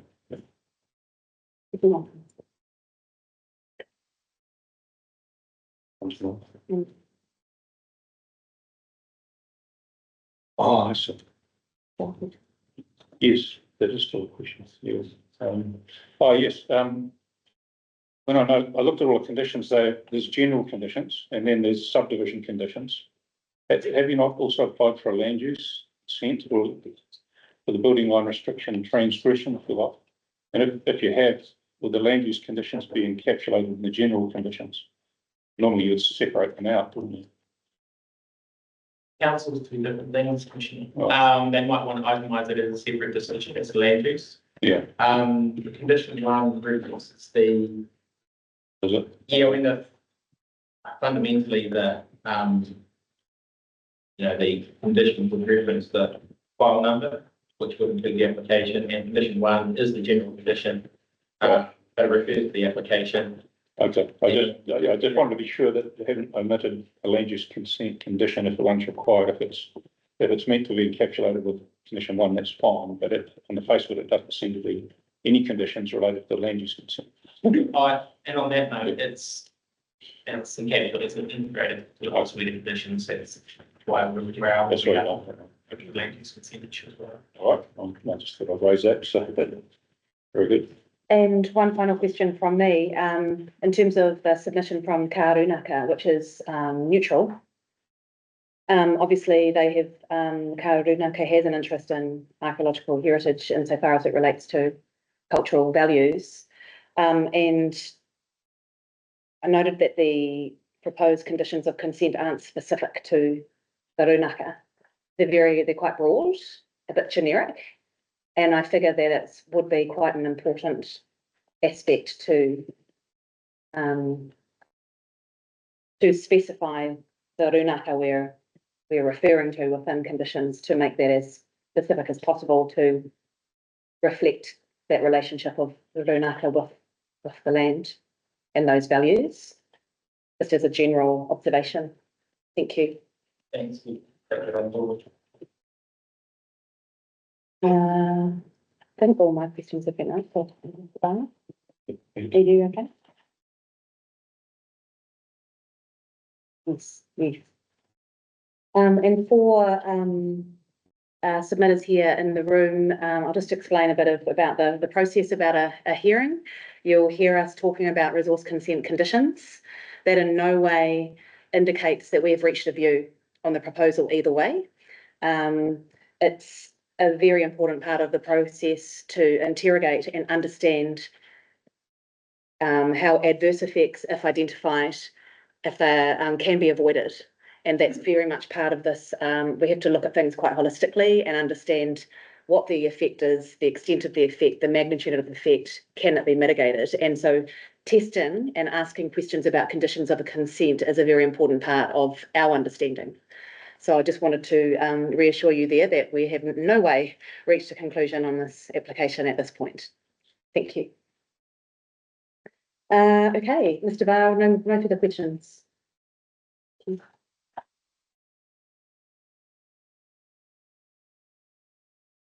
Well,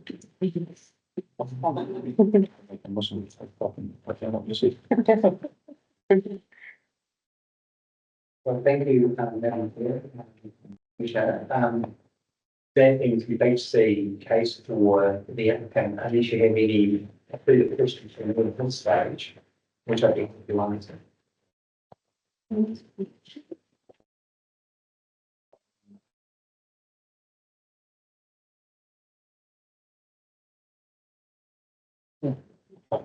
No further questions at this point. Yes. Thank you. Clearly, there's some work to be done in relation to the consent commitments, and Mr. Barr will be here throughout the hearing, and so if there are other matters that arise, either from submitters or from the recording officer, then they can be noted, identified, and addressed at a later point in the hearing. So it's the conditions represent the applicants endeavours to this point, but that there will be further refinement of those at times. Thank you. Thank you. Okay, so we're making good time. It's now 2:12. I suggest we break. It's a good time now to break for afternoon tea, and then if we return at 2:30, we can hear from submitters. We're quarter of an hour ahead. I have on my schedule here Mr. Olds, then Charles and Nicola Hughes, Martin Early, and Graham and Rosalind Herbison. Thank you. Don't often come across another Rosalind. Okay, so that's, and I think we're making good time. We're going to be on time for our finish. We do have probably, is there another submitter here other than 30 that was due to present tomorrow afternoon that could present this afternoon? No? No? Okay, that's fine. Thank you. We'll see you back here at 2:30. Thank you.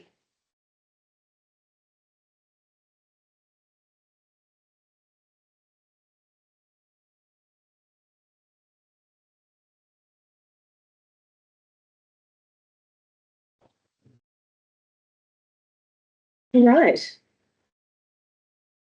Go to the right page.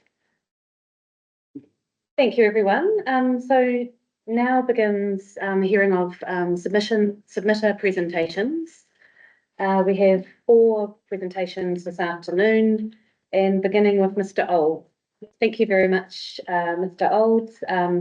Give or take 15 minutes is allocated for submissions. So we'll see how we run with time, and just, yeah. You have a copy of my statement? Yes, we've read your written submission as well. And we also have a copy of your statement today. So thank you. If you can take us through this is a summary. I'm just going to read it if that's fine. Yes, absolutely. And just try and remember to keep your voice projected. Thank you. Thank you. Thank you, Mr. Olds. My name is David Olds. I'm a resident of Banburn and I've lived on Harrison Road for 9 years. Harrison Road is on the other side of Gedling from this other side. And I have a copy of the road looking down on the side. I submitted an opposition to resource consent 230318. Now I'm appearing today to reaffirm my opposition to that application and to the council's recommendation for grant consent. I'm not opposed to development in Banburn. However, I believe it should be well thought out and should occur on land that is identified as appropriate. I consider that much of the land covered by this application is not appropriate for housing, and the existing of the building line restriction on this land indicates to me that previous councils have also deemed this land not appropriate for housing. My evidence today will focus on 4 key areas. Firstly, the breach of the building line restriction and negative effects flowing from this. Secondly, the inadequacy of the applicant's landscape and visual assessment report and the incorrect conclusions arrived at within that report. Thirdly, the inadequacy of the council's peer review of that landscape and visual assessment report and their acceptance for its conclusions as being found. And lastly, the precedent that would be set should this consent be granted in its current form. So firstly, the building line restriction. By far my strongest objection to this application is the applicant's desire to build within the area affected by the building line restriction and the adverse visual effects that will flow from this. These adverse effects will be most obvious from points to the east of the site around the Banburn Inlet. Most of the proposed lots are either wholly or partially within the restricted area and will be highly visible from this location. The applicant is not just seeking minor relief from the building line restriction, but is in effect asking for the building line restriction to be completely ignored. To my knowledge, the existence of the building line restriction is not disputed by either the applicant or the council, nor is the intention for which it was established, namely to contain Banburn within a hollow so it would not be visible from the Conwell Basin and to protect views around the Banburn Inlet. And that's as quoted in a number of the documents, including the LVA that was part of the application. And the bold in that statement is mine. The building line restriction has remained on planning maps to the current day, and it's not altered by the recent Plan Change 19 process, despite it being mentioned in a number of submissions. The intent of the building line restriction is as relevant today as it was when it was established in 1987. The view to the west of the Banburn Inlet remains largely open and clear of housing, and this view remains worthy of the protection afforded by the building line restriction. There has not been any change in the regulatory environment, which would make the building line restriction any less relevant today than when it was established. Paragraph 5.2 in the Landscape and Visual Assessment Report states that housing along Hall Road and the main road has been built since the establishment of the BLR, and that this somehow means that building may be anticipated within the building line restriction. I do not agree with this assertion and argue that the presence of the building line restriction means that development is explicitly not anticipated in this area, given that that is the whole purpose of the building line restriction. It should be also noted that Hall Road and Domain Road cannot be seen from the bank being lit, so this assertion seems rather meaningless. The Landscape and Visual Assessment Report concludes that the negative visual effects due to a breach of the building line restriction will be low to moderate, and consider this to be appropriate. I strongly disagree with this conclusion, and my comments on the inadequacy of the LVA appear in the section below. It is my opinion that the adverse effects of building within the building line restriction cannot be adequately mitigated, despite the proposed restrictions on building heights and the profit planting plan. With respect to the adequacy and accuracy of the Landscape and Visual Assessment Report and associated graphics packages. Firstly, I do not profess to be an expert in landscape assessments or standards, so the comments and opinions that I'm about to say are those of a layperson. However, I do believe that there are some obvious failings of the LVA which should be clear to both professionals and non-professionals alike. The choice of representative locations in the LVA appears to be heavily biased towards the applicant. Any objective analysis of the effects should include at least one location directly opposite the subject site. The lack of this, although such vantages are plentiful and obvious, leads to the conclusion that this is intentional rather than an oversight. And for an example of one such site, please see the photo that I've attached. And for your benefit, that photo is taken from Kiambu Road. It's between locations 5 and 6. And there are a number of locations along that road which paint exactly the same picture. The photographs in the original graphics package attached to the application, so that was RMM dated January 2024, include a mixture of focal lengths from a range of cameras. All the photos were in wide angle, showing the subject site in the far distance, with only vague indications of where the subject site was located. No overlays were provided, showing the location of individual lots or building platforms.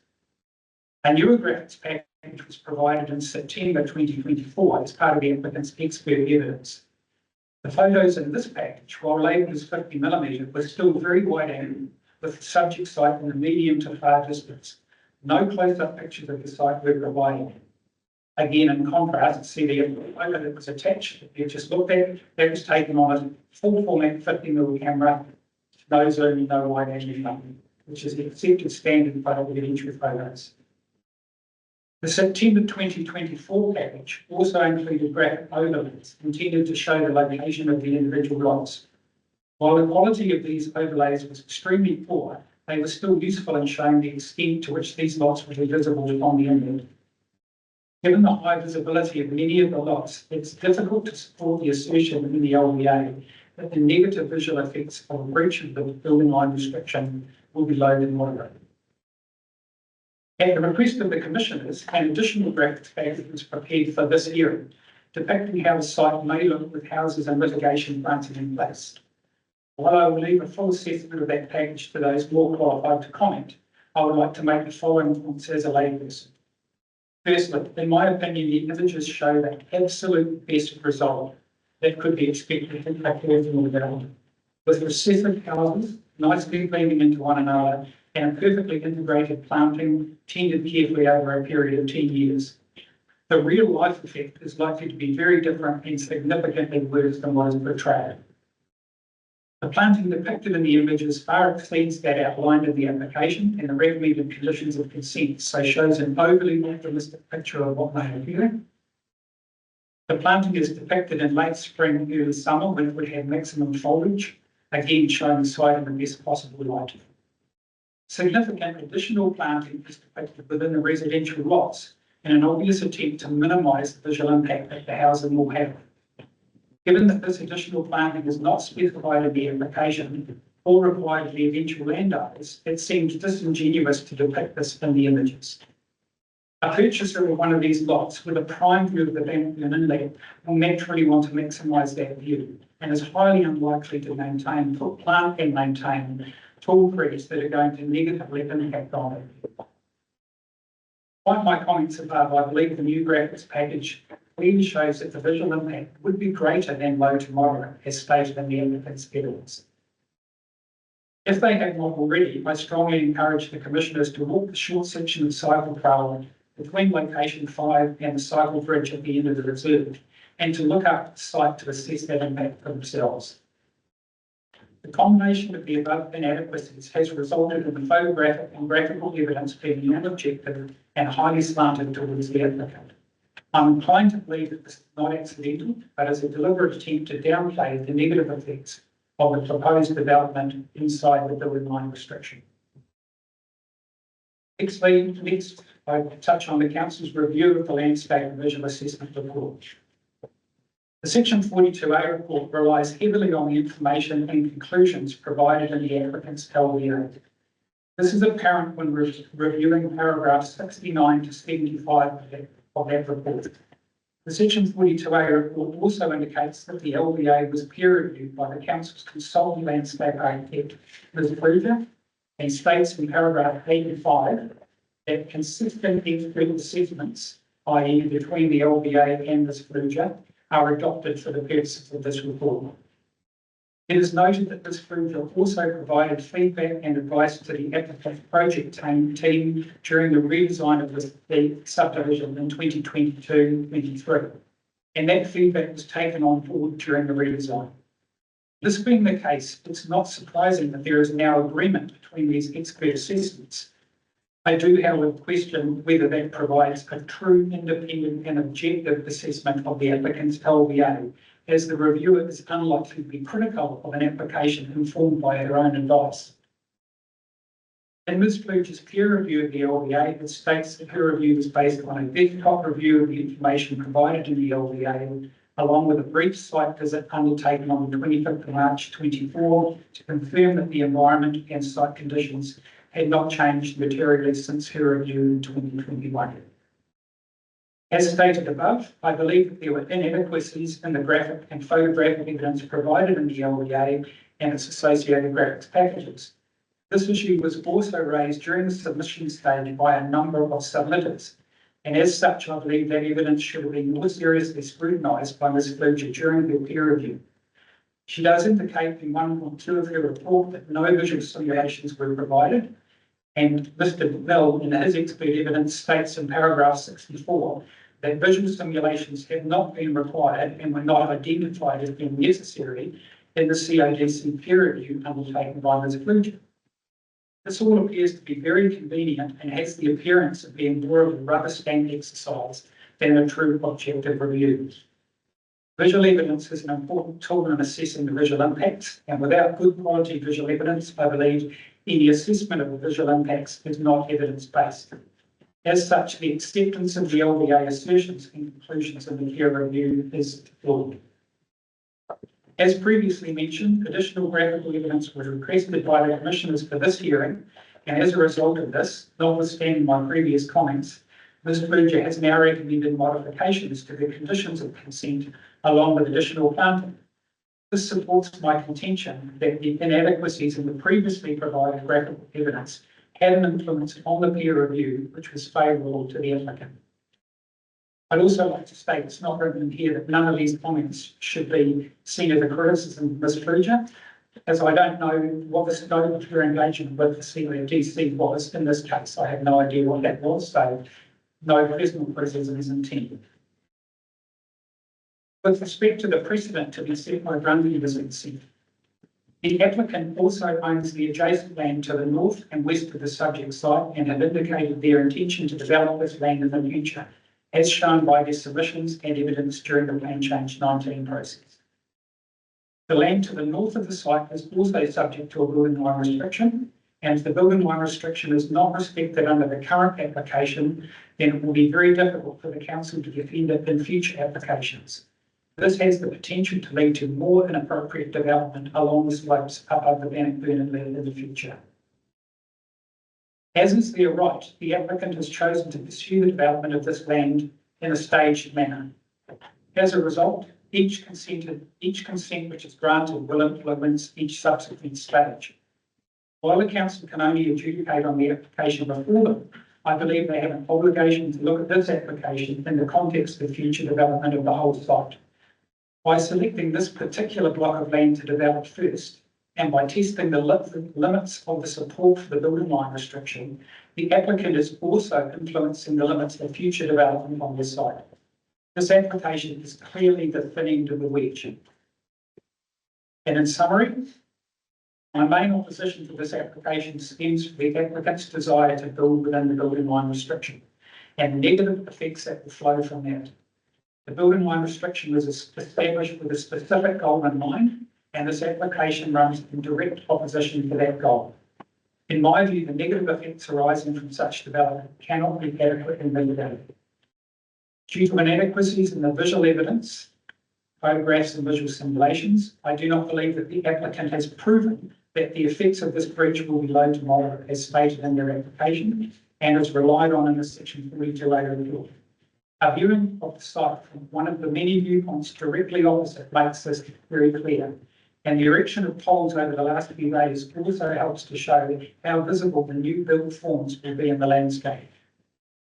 I do not believe that the council's peer review of the LVA was sufficiently robust, and as a result, incorrectly accepted the assertions and conclusions of the LVA, and this peer review was heavily relied on in the section 42A report. Granting of consent in its current form would set a dangerous precedent for future development on the remainder of the applicant's site, with an increased negative effect on the visual landscape. The applicant understandably has a desire to maximise the yield on the land. In this case, however, I believe this desire has led to a badly planned subdivision, which seeks to maximise yield at the expense of the local environment. The applicant holds ample land within the building line restriction, which is available for development, without the need for this development to extend into the protected area. The council has an obligation to uphold the integrity of the building line restriction and to ensure that the high amenity value afforded by an unspoiled Bannockburn Inlet is protected for current and future generations. I'm seeking that the application be rejected in its entirety. And I thank you for the opportunity to present my views. Thank you, Mr. Olds, for your very clear presentation today. I am interested in your paragraph 16 and the photograph that you've attached for us to look at there. So did I understand correctly that that photograph is from Kenmure Road? This photograph is taken from the cycle trail, but directly above that point there is a lay-by on Kenmure Road. In fact, there's two of them. So when you pass around the end of the inlet, there's a cycle bridge. Yes. And just the next 200 metres of road past there, there's two lay-bys. Yes. And directly below that on the cycle trail is this spot. Thank you. And so this is an example to me of 100 metres in one direction is one of the selected sites. 100 metres in another direction is another selected site, but neither of them are as representative as this one is. Thank you. I think we may have stopped there yesterday on our site visit at that very location on the lay-by mistake. But I'm trying to find the view platforms, the viewing locations. So that's really interesting to see that perspective today. I'd also note that there's 3 or 4 residences above there which have exactly the same view, and our residence up in Patterson Road has a very, very similar view. Right, thank you. And so at paragraph 21, where you're encouraging the hearings panel to walk that short section, that's what you're suggesting in relation to this photograph? Correct. Gotcha, right, thank you. Thank you. And at paragraph 20A, you've expressed a concern that, in your opinion, the images show the absolute best result that could be expected to occur from the development. And at the end of that, you've said the real life effect is likely to be very different and significantly worse than what is portrayed. What do you mean there? What is possible in your mind? What is your specific concern? The overlays that have been provided show a beautiful uniform hedge of trees along the top, which I understand are actually a different species of tree than what is in the recommended conditions, like attached to consent. Correct me if I'm wrong in that respect. And that line of trees also flows down the boundary of where all the housing is.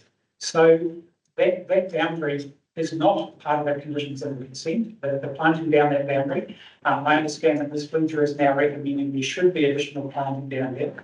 It also appears, though it's extremely difficult to tell from the visual simulations you can see from so far away, but it also appears that there's additional planting on the residential lots themselves. And I don't know how that additional planting could ever be policed by the council. Certainly not on an ongoing period of 10 years. In fact, the planting on even in lot 30 and the recommended planting down the side of that is shown at 10 years. Now, unless those trees are extremely well maintained for 10 years, I'm suggesting that what the real life outcome may be after 10 years may not be nearly as pristine as the beautiful images that have been portrayed. The houses are all of the same monochromatic colour, so they're very recessive. They flow nicely down the hill. Unlikely that 5 or 6 lots are all going to design houses in exactly the same way, but them to merge nicely into one another. So I'm suggesting that those photos are an overly optimistic picture of what that site may look like in 10 years' time. Okay, thank you. That's helpful. Do you have any questions? Really good answers and good evidence. You've prepared a good statement, well done. And the only other additional matter was the precedent matter. You talked about the applicant owns other land. I did ask a question at the start about the balance lot 50 in the area that's affected by the BLR, and I was told that that area is too steep to build on. But are you talking about land further afield than that? So my understanding, again, directly if I'm wrong, that the land directly north of lot 50 that runs up to Storeyard Hill. Right, that's I believe it's also owned by the applicant. okay. Also, with respect to your question this morning about the development on lot 50, Yeah. it was made very clear that at this point, there are no plans for what's going to happen on lot 50. So we can't rely on that with respect to the trails through that land. Yeah. That seems quite different to the evidence that the applicant had during the plan change 19 process, where there was a very comprehensive plan for what they would like to see on lot 50. Now, they may have moved on from that, I don't know. Well, thank you. No, that's useful. Thank you very much. Thank you, Mr. Olds. Thank you for your time today and for your patience waiting for your turn. And yeah, good to hear from you. Thank you. Welcome, Mr. Hughes. It appears Ms. Lyons is printing us a copy of what I assume is your statement. Thank you. My original, plus comments of findings. Thank you. We'll wait to have that in hand before we start. So do it. Yes, thank you. Specialists, Diane and my wife, Nicola, have lived in appearance. My background is that been a land surveyor for over 30 years, 40 of which have been from. I'm working for local authorities and private centre targets of the council, Alexandra, and from Lower County, all around the area, and more recent times, I've been retired for 10 years now. More recent times, private development. And I'm not really, but client wanted seriously. I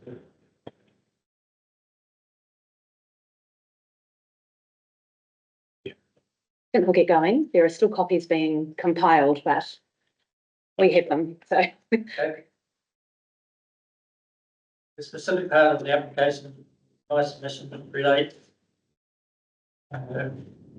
One, non-compliant lot sizes in the A4 zone. 2, non-compliance with building line restriction. 3, non-compliance with grading standards and code of practice. 4, reserves and walkways. 5, effects on amenity values in the neighbourhood.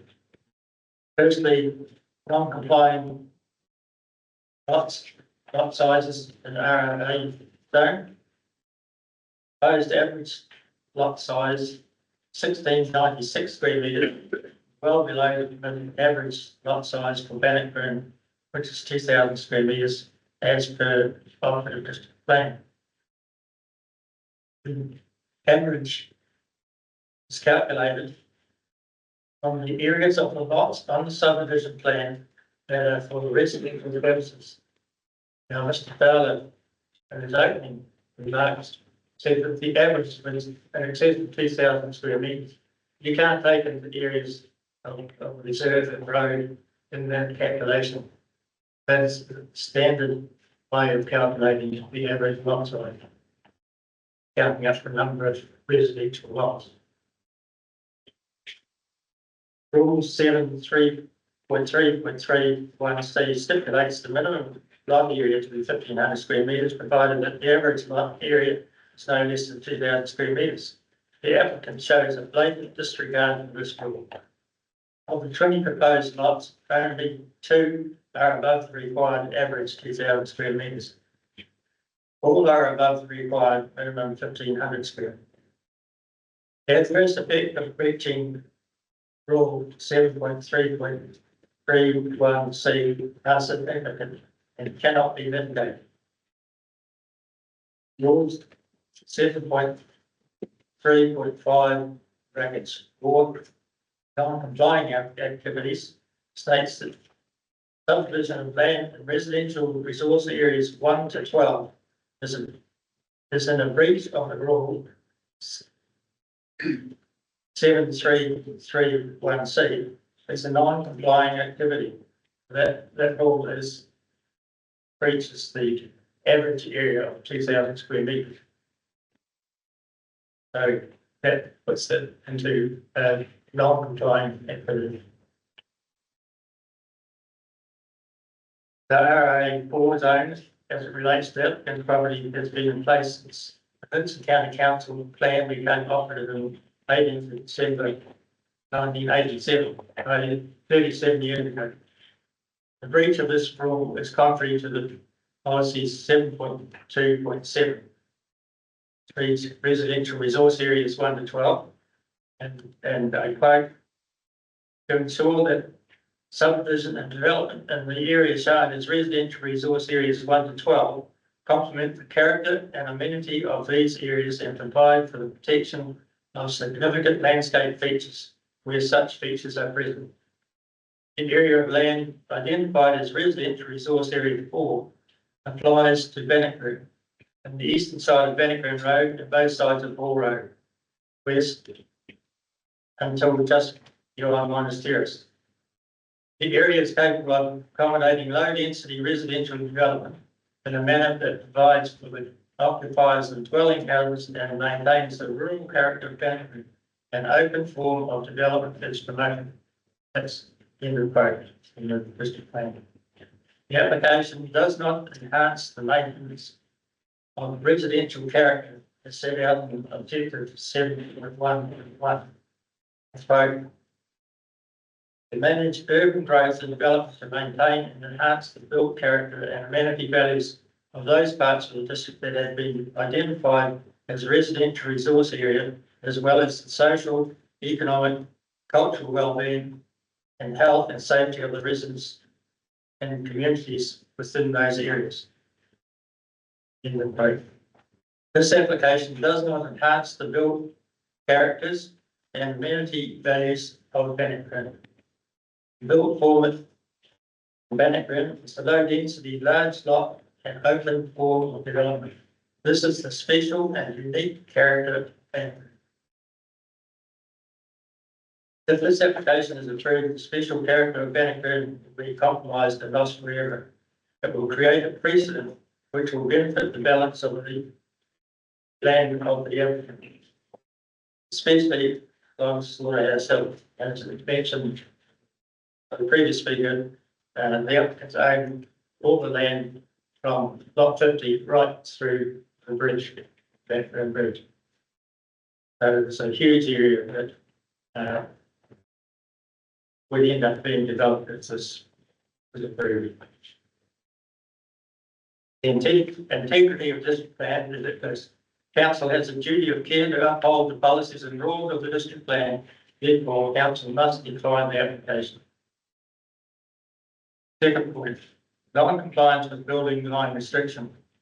The application proposes 12 of the 20 lots for residential purposes be located within the building line restriction. Proposed from the district plan under the definitions. Plan page 18.2.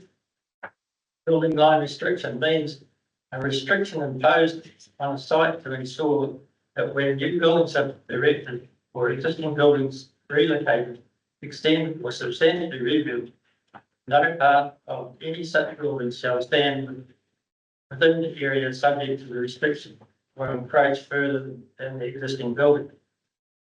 The copy you might, that was a flat take on there, but underneath that, rule 12.7.71 states, no building shall be erected with any building line restriction shown on the planning maps between the building line and the feature to which it relates. The relevant planning map 8 and 8A. The building line restriction on applicant's land is along the entire and eastern portion of land within the area of the application. It is the ridge and eastern faces sloping down to Searell Street and then Green. This building restriction area has been in place for 37 years and is stated in the transitional district plan of Vincent County Council operative date 18th of December 87. Ordinance 4.5.2 residential boundary zone and subclause 4.5.2.3 brackets 3 subdivision of land and use of land sites for permitted use. Quote, in order to maintain the landscape character and views from the north and east, no buildings may be erected on that part of the zone which is shown on the planning map in B as restricted building area. Plan B is attached.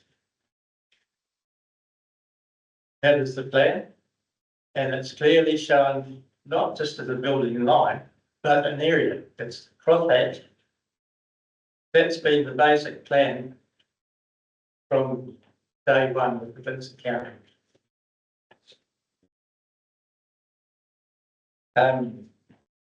As a result of the plan review in 1998, maps 8 and 8A were amended on the 1st of July 2000 to clarify building line restrictions in a more definitive way.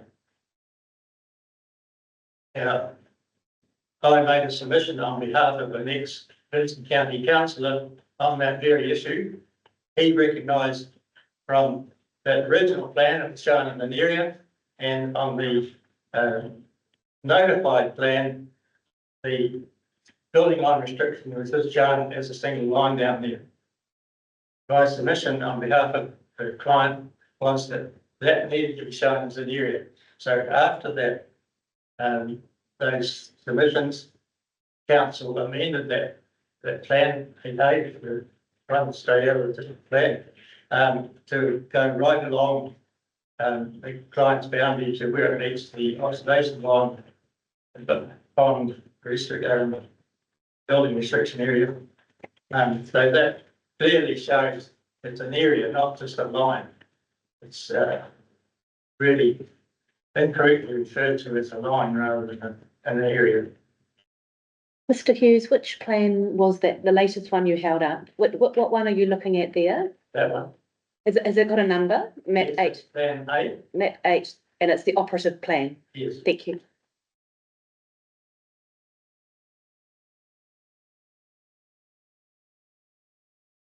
So that became operative in 2009. I've included the history of the building line restriction because of the length of time it has been in place, 37 years, and undisputed. And you understand that the applicant has owned the land most of that time.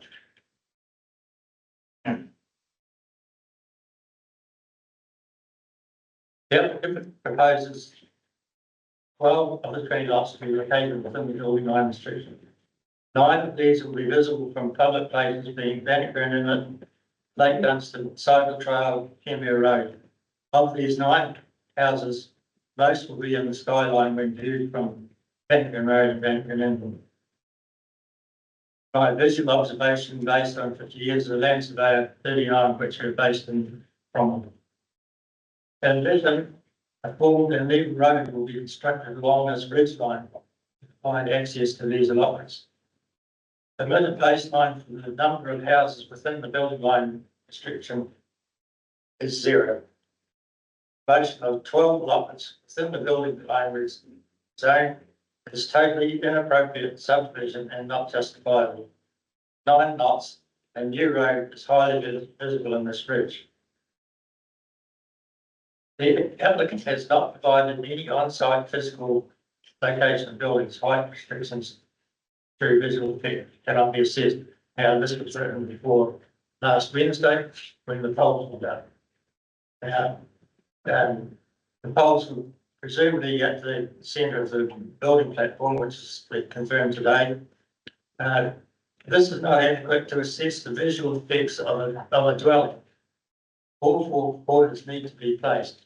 And in my previous experience with the council, when there's been specified building platforms, they have required the 4 corners of the building platform to be marked, and that gives you a better visual effect of the impact of the whole building, not just a pole indicating, well, there's a building somewhere there. So it's been inaccurately marked. And I mean, those markings were provided previously. So,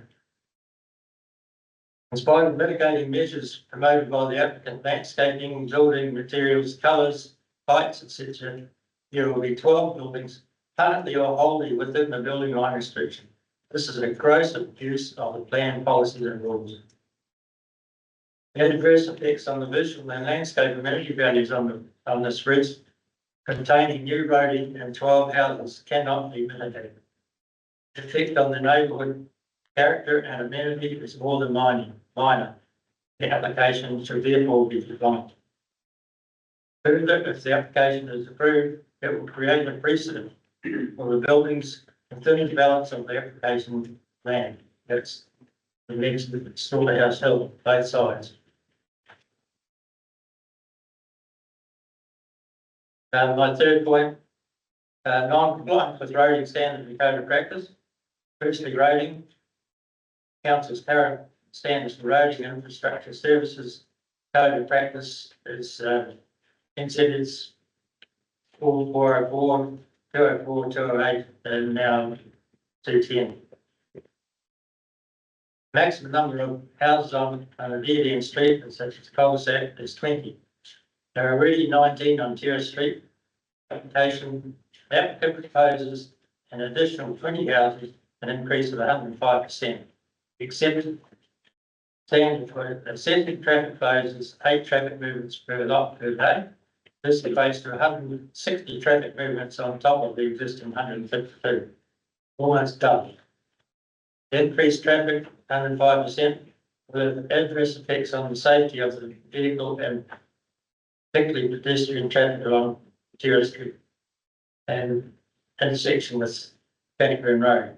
Although the applicant has promoted a footpath along Terrace Street, it needs to be extended northward along Bannockburn Road to a safe crossing place opposite the post office. Plenty of room along this section of Bannockburn Road, as the true boundary is 5 metres east of the existing boundary fence. So, and there's also a council stormwater line that runs along that part of the Leave Road. So it's plenty of room. So, walnut tree that will probably have to come out right up the corner. Next is the increase in noise, particularly during construction of both roading services and subsequent housing, will be significant in the presently peaceful street. Traffic congestion, especially parking on berms during house construction, will be a problem. Protection, destruction of the water races, destruction of the water races will be a real challenge. And once the subdivision is complete, the issue of the title stage, council will then be responsible and liable for protection and maintenance of the water races for eternity and satisfaction of heritage exemption. The applicant breaches the roading standard and a number of houses on Indian Street. The adverse effects cannot be mitigated, therefore consent should be declined. Reserves and walkways. The application includes a public reserve right to the typo, should be lot 30, an area of 0.41 hectares added on the original. The case encompasses some archaeological features, water races, which are preserved in walkways and provided a good look at particularly of Bannockburn Inlet, Searell Creek to the east, and a look at view of Bannockburn to the west. Lot 40, 4.4 hectares should also be included as public reserve, as it includes archaeological items and would eliminate any future issues of building within the building line restriction on Water Race Hill.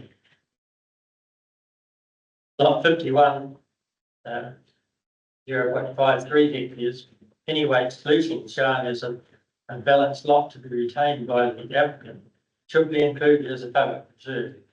Although it was reported as an archaeological site, it has been grossly modified with the construction of council's wastewater main running full length through it, and more recently, construction of numerous pipe pumps.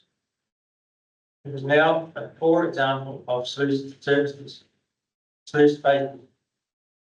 Superior examples are in the dock sluices west of Bannockburn. Little regard has been made of stormwater runoff from existing and future roading, which will accumulate in the vicinity of lot 3 and subsequently flow down the gullies, scouring out the wastewater pipeline. Provisions should be made to pipe the stormwater down through sluices to Rivers Gully. Existing tracks are shown on the application plans, but there is no commitment to construct or formalise them into walking paths, provided access from Searell Street to the background. Track through Pennyweights sluicing should be formed and formalised as a walking track through a public reserve. Track shown west of lot 1 is too steep to use as a walking track. Notice it was shown as an existing one, but it's very steep. I use it as a training run.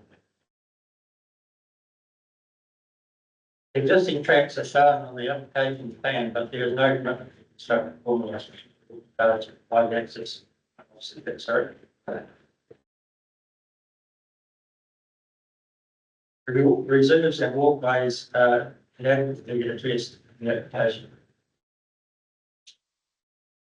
Fifth item, effects on amenity values in the neighbourhood.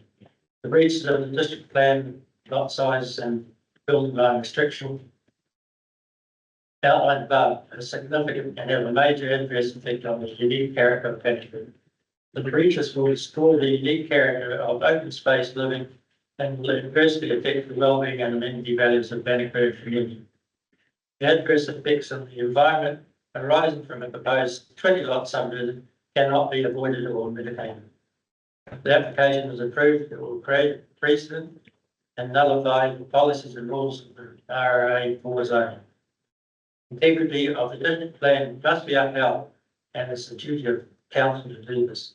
Therefore, the application must be declined. finally, section 6, section 104D, RMA, 1991. Section 104D of the Act requires that in relation to adverse effects, consent authority may grant resource consent for a non-compliant activity only if the adverse effects on the environment will be minor, or the application is not contrary to the objectives and policy of the plan. As outlined above, the adverse effects of the proposed subdivision are considered to be more than minor. Furthermore, the proposal considered to be contrary to the plan objectives and policies. Threshold test of 104D is therefore considered not to be satisfied. Council must refuse resource consent. Thank you, Mr. Hughes. I do have a question for you, given your experience in implementing some of these provisions over time. You've clearly got a historic and long-standing association with the area. In terms of the beginning of your statement today, you talked about non-complying lot sizes in the residential, the RA4 zone. And you are asserting that the average is determined from the areas of the lots on the subdivision plan that are for residential purposes. Yeah. So is that your experience of implementing that rule? Yeah. Right. We have evidence before us which is saying that there is no exclusion in terms of part of that calculation, that it's not just residential lots to be taken into account. So you would disagree with that statement? Definitely. Right. And so you've interpreted and implemented that rule quite often, numerous times in your... Yes. Right, and it's right. Okay. And then that was I was in a larger special practice that included that for example, all the local authorities and that's how the answer. Okay. Thank you. Thank you. Okay, 2 or 3, Mr. Hughes. All right. First of all, on your page 3, you talk about the non-compliance with the building line restriction. I was just going to ask, I don't think it's come up anywhere. Are you aware of any breaches of that building line restriction over the last 37 years? Do you know of anyone who's got a consent to build outside that area or inside that area? Inside. Yeah, is anyone? No, because I've seen out buildings Right. around. As far as you know, all of those ones are compliant. Specifically, Okay. was outside that. Okay. All right, no, I was just curious. In the previous stage. Okay.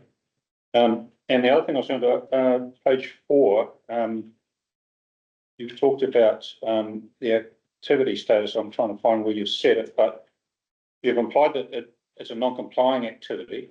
We talked about the lot sizes makes it non-complying in your view. Yeah. And you've also given us some evidence on section 104D, which applies to non-complying activities. But we've got 3 planners involved in this process, and they're saying that it's either restricted discretionary or discretionary, but I don't think there's any planners saying that it's non-compliant. Well, they haven't been hit. Okay, yeah. 7.3.5. Right. We'll ask them to respond to that. But even in the Vincent County scheme, as I understand it, this activity would be a conditional use. In the old parlance, that's essentially a discretionary activity. That's what Mr. Fowler told us today. So I don't think there's ever been a sort of an avoid.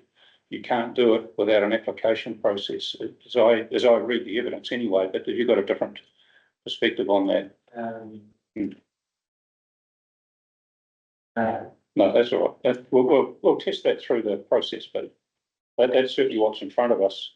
Yeah, I hadn't checked with Vincent. Yeah, that's all right. Yes, just in terms of the roading, the traffic and noise and those sorts of things, I take it you accept that this land will and can be developed for housing. The issue before us is really how far it goes beyond the BLR. Oh, So, yes, sorry. Yeah. I meant to make a comment on that. Okay. I'm not opposed to subdivision. Okay. at all development, it needs to be, as, Searell said, it needs to be in the appropriate place and comply with the district plan. Yes, okay. Either complying with the district plan or in the right place. Okay, no, that puts that in context. Thank you very much. Thank you, Mr. and Mrs. Hughes at the back there. I really appreciate you coming along today and sharing your experience and views on the application. Thank you very much. And Mr. Early. Hey, thank you. Hi, my name is Martin Early. Yes. Very happy to call Mark. I'm an expert in nothing on this, other than a resident of the area who resides obviously and recreates every day. I'm not an expert on these submissions, tell it for the group, but I'm a user of this area and as I say, I live here every day. So really the main points I was wanting to raise was, into my submission, was the building line restriction. So I purchased the property with my late wife about 5 years ago, and within you see, so I live at point X on the first photograph, which is down the bottom. What road is that? It comes up nowhere the track, so I come off Kenmure Road. Kenmure, off There's a Kenmure. paper road that comes up that I live on. Yeah. Thank you. So next page you can see where I live and start my day at and doing things, paddle down the inlet and walk around everywhere and do everything that's in space. Yeah, but so you know, as a business person, I was concerned about what's going to happen with that space in front of me. I've come from a farming background, and I value space. I value, you know, the area around me, and wanted to buy accordingly. So my DD, due diligence on this, was there's a building line restriction that I thought gave me some safeguard on what's going to happen in that area out in front of me. So so I, with this progress, but I purchased and lived and developed and to that knowledge, I suppose. Yeah. So that's the part that really that I want to raise, and people who come in here in good faith, and now there's someone who's wanting to change that for their benefit and their pride to what I live in. Yeah, it's pride. Would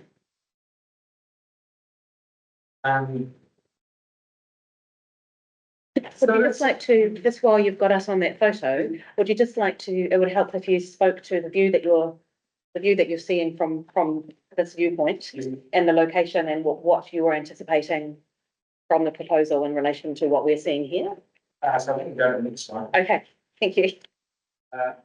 And I haven't highlighted on it. That's fine, you can just talk to us about that. Charles said where the building is going to be and behind, and the line is going to be on the right, and I think takes away from what I've got now. So it's really weird. Yeah. But I'm happy to put a mark on to be more clear on what the yeah, if you just want to talk us through the existing view and your kind of general concern about what you might see if the development was to go ahead. So I live on the triangle to it, Yes.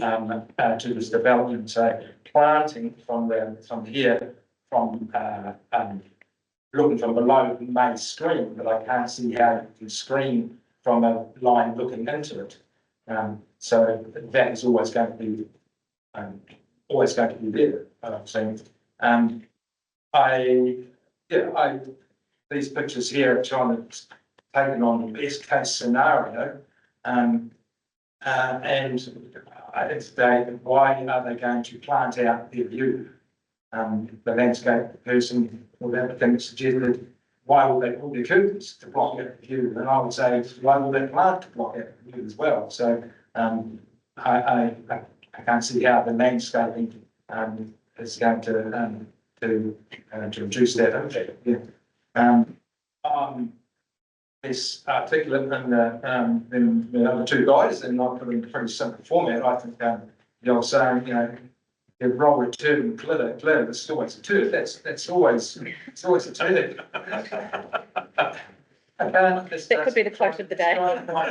It's trying to have a lot of good on, isn't it, really? Smoking mirrors, yeah, but I'm not trying to be rude on it, but trying, yeah. That's a photo of my late wife looking back into where we live. I changed it, it's not reflective now, try to make it sit into the landscape and respect the landscape, but this is again, everything's left standing on, but it's a place that, you know, it's dear to my heart. My memories, well, yeah, what it is.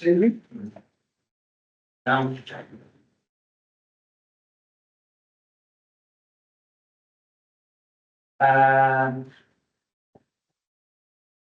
did, and with an affection, this is not my submission, but raising, nothing, but I had a little bit of logic. So really it's the development of the sites over and above the building line, so as to how they're going to be screened, what are the impacts them for other people's loss and someone's potentially gain in the development.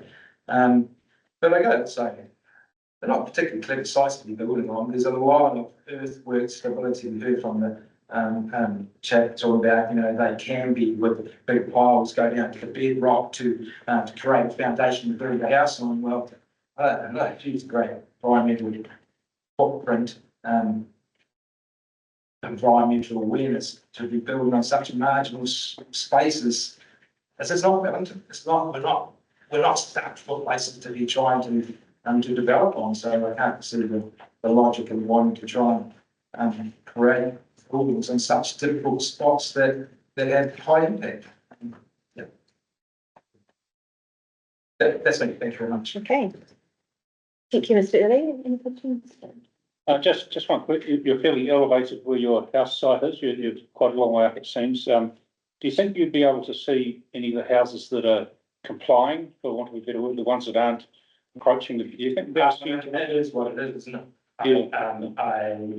That's the risk as to build a line and you say developments there. Right. We've got something to mitigate against it. Oh, absolutely. I was just curious. One is not the one, so I don't categorically know. No, it's hard to I can't try and bother that I haven't got something that I can really be applying against submitted against that. Yeah, no, look, I fully understand. Yeah, no, thank you. I've got questions.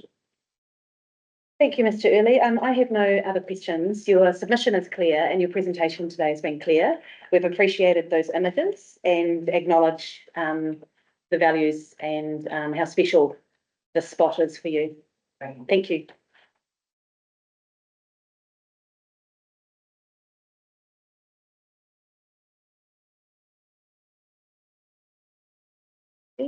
So we had Mr. and Mrs. Ferguson.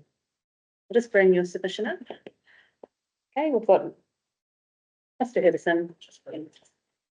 I'm appointed that I'm one of those awkward people who are known by my middle name. Oh. I'm not Graham Hoops, Peter Hoops. Peter. Graham Hoopson is my dad. Oh. Thank you. Thank you. Over to you. We've read your submission, but feel free to highlight anything from within that submission that would assist us in understanding your views. So we've owned a place in Bannockburn for over 30 years, and we've been permanent residents here for the last 12. And we've been part of the development of Bannockburn because we rebuilt 12 years ago. So we're not anti-development, it has to be done correctly. I don't want to repeat too much of what everyone else has said, but so I just want to highlight a few minor points. The first one is that this whole process shows the value of having a spatial plan for Bannockburn that was recommended in Plan Change 19. The whole process would be a lot simpler, easier if it was some basis to go on. So I think that recommending for that is something that's really important. And I want to repeat the things about the building line restriction. You mentioned that you think that it's a rule.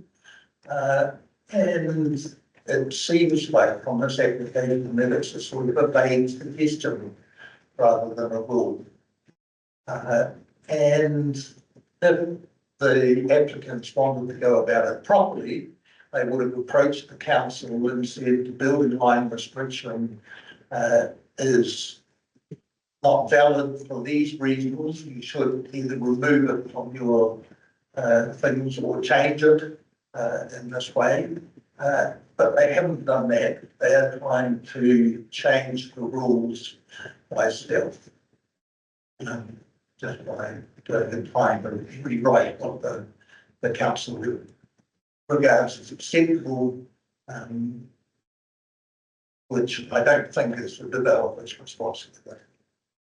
And Mr. Hughes mentioned, I'm a statistician, by the way, and so the average of the sections, I think that if you ask 100 people whether the average was talking about where a house is going to be built, I think 99% of them would say that the section size, the average section size is for the house, places where houses are going to be built. So that's the only things that I like as well. You know, I don't think the application would just want to support. Thank you. And I realise now that you're Professor Herbison, not Mr. Herbison. And I was going to ask you what your specialty is, but now we know. Yes, thank you. Can you please tell me where you reside in Bannockburn? 45 Domain Road. Domain Road. And whereabouts? This subdivision doesn't really affect us. Right. It's sort of opposite and quite a long way down. Yes. Thank you. Well, the traffic. Really, I have no questions. Okay, well, thank you very much, Professor Herbison, for coming along today. And it's always appreciate submitters being here and being in person to speak to their submission. It really does help us understand those key concerns. So thank you for your time. Thank you. Okay, right, that brings us to the end of day one.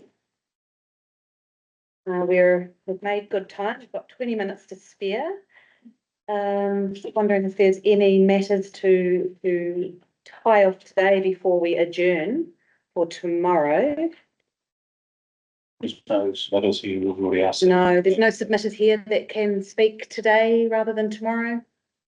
No, That's fine. no, that's fine. We're starting earlier tomorrow at 8:30, just to note that. I'm glad I saw that just then, or I turned up at 9. And we'll continue with our hearing of submissions tomorrow, starting with Birdie. So we'll look forward to hearing from your team, your experts, and also Mr. Dicey, Chairperson. And then we have another 6 submitters in that morning block before lunch, and then we'll be hearing from council staff and then back to the applicants by 2. So I think we're looking like we're in good shape to be able to achieve that schedule, but we'll keep an eye on that as we go. Okay, kia ora. Thank you everyone for your time today, and we'll see you in the morning.